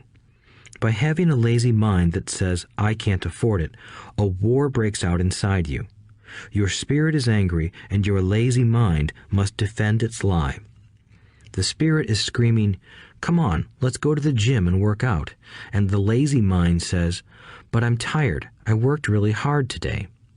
Or the human spirit says, I'm sick and tired of being poor. Let's get out there and get rich. To which the lazy mind says, rich people are greedy. Besides, it's too much bother. It's not safe. I might lose money. I'm working hard enough as it is. I've got too much to do at work anyway. Look at what I have to do tonight. My boss wants it finished by morning. I can't afford it also causes sadness, a helplessness that leads to despondency and often depression. How can I afford it opens up possibilities, excitement, and dreams. So Rich Dad was not so concerned about what we wanted to buy as long as we understood that how can I afford it creates a stronger mind and a dynamic spirit. Thus, he rarely gave Mike or me anything. He would instead ask, how can you afford it? And that included college, which we paid for ourselves. It was not the goal, but the process of attaining the goal that he wanted us to learn. The problem I see today is that there are millions of people who feel guilty about their desire or their greed. It's old conditioning from their childhood. While they desire to have the finer things that life offers, most have been conditioned subconsciously to say, I can't have that, or I'll never be able to afford that. When I decided to exit the rat race, it was simply a question of how can I afford to never work again? And my mind began to kick out answers and solutions. The hardest part was fighting my real parents' dogma. We can't afford that. Stop thinking only about yourself. Why don't you think about others? And other similar sentiments designed to instill guilt to suppress my greed. So, how do you beat laziness? Once again, the answer is a little greed. It's that radio station WIIFM, which stands for What's in it for me? A person needs to sit down and ask, what would my life be like if I never had to work again? What would I do if I had all the money I needed? Without that little greed, the desire to have something better, progress is not made. Our world progresses because we all desire a better life. New inventions are made because we desire something better. We go to school and study hard because we want something better. So whenever you find yourself avoiding something you know you should be doing, then the only thing to ask yourself is, what's in it for me? Be a little greedy. It's the best cure for laziness. Too much greed, however, as anything in excess can be, is not good. But just remember what Michael Douglas said in the movie Wall Street. Greed is good. Rich Dad said it differently. Guilt is worse than greed, for guilt robs the body of its soul. I think Eleanor Roosevelt said it best. Do what you feel in your heart to be right, for you'll be criticized anyway. You'll be damned if you do, and damned if you don't. Overcoming bad habits. Our lives are a reflection of our habits more than our education. After seeing the movie Conan the Barbarian, starring Arnold Schwarzenegger, a friend said, "I'd love to have a body like Schwarzenegger." Most of the guys nodded in agreement. "I even heard he was really puny and skinny at one time," another friend added. "Yeah, I heard that too," another one said. "I heard he has a habit of working out almost every day in the gym." "Yeah, I'll bet he has to." "Nah," said the group's cynic. "I'll bet he was born that way. Besides, let's stop talking about Arnold and get some beers." This is an example of habits controlling behavior. I remember asking my rich dad about the habits of the rich. Instead of answering me outright, he wanted me to learn through example, as usual. "When does your dad pay his bills?" Rich Dad asked. "The first of the month," I said. "Does he have anything left over?" he asked. "Very little," I said. "That's the main reason he struggles," said Rich Dad. "He has bad habits. Your dad pays everyone else first. He pays himself last, but only if he has anything left over." "Which he usually doesn't," I said. "But he has to pay his bills, doesn't he? You're saying he shouldn't pay his bills?" "Of course not," said Rich Dad. "I firmly believe in paying my bills on time. I just pay myself first, before I pay even the government." "But what happens if you don't have enough money?" I asked. "What do you do then?" "The same," said Rich Dad. "I still pay myself first, even if I'm short of money. My asset column is far more important to me than the government." "But," I said, "don't they come after you?" "Yes, if you don't pay," said Rich Dad. "Look, I did not say not to pay. I just said I pay myself first, even if I'm short of money." "But," I replied, "how do you do that?" "It's not how. The question is why," Rich Dad said. "Okay, why?" "Motivation," said Rich Dad. "Who do you think will complain louder if I don't pay them? Me or my creditors?" "Your creditors will definitely scream louder than you," I said, responding to the obvious. "You wouldn't say anything if you didn't pay yourself." So you see, after paying myself, the pressure to pay my taxes and the other creditors is so great that it forces me to seek other forms of income. The pressure to pay becomes my motivation. I've worked extra jobs, started other companies, traded in the stock market, anything, just to make sure those guys don't start yelling at me. That pressure made me work harder, forced me to think, and all in all, made me smarter and more active when it comes to money. If I had paid myself last, I would have felt no pressure, but I'd be broke. So it is the fear of the government or other people you owe money to that motivates you? That's right, said Rich Dad. You see, government bill collectors are big bullies. So are bill collectors in general. Most people give in to those bullies. They pay them and never pay themselves. You know the story of the 98-pound weakling who gets sand kicked in his face? I nodded. I see that ad for weightlifting and bodybuilding lessons in the comic books all the time. Well, most people let the bullies kick sand in their faces. I decided to use the fear of the bully to make me stronger. Others got weaker. Forcing myself to think about how to make extra money is like going to the gym and working out with weights. The more I work my mental money muscles out, the stronger I get. Now, I'm not afraid of those bullies. I liked what Rich Dad was saying, so if I pay myself first, I get financially stronger mentally and physically. Rich Dad nodded. And if I pay myself last, or not at all, I get weaker. So, people like bosses, managers, tax collectors, bill collectors, and landlords push me around all my life just because I don't have good money habits. Rich Dad nodded, just like the 98-pound weakling. Overcoming arrogance. What I know makes me money. What I don't know loses me money. Every time I have been arrogant, I have lost money. Because when I'm arrogant, I truly believe that what I don't know is not important, Rich Dad would often tell me. I have found that many people use arrogance to try to hide their own ignorance. It often happens when I am discussing financial statements with accountants or even other investors. They try to bluster their way through the discussion. It is clear to me that they don't know what they're talking about. They're not lying, but they are not telling the truth. There are many people in the world of money, finances, and investments who have absolutely no idea what they're talking about. Most people in the money industry are just spouting off sales pitches like used car salesmen. When you know you are ignorant in a subject, start educating yourself by finding an expert in the field or a book on the subject. Chapter 8. Getting Started. There is gold everywhere. Most people are not trained to see it. I wish I could say acquiring wealth was easy for me, but it wasn't. So in response to the question, how do I start, I offer the thought process I go through on a day-to-day basis. It really is easy to find great deals. I promise you that. It's just like riding a bike. After a little wobbling, it's a piece of cake. But when it comes to money, it takes determination to get through the wobbling.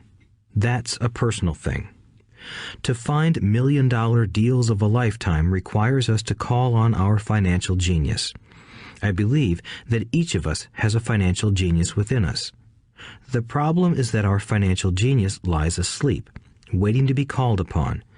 It lies asleep because our culture has educated us into believing that the love of money is the root of all evil. It has encouraged us to learn a profession so we can work for money, but failed to teach us how to have money work for us. It taught us not to worry about our financial future because our company or the government would take care of us when our working days are over. However, it is our children, educated in the same school system, who will end up paying for this absence of financial education. The message is still to work hard, earn money, and spend it. And when we run short, we can always borrow more. Unfortunately, 90% of the Western world subscribes to the above dogma, simply because it's easier to find a job and work for money. If you are not one of the masses, I offer you the following 10 steps to awaken your financial genius. I simply offer you the steps I have personally followed. If you want to follow some of them, great. If you don't, make up your own. Your financial genius is smart enough to develop its own list. While in Peru, I asked a gold miner of 45 years how he was so confident about finding a gold mine. He replied, "There is gold everywhere. Most people are not trained to see it." And I would say that is true. In real estate, I can go out and in a day come up with 4 or 5 great potential deals. while the average person will go out and find nothing, even looking in the same neighborhood. The reason is that they have not taken the time to develop their financial genius. I offer you the following 10 steps as a process to develop your God-given powers, powers over which only you have control. 1. Find a reason greater than reality, the power of spirit. If you ask most people if they would like to be rich or financially free, they would say yes. But then reality sets in. The road seems too long with too many hills to climb. It's easier to just work for money and hand the excess over to your broker. I once met a young woman who had dreams of swimming for the U.S. Olympic team. The reality was that she had to get up every morning at 4 o'clock to swim for 3 hours before going to school. She did not party with her friends on Saturday night. She had to study and keep her grades up, just like everyone else. When I asked her what fueled her superhuman ambition and sacrifice, she simply said, "I do it for myself and the people I love. It's love that gets me over the hurdles and sacrifices." A reason or a purpose is a combination of wants and don't wants. When people ask me what my reason for wanting to be rich is, I tell them that it is a combination of deep emotional wants and don't wants. I will list a few. First, the don't wants, for they create the wants. I don't want to work all my life. I don't want what my parents aspired for, which was job security and a house in the suburbs. I don't like being an employee.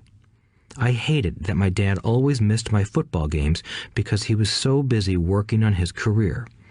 I hated it when my dad worked hard all his life and the government took most of what he worked for at his death. He could not even pass on what he worked so hard for when he died. The rich don't do that. They work hard and pass it on to their children. Now, the wants. I want to be free to travel the world and live in the lifestyle I love. I want to be young when I do this. I want to simply be free. I want control over my time and my life. I want money to work for me. Those are my deep-seated emotional reasons. What are yours? If they are not strong enough, then the reality of the road ahead may be greater than your reasons. I have lost money and been set back many times, but it was the deep emotional reasons that kept me standing up and going forward. I wanted to be free by age 40, but it took me until I was 47, with many learning experiences along the way. As I said, I wish I could say it was easy. It wasn't, but it wasn't that hard either. I've learned that without a strong reason or purpose, anything in life is hard. If you do not have a strong reason, there is no sense listening further.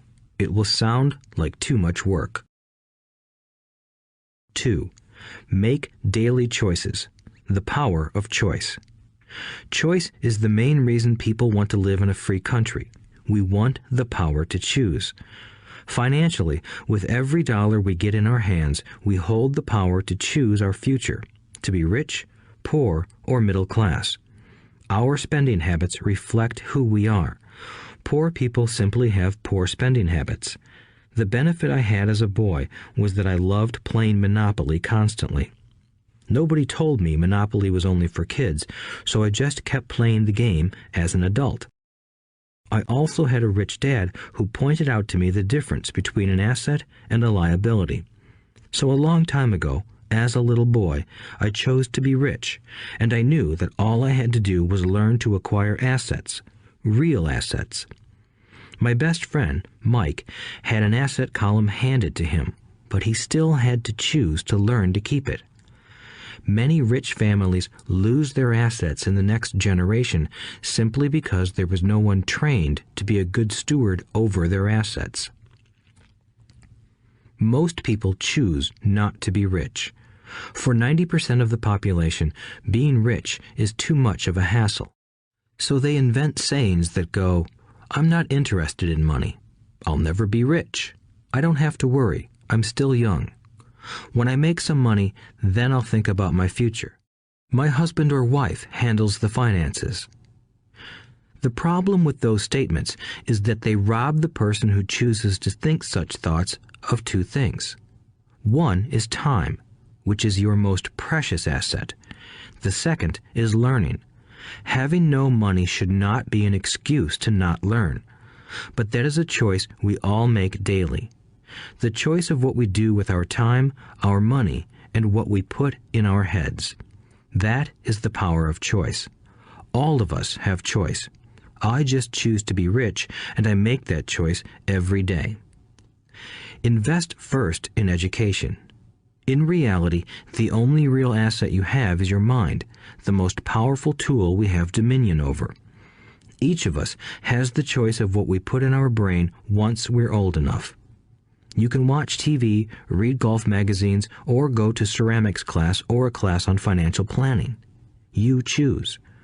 Most people simply buy investments rather than first investing in learning about investing. A friend of mine recently had her apartment burglarized. The thieves took her electronics and left all the books. And we all have that same choice.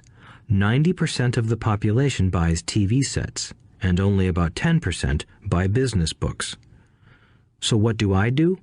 I go to seminars. I like it when they are at least 2 days long because I like to immerse myself in a subject. In 1973, I was watching this guy on TV who was advertising a 3-day seminar on how to buy real estate for nothing down. I spent $385, and that course has made me at least $2 million, if not more. But more importantly, it bought me life. I don't have to work for the rest of my life because of that one course. I go to at least 2 such courses every year. I love CDs and audiobooks. The reason? I can easily review what I just heard. I was listening to an investor say something I completely disagreed with. Instead of becoming arrogant and critical, I simply listened to that 5-minute stretch at least 20 times, maybe more.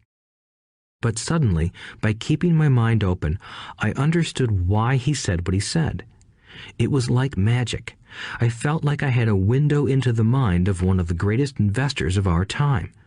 I gained tremendous insight into the vast resources of his education and experience. The net result? I still have the old way I used to think, and I now have a new way of looking at the same problem or situation. I have 2 ways to analyze a problem or trend, and that is priceless. Today, I often say, how would Donald Trump do this, or Warren Buffett, or George Soros? The only way I can access their vast mental power is to be humble enough to read or listen to what they have to say.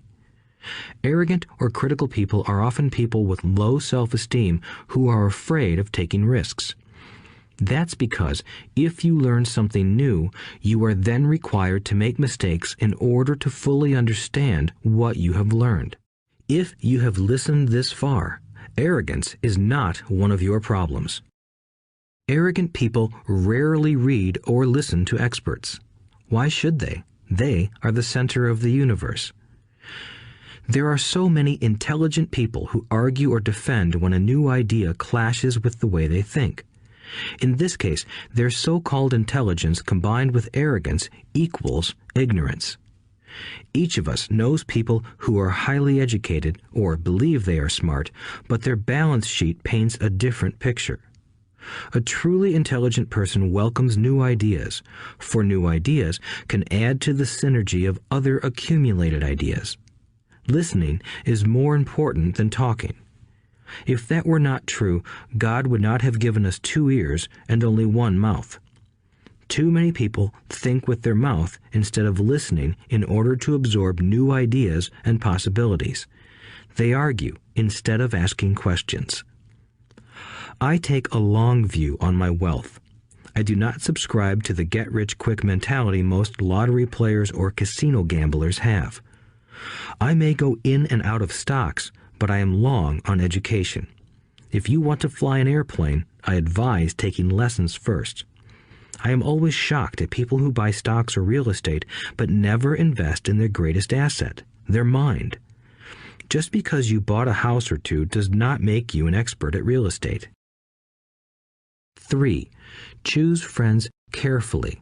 The power of association. First of all, I do not choose my friends by their financial statements. I have friends who have actually taken a vow of poverty, as well as friends who earn millions every year. The point is that I learn from all of them. Now, I will admit that there are people I have actually sought out because they had money. But I was not after their money. I was seeking their knowledge. In some cases, these people who had money have become dear friends. I've noticed that my friends with money talk about money.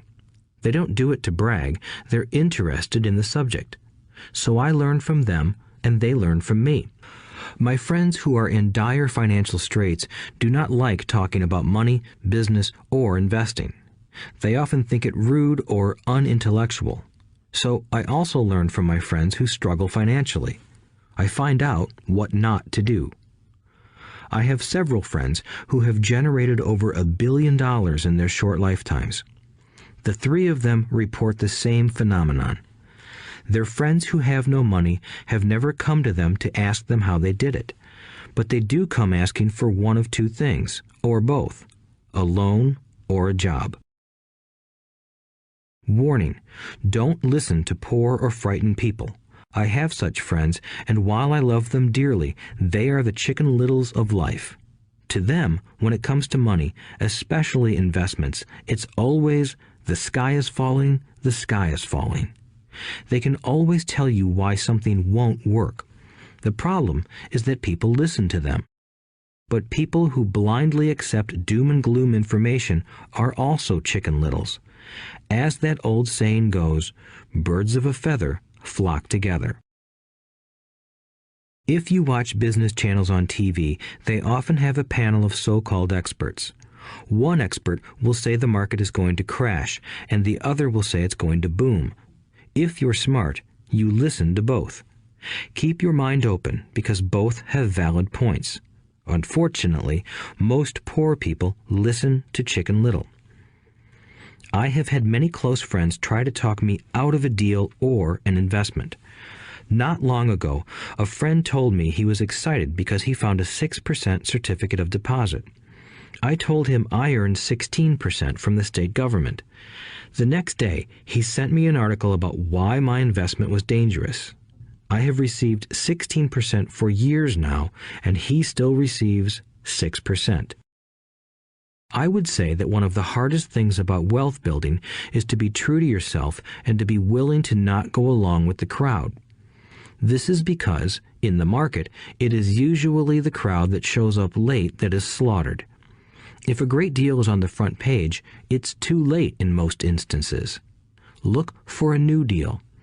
As we used to say as surfers, there is always another wave. People who hurry and catch a wave late usually are the ones who wipe out. Smart investors don't time the markets. If they miss a wave, they search for the next one and get themselves in position. This is hard for most investors because buying what is not popular is frightening. Timid investors are like sheep going along with the crowd. Or their greed gets them in when wise investors have already taken their profits and moved on. Wise investors buy an investment when it's not popular. They know their profits are made when they buy, not when they sell. They wait patiently. As I said, they do not time the market. Just like a surfer, they get in position for the next big swell. It's all insider trading. There are forms of insider trading that are illegal, and there are forms of insider trading that are legal. But either way, it's insider trading. The only distinction is, how far away from the inside are you? The reason you want to have rich friends is because that is where the money is made. It's made on information. You want to hear about the next boom, get in and get out before the next bust. I'm not saying do it illegally, but the sooner you know, the better your chances are for profits with minimal risk. That is what friends are for, and that is financial intelligence. 4. Master a formula and then learn a new one. The power of learning quickly. In order to make bread, every baker follows a recipe, even if it's only held in their head. The same is true for making money. Most of us have heard the saying, "You are what you eat." I have a different slant. I say, you become what you study. In other words, be careful what you learn, because your mind is so powerful that you become what you put in your head. For example, if you study cooking, you then tend to cook. If you don't want to be a cook anymore, then you need to study something else. When it comes to money, the masses generally have one basic formula they learned in school, and it's this: work for money. The predominant formula I see in the world is that every day millions of people get up, go to work, earn money, pay bills, balance checkbooks, buy some mutual funds, and go back to work. That is the basic formula, or recipe. If you're tired of what you're doing, or you're not making enough, it's simply a case of changing the formula via which you make money. Years ago, when I was 26, I took a weekend class called How to Buy Real Estate Foreclosures. I learned a formula. The next trick was to have the discipline to actually put into action what I had learned. That is where most people stop. For 3 years, while working for Xerox, I spent my spare time learning to master the art of buying foreclosures. I've made several $1 million using that formula. So after I mastered that formula, I went in search of other formulas. For many of the classes, I did not directly use the information I learned, but I always learned something new. I have attended classes designed for derivative traders, commodity option traders, and chaologists. I was way out of my league, being in a room full of people with doctorates in nuclear physics and space science. Yet, I learned a lot that made my stock and real estate investing more meaningful and lucrative. Most junior colleges and community colleges have classes on financial planning and buying traditional investments. They are good places to start, but I always search for a faster formula. That is why, on a fairly regular basis, I make more in a day than many people will make in their lifetime. Another side note, in today's fast-changing world, it's not so much what you know anymore that counts, because often what you know is old. It is how fast you learn. That skill is priceless.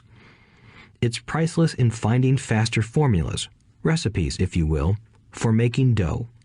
Working hard for money is an old formula born in the day of cavemen. 5. Pay yourself first. The power of self-discipline. If you cannot get control of yourself, do not try to get rich.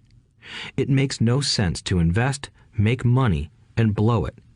It is the lack of self-discipline that causes most lottery winners to go broke soon after winning millions.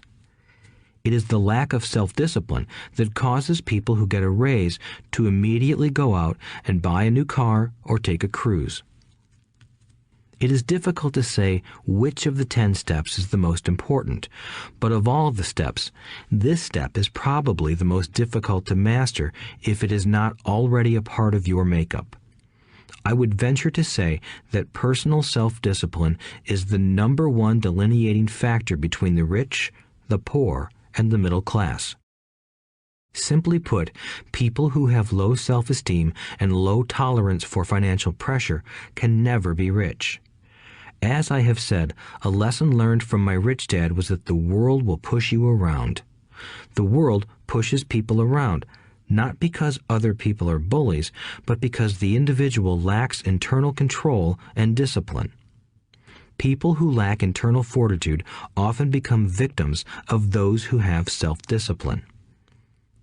In the entrepreneur classes I teach, I constantly remind people to not focus on their product, service, or widget, but to focus on developing management skills. The 3 most important management skills necessary to start your own business are management of 1. Cash flow, 2. People, 3. Personal time. I would say the skills to manage these three apply to anything, not just entrepreneurs. The three matter in the way you live your life as an individual or as part of a family, a business, a charitable organization, a city, or a nation. Each of these skills is enhanced by the mastery of self-discipline. I do not take the saying, "pay yourself first," lightly. The statement, "pay yourself first," comes from George Clayson's book, The Richest Man in Babylon. Millions of copies have been sold. But while millions of people freely repeat that powerful statement, few follow the advice. As I said, financial literacy allows one to read numbers, and numbers tell the story. By looking at a person's income statement and balance sheet, I can readily see if people who spout the words, "pay yourself first," actually practice what they preach. In reality, each month, many allocate money to their asset column before they pay their monthly expenses. Although millions of people have read Clayson's book and understand the words, "pay yourself first," in reality, they pay themselves last. Now, I can hear the howls from those of you who sincerely believe in paying your bills first, and I can hear all the responsible people who pay their bills on time. I am not saying be irresponsible and not pay your bills. All I am saying is do what the book says, which is pay yourself first. If you can truly begin to understand the power of cash flow, you will soon realize why 90% of people work hard all their lives and need government support like Social Security when they are no longer able to work. Kim and I have had many bookkeepers, accountants, and bankers who have had a major problem with this way of looking at pay yourself first. The reason is that these financial professionals actually do what the masses do. They pay themselves last. There have been times in my life when, for whatever reason, cash flow was far less than my bills. I still paid myself first. My accountant and bookkeeper screamed in panic. "They're going to come after you. The IRS is going to put you in jail. You're going to ruin your credit rating. They'll cut off the electricity." I still paid myself first. Why, you ask? Because that's what the story, The Richest Man in Babylon, was all about. The power of self-discipline and the power of internal fortitude. As my rich dad taught me the first month I worked for him, most people allow the world to push them around. A bill collector calls and you pay or else. A sales clerk says, "Oh, just put it on your charge card." Your real estate agent tells you, "Go ahead. The government allows you a tax deduction on your home." That is what the book is really about. Having the guts to go against the tide and get rich. You may not be weak, but when it comes to money, many people get wimpy. I am not saying be irresponsible. The reason I don't have high credit card debt and doodad debt is because I pay myself first. The reason I minimize my income is because I don't want to pay it to the government. That is why my income comes from my asset column through a Nevada corporation. If I work for money, the government takes it. Although I pay my bills last, I am financially astute enough to not get into a tough financial situation. I don't like consumer debt. I actually have liabilities that are higher than 99% of the population, but I don't pay for them. Other people pay for my liabilities. They're called tenants. So rule number 1 in paying yourself first is don't get into debt in the first place. Although I pay my bills last, I set it up to have only small, unimportant bills that are due. When I occasionally come up short, I still pay myself first. I let the creditors and even the government scream. I like it when they get tough. Why? Because those guys do me a favor. They inspire me to go out and create more money. So I pay myself first, invest the money, and let the creditors yell.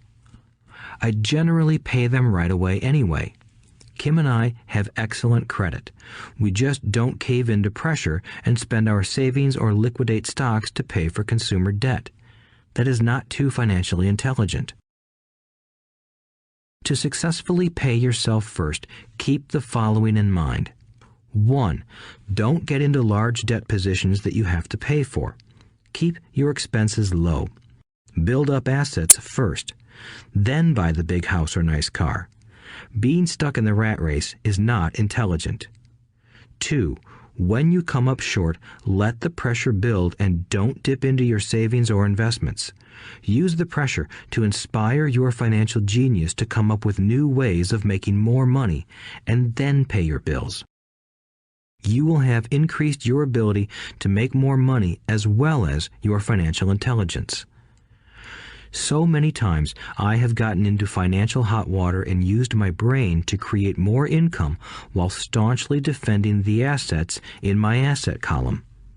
My bookkeeper has screamed and dived for cover, but I was like a good soldier defending the fort.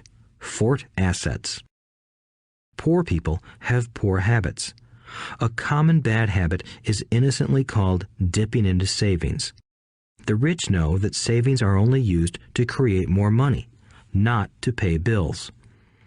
I know that sounds tough, but as I said, if you're not tough inside, the world will always push you around anyway. If you do not like financial pressure, then find a formula that works for you. A good one is to cut expenses, put your money in the bank, pay more than your fair share of income tax, buy safe mutual funds, and take the vow of the average. But this violates the pay yourself first rule. This rule does not encourage self-sacrifice or financial abstinence. It doesn't mean pay yourself first and starve. Life was meant to be enjoyed. If you call on your financial genius, you can have all the goodies of life, get rich, and pay bills. And that is financial intelligence. 6. Pay your brokers well. The power of good advice. Sometimes I see people posting a sign in front of their house that says, "For sale by owner." Or I see people on TV claiming to be discount brokers. My rich dad taught me to take the opposite approach. He believed in paying professionals well, and I have adopted that policy also. Today, I have expensive attorneys, accountants, real estate brokers, and stockbrokers. Why? Because if, and I do mean if, the people are professionals, their services should make you money. And the more money they make, the more money I make. We live in the information age. Information is priceless. A good broker should provide you with information as well as take the time to educate you. I have several brokers who do that for me. Some taught me when I had little or no money, and I am still with them today. What I pay a broker is tiny in comparison with what kind of money I can make because of the information they provide. I love it when my real estate broker or stockbroker makes a lot of money because that usually means I made a lot of money. A good broker saves me time in addition to making me money. Like when I bought the vacant land for $9,000 and sold it immediately for over $25,000 so I could buy my Porsche quicker. A broker is my eyes and ears in the market. They're there every day, so I do not have to be. I'd rather play golf. People who sell their house on their own must not value their time much. Why would I want to save a few bucks when I could use that time to make more money or spend it with those I love? What I find funny is that so many poor and middle-class people insist on tipping restaurant help 15 to 20%, even for bad service, but complain about paying a broker 3 to 7%. They enjoy tipping people in the expense column and stiffing people in the asset column. That is not financially intelligent. Keep in mind that not all brokers are created equal. Unfortunately, most brokers are only salespeople. They sell, but they themselves own little or no real estate. There is a tremendous difference between a broker who sells houses and a broker who sells investments. The same is true for stock, bond, mutual fund, and insurance, brokers who call themselves financial planners. When I interview any paid professional, I first find out how much property or stocks they personally own and what percentage they pay in taxes. And that applies to my tax attorney as well as my accountant. I have an accountant who minds his own business. His profession is accounting, but his business is real estate. I used to have an accountant who was a small business accountant, but he had no real estate.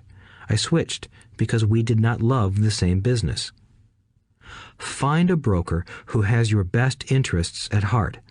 Many brokers will spend the time educating you, and they could be the best asset you find. Just be fair, and most of them will be fair to you. If all you can think about is cutting their commissions, then why should they want to help you? It's just simple logic. As I said earlier, one of the management skills is the management of people. Many people only manage people they feel smarter than and they have power over. Many middle managers remain middle managers, failing to get promoted because they know how to work with people below them, but not with people above them. The real skill is to manage and reward the people who are smarter than you in some technical area. That is why companies have a board of directors. You should have one too. That is financial intelligence. 7. Be an Indian giver. The power of getting something for nothing. When the first European settlers came to America, they were taken aback by a cultural practice some American Indians had. For example, if a settler was cold, the Indian would give the person a blanket. Mistaking it for a gift, the settler was often offended when the Indian asked for it back.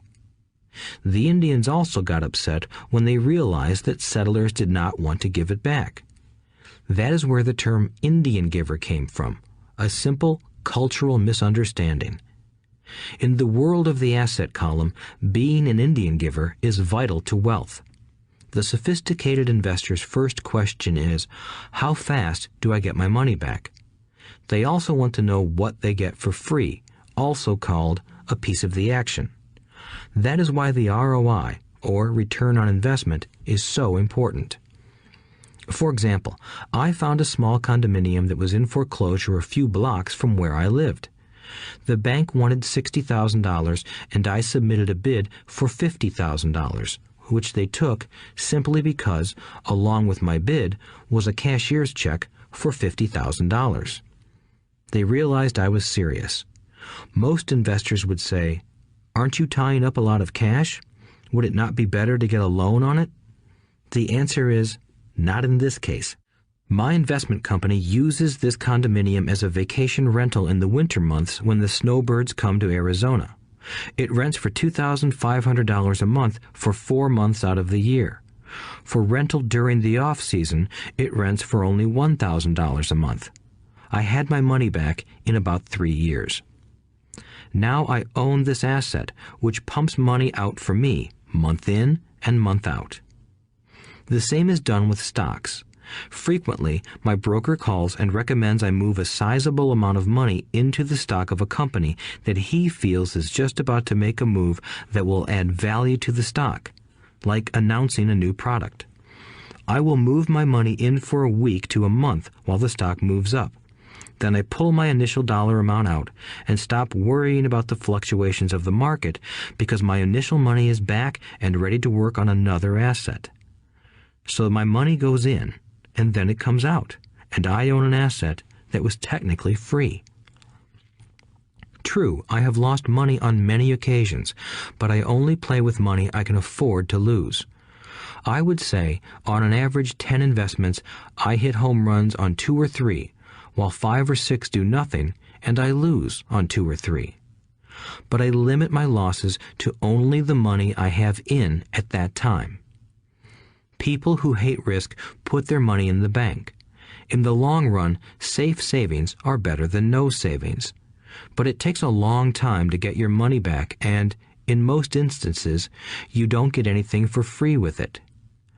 On every one of my investments, there must be an upside, something for free, like a condominium, a mini storage, a piece of free land, a house, stock shares, or an office building. and there must be limited risk or a low-risk idea. There are books devoted entirely to this subject, so I will not talk about it here. Ray Kroc, of McDonald's fame, sold hamburger franchises, not because he loved hamburgers, but because he wanted the real estate under the franchise for free. So wise investors must look at more than ROI. They look at the assets they get for free once they get their money back. That is financial intelligence. 8. Use assets to buy luxuries. The power of focus. A friend's child has been developing a nasty habit of burning a hole in his pocket. Just 16, he wanted his own car. The excuse? All his friends' parents gave their kids cars. The child wanted to go into his savings and use it for a down payment. That was when his father called me and then came to see me. Do you think I should let him do it, or should I just buy him a car? I answered, it might relieve the pressure in the short term, but what have you taught him in the long term? Can you use this desire to own a car and inspire your son to learn something? Suddenly, the lights went on and he hurried home. 2 months later, I ran into my friend again. Does your son have his new car? I asked. No, he doesn't. But I gave him $3,000 for the car. I told him to use my money instead of his college money. Well, that's generous of you, I said. Not really. The money came with a hitch. So what was the hitch? I asked. Well, first we played your cash flow game. We then had a long discussion about the wise use of money. After that, I gave him a subscription to the Wall Street Journal and a few books on the stock market. Then what? I asked. What was the catch? I told him that $3,000 was his, but he could not directly buy a car with it. He could use it to find a stockbroker and buy and sell stocks. Once he had made $6,000 with the $3,000, the money would be his for the car, and the $3,000 would go into his college fund. And what are the results? I asked. Well, he got lucky early in his trading, but lost everything a few days later. Then he really got interested. Today, I would say he is down $2,000, but his interest is up. He has read all the books I bought him, and he's gone to the library to get more. He reads the Wall Street Journal voraciously, watching for indicators. He's only got $1,000 left, but his interest and learning are sky high. He knows that if he loses that money, he walks for 2 more years. But he does not seem to care. He even seems uninterested in getting a car because he's found a game that is more fun. What happens if he loses all the money? I asked. We'll cross that bridge when we get to it. I'd rather have him lose everything now than wait till he's our age to risk losing everything. And besides, that is the best $3,000 I've ever spent on his education. What he is learning will serve him for life, and he seems to have gained a new respect for the power of money. As I said earlier, if a person cannot master the power of self-discipline, it is best not to try to get rich. I say this because although the process of developing cash flow from an asset column is easy in theory, what's hard is the mental fortitude to direct money to the correct use. Due to external temptations, it is much easier in today's consumer world to simply blow money out the expense column. With weak mental fortitude, that money flows into the paths of least resistance. That is the cause of poverty and financial struggle. The following example illustrates the financial intelligence needed to direct money to make more money. If we give 100 people $10,000 at the start of the year, I believe that at the end of the year, 80 would have nothing left. In fact, many would have created greater debt by making a down payment on a new car, refrigerator, electronics, or a holiday. 16 would have increased that $10,000 by 5 to 10%. 4 would have increased it to $20,000 or into the millions. We go to school to learn a profession so we can work for money. It is my opinion that it's just as important to learn how to have money work for you. I love my luxuries as much as anyone else. The difference is I don't buy them on credit. It's the keep up with the Joneses trap. When I wanted to buy a Porsche, the easy road would have been to call my banker and get a loan. Instead of choosing to focus in the liability column, I chose to focus in the asset column. As a habit, I use my desire to consume to inspire and motivate my financial genius to invest. Too often today, we focus on borrowing money to get the things we want instead of focusing on creating money. One is easier in the short term, but harder in the long term. It's a bad habit that we as individuals and as a nation have gotten into. Remember, the easy road often becomes hard, and the hard road often becomes easy. The earlier you can train yourself and those you love to be masters of money, the better. Money is a powerful force. Unfortunately, people use the power of money against themselves. If your financial intelligence is low, money will run all over you. It will be smarter than you.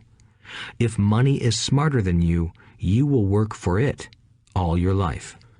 To be the master of money, you need to be smarter than it. Then money will do as it is told. It will obey you.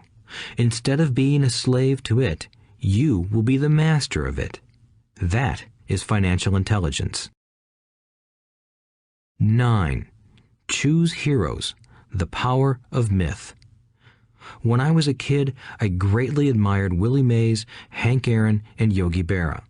They were my heroes, and I wanted to be just like them. I treasured their baseball cards. I knew their stats, the RBIs, the ERAs, their batting averages, how much they got paid, and how they came up from the minor leagues. As a 9-year-old kid, when I stepped up to bat or played first base or catcher, I wasn't me. I pretended I was a famous baseball player. It's one of the most powerful ways we learn, and we often lose that as adults.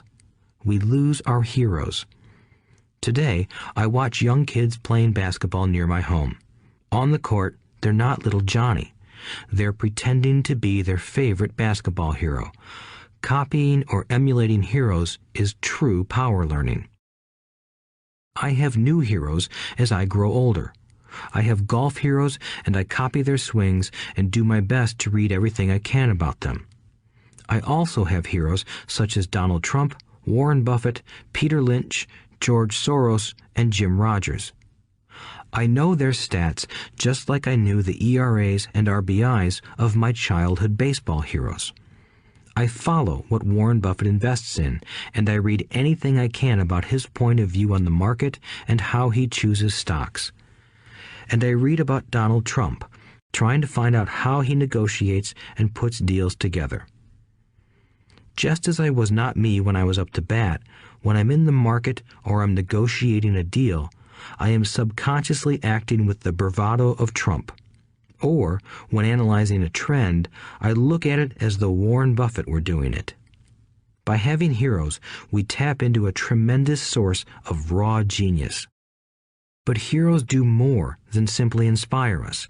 Heroes make things look easy. Making it look easy convinces us to want to be just like them. If they can do it, so can I. When it comes to investing, too many people make it sound hard. Instead, find heroes who make it look easy. 10. Teach and you shall receive. The power of giving.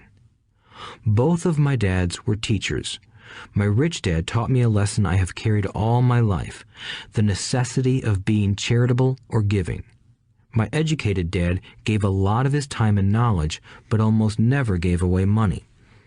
He usually said that he would give when he had some extra money, but of course, there was rarely any extra. My rich dad gave money as well as education. He believed firmly in tithing. If you want something, you first need to give, he would always say. When he was short of money, he gave money to his church or to his favorite charity. If I could leave one single idea with you, it is that idea. Whenever you feel short or in need of something, give what you want first, and it will come back in buckets. That is true for money, a smile, love, or friendship.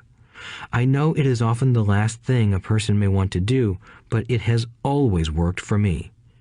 I trust that the principle of reciprocity is true, and I give what I want. I want money, so I give money, and it comes back in multiples. I want sales, so I help someone else sell something, and sales come to me. I want contacts, and I help someone else get contacts. Like magic, contacts come to me. I heard a saying years ago that went, "God does not need to receive, but humans need to give." My rich dad would often say, poor people are more greedy than rich people. He would explain that if a person was rich, that person was providing something that other people wanted. In my life, whenever I have felt needy or short of money or short of help, I simply went out or found in my heart what I wanted and decided to give it first. And when I gave, it always came back. It reminds me of the story of the guy sitting with firewood in his arms on a cold, freezing night. He is yelling at the pot-bellied stove, "When you give me some heat, then I'll put some wood in you." And when it comes to money, love, happiness, sales, and contacts, all one needs to remember is to give first. Often, just the process of thinking of what I want and how I could give that to someone else breaks free a torrent of bounty. Whenever I feel that people aren't smiling at me, I simply begin smiling and saying hello. Like magic, the next thing I know, I'm surrounded by smiling people. It is true that your world is only a mirror of you. So that's why I say, teach and you shall receive. I have found that the more I teach those who want to learn, the more I learn. If you want to learn about money, teach it to someone else. A torrent of new ideas and finer distinctions will come in. There are times when I have given and nothing has come back, or what I have received is not what I wanted. But upon closer inspection and soul-searching, I was often giving to receive in those instances, instead of giving for the joy that giving itself brings. My dad taught teachers, and he became a master teacher. My rich dad always taught young people his way of doing business. In retrospect, it was their generosity with what they knew that made them smarter. There are powers in this world that are much smarter than we are. You can get there on your own, but it's easier with the help of the powers that be. You only need to be generous with what you have. Chapter 9. Still want more? Here are some to-dos. Many people may not be satisfied with my 10 steps. They see them more as philosophies than actions. I think understanding the philosophy is just as important as the action. There are many people who want to do instead of think, and then there are people who think but do not do. I would say that I am both. I love new ideas, and I love action. So for those who want a to-do list on how to get started, I will share with you some of the things I do in abbreviated form. Stop doing what you're doing. In other words, take a break and assess what is working and what is not working. The definition of insanity is doing the same thing over and over and expecting a different result. Stop doing what is not working and look for something new. Look for new ideas. For new investing ideas, I go to bookstores and search for books on different and unique subjects. I call them formulas. I buy how-to books on formulas I know nothing about. For example, in the bookstore I found the book The 16% Solution by Joel Moskowitz. I bought the book and read it, and the next Thursday I did exactly as the book said. Most people do not take action, or they let someone talk them out of whatever new formula they are studying. My neighbor told me why 16% would not work. I did not listen to him because he's never done it. Find someone who has done what you want to do. take them to lunch, and ask them for tips and tricks of the trade. As for 16% tax lien certificates, I went to the county tax office and found the government employee who worked in that office. I found out that she, too, invested in the tax liens. Immediately, I invited her to lunch. She was thrilled to tell me everything she knew and how to do it. After lunch, she spent all afternoon showing me everything. By the next day, I found 2 great properties with her help that have been accruing interest at 16% ever since. It took a day to read the book, a day to take action, an hour for lunch, and a day to acquire 2 great deals. Take classes, read, and attend seminars. I search newspapers and the internet for new and interesting classes, many of which are free or inexpensive. I also attend and pay for expensive seminars on what I want to learn. I am wealthy and free from needing a job simply because of the courses I took. I have friends who did not take those classes who told me I was wasting my money, and yet they're still at the same job. Make lots of offers. When I want a piece of real estate, I look at many properties and generally write an offer. If you don't know what the right offer is, neither do I. That is the job of the real estate agent. They make the offers. I do as little work as possible. A friend wanted me to show her how to buy apartment houses. So one Saturday, she, her agent, and I went and looked at 6 apartment houses. 4 were dogs, but 2 were good. I said to write offers on all 6, offering half of what the owners asked for. She and the agent nearly had heart attacks. They thought it was rude and would offend the sellers, but I really don't think the agent wanted to work that hard. So they did nothing and went on looking for a better deal. No offers were ever made, and that person is still looking for the right deal at the right price. Well, you don't know what the right price is until you have a second party who wants to deal. Most sellers ask too much. It is rare that a seller asks a price that is less than something is worth. Moral of the story: make offers. People who are not investors have no idea what it feels like to try to sell something. I have had a piece of real estate that I wanted to sell for months. I would have welcomed any offer.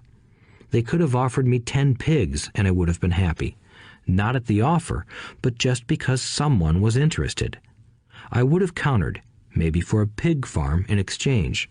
But that's how the game works. The game of buying and selling is fun. Keep that in mind. It's fun and only a game. Make offers. Someone might say yes. I always make offers with escape clauses. In real estate, I make an offer with language that details subject to contingencies, such as the approval of a business partner. Never specify who the business partner is. Most people don't know that my partner is my cat. If they accept the offer and I don't want the deal, I call home and speak to my cat. I make this ridiculous statement to illustrate how absurdly easy and simple the game is.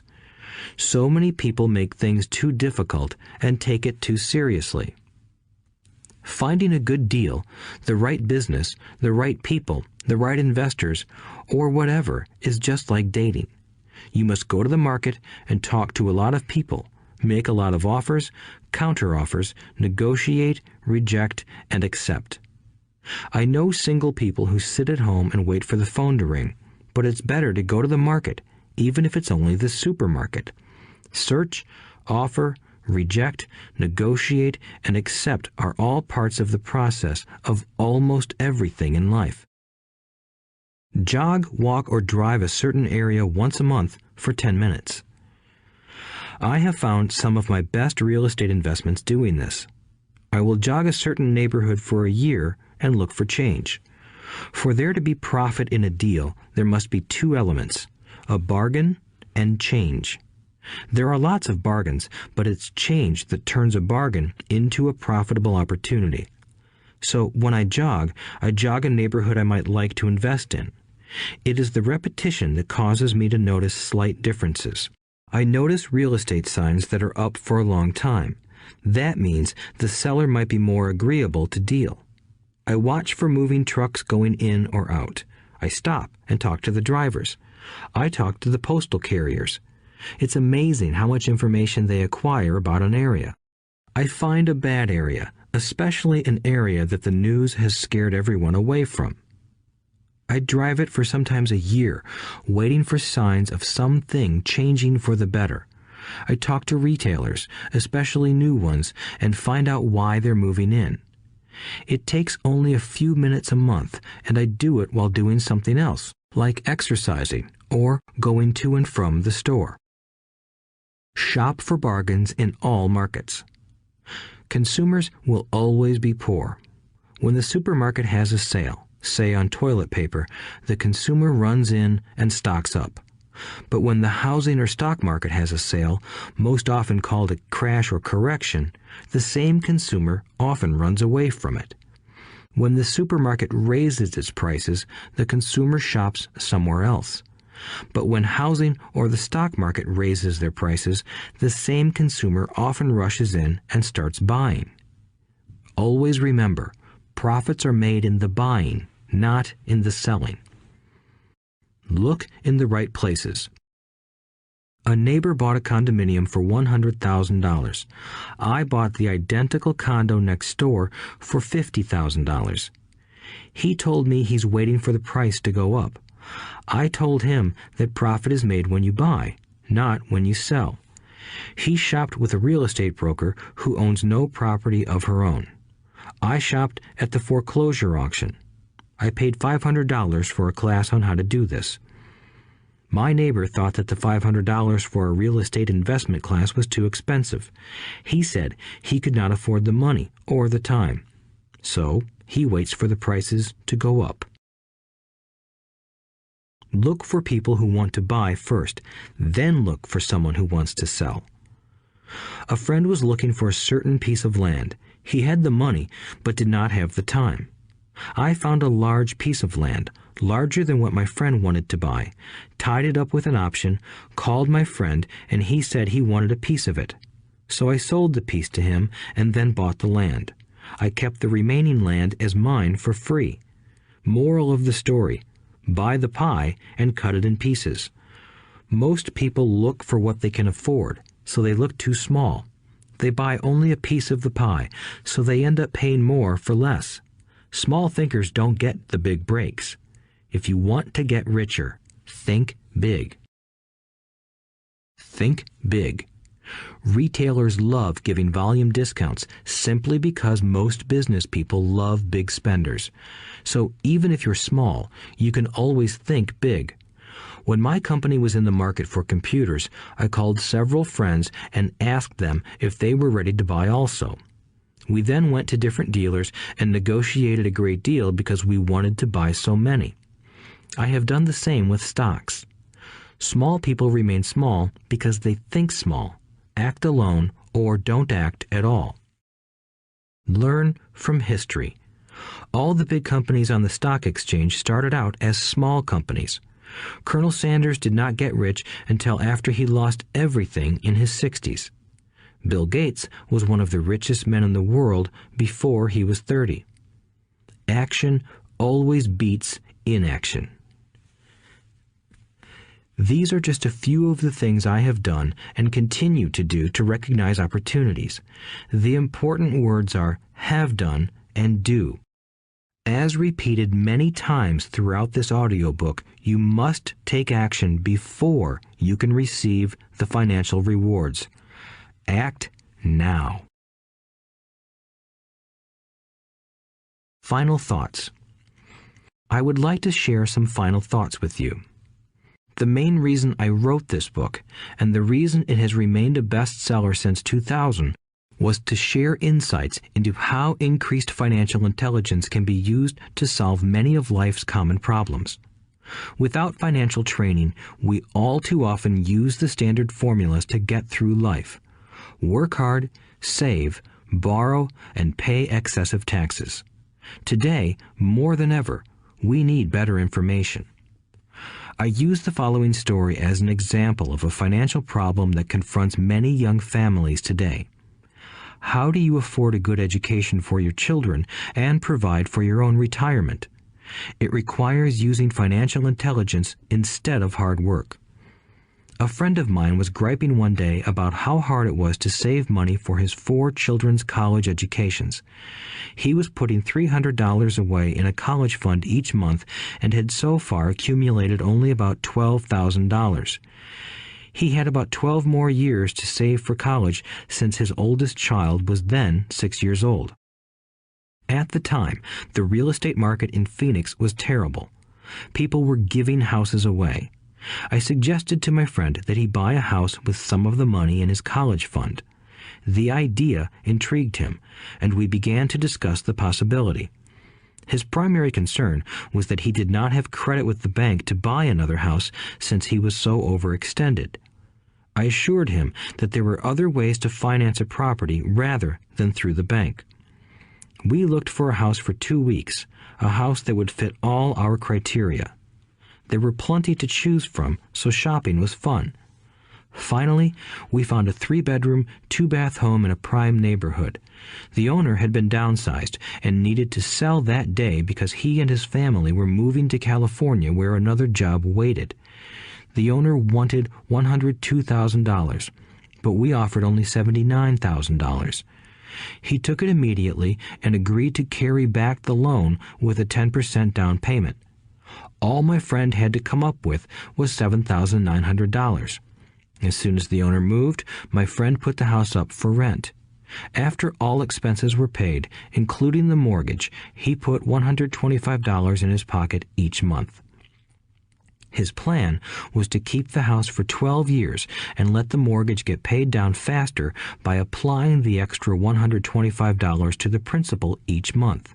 We figured that in 12 years, a large portion of the mortgage would be paid off and he could possibly be clearing $800 a month by the time his first child went to college. He could also sell the house if it had appreciated in value. 3 years later, the real estate market greatly improved in Phoenix, and he was offered $156,000 for the same house by the tenant who lived in it. Again, he asked me what I thought. I advised that he sell it, using a 1031 tax-deferred exchange. Suddenly, he had nearly $80,000 to operate with. I called another friend in Austin, Texas, who then moved this tax-deferred capital gain into a mini storage facility. Within 3 months, he began receiving checks for a little less than $1,000 a month, which he then poured back into the college fund. A couple of years later, the mini warehouse sold, and he received a check for nearly $330,000 as proceeds from the sale. He rolled those funds into a new project that would now generate over $3,000 a month in income, again going into the college fund. He is now very confident that his goal will be met easily. It only took $7,900 to start and a little financial intelligence. His children will be able to afford the education they want, and he will then use the underlying asset, wrapped in his legal entity, to pay for his retirement. As a result of this successful investment strategy, he will be able to retire early. Thank you for listening to this audiobook. I hope it has provided some insights into utilizing the power of money to work for you. Today, we need greater financial intelligence to simply survive. The idea that it takes money to make money is the thinking of financially unsophisticated people. It does not mean that they're not intelligent. They have simply not learned the science of money making money. Money is only an idea. If you want more money, simply change your thinking. Every self-made person started small with an idea and then turned it into something big. The same applies to investing. It takes only a few dollars to start and grow it into something big. I meet so many people who spend their lives chasing the big deal or trying to amass a lot of money to get into a big deal. But to me, that is foolish. Too often, I have seen unsophisticated investors put their large nest egg into one deal and lose most of it rapidly. They may have been good workers, but they were not good investors. Education and wisdom about money are important. Start early. Buy a book. Go to a seminar. Practice. Start small. I turned $5,000 cash into a $1 million asset, producing $5,000 a month cash flow in less than 6 years. But I started learning as a kid. I encourage you to learn because it's not that hard. In fact, it's pretty easy once you get the hang of it. I think I have made my message clear. It's what is in your head that determines what is in your hands. Money is only an idea. There is a great book called Think and Grow Rich. The title is not Work Hard and Grow Rich. Learn to have money work hard for you, and your life will be easier and happier. Today, don't play it safe. Play it smart. The 3 incomes. In the world of accounting, there are 3 different types of income. 1, ordinary earned. 2, portfolio. 3, passive. When my poor dad said to me, "Go to school, get good grades, and find a safe, secure job," he was recommending I work for earned income. When my rich dad said, "The rich don't work for money, they have their money work for them," he was talking about passive income and portfolio income. Passive income, in most cases, is income derived from real estate investments. Portfolio income is income derived from paper assets such as stocks and bonds. Portfolio income is the income that makes Bill Gates the richest man in the world, not earned income. Rich Dad used to say, the key to becoming wealthy is the ability to convert earned income into passive income or portfolio income as quickly as possible. He would say, taxes are highest on earned income. The least taxed income is passive income. That is another reason why you want your money working hard for you.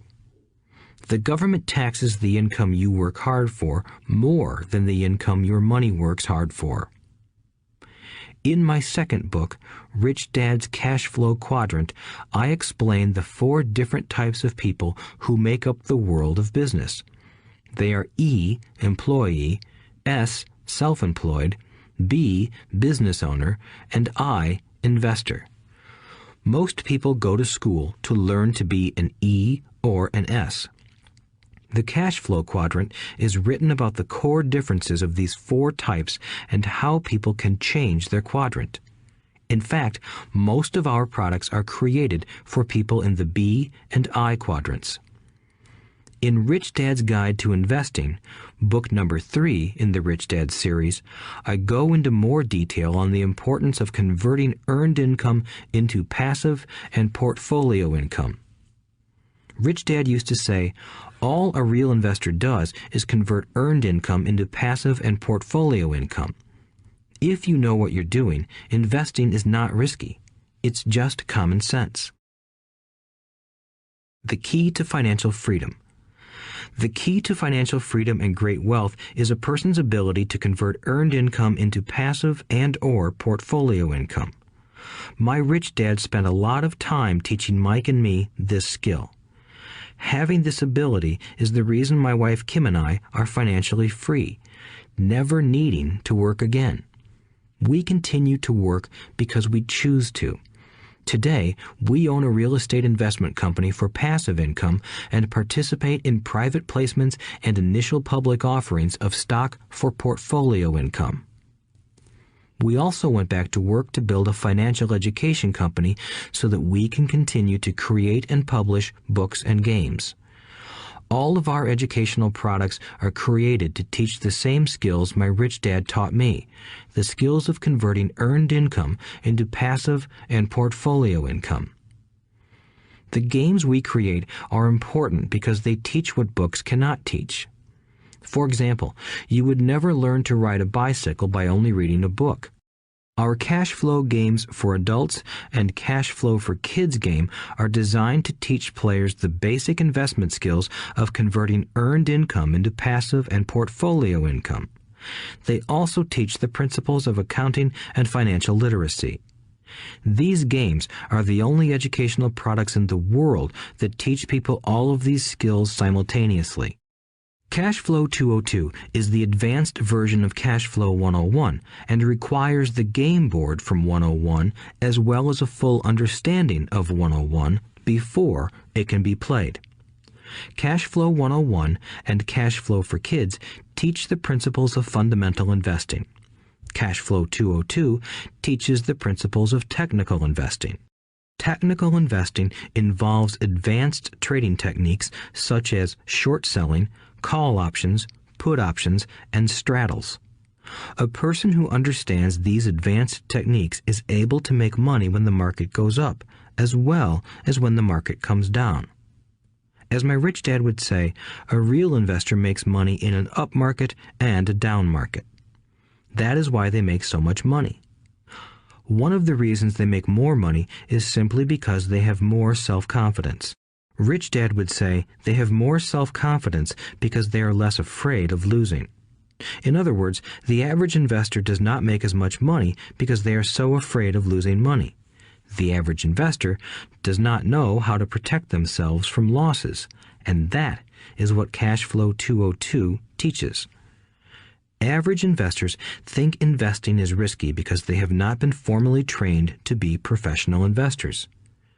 As Warren Buffett, America's richest investor, says, risk comes from not knowing what you're doing. My board games teach the simple basics of fundamental investing and technical investing while people are having fun. I occasionally hear someone say, your educational games are expensive, which poses the question of ROI, the return on investment, or the value returned for the price paid. I nod my head and reply, yes, they may be expensive, especially when compared to entertainment board games.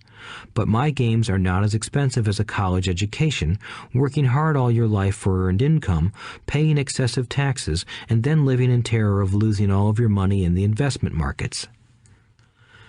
When someone walks away mumbling about the price, I can hear my rich dad saying, if you want to be rich, you must know what kind of income to work hard for, how to keep it, and how to protect it from loss. That is the key to great wealth. Rich Dad would also say, if you do not understand the differences in those three incomes and do not learn the skills on how to acquire and protect those incomes, you will probably spend your life earning less than you could and working harder than you should.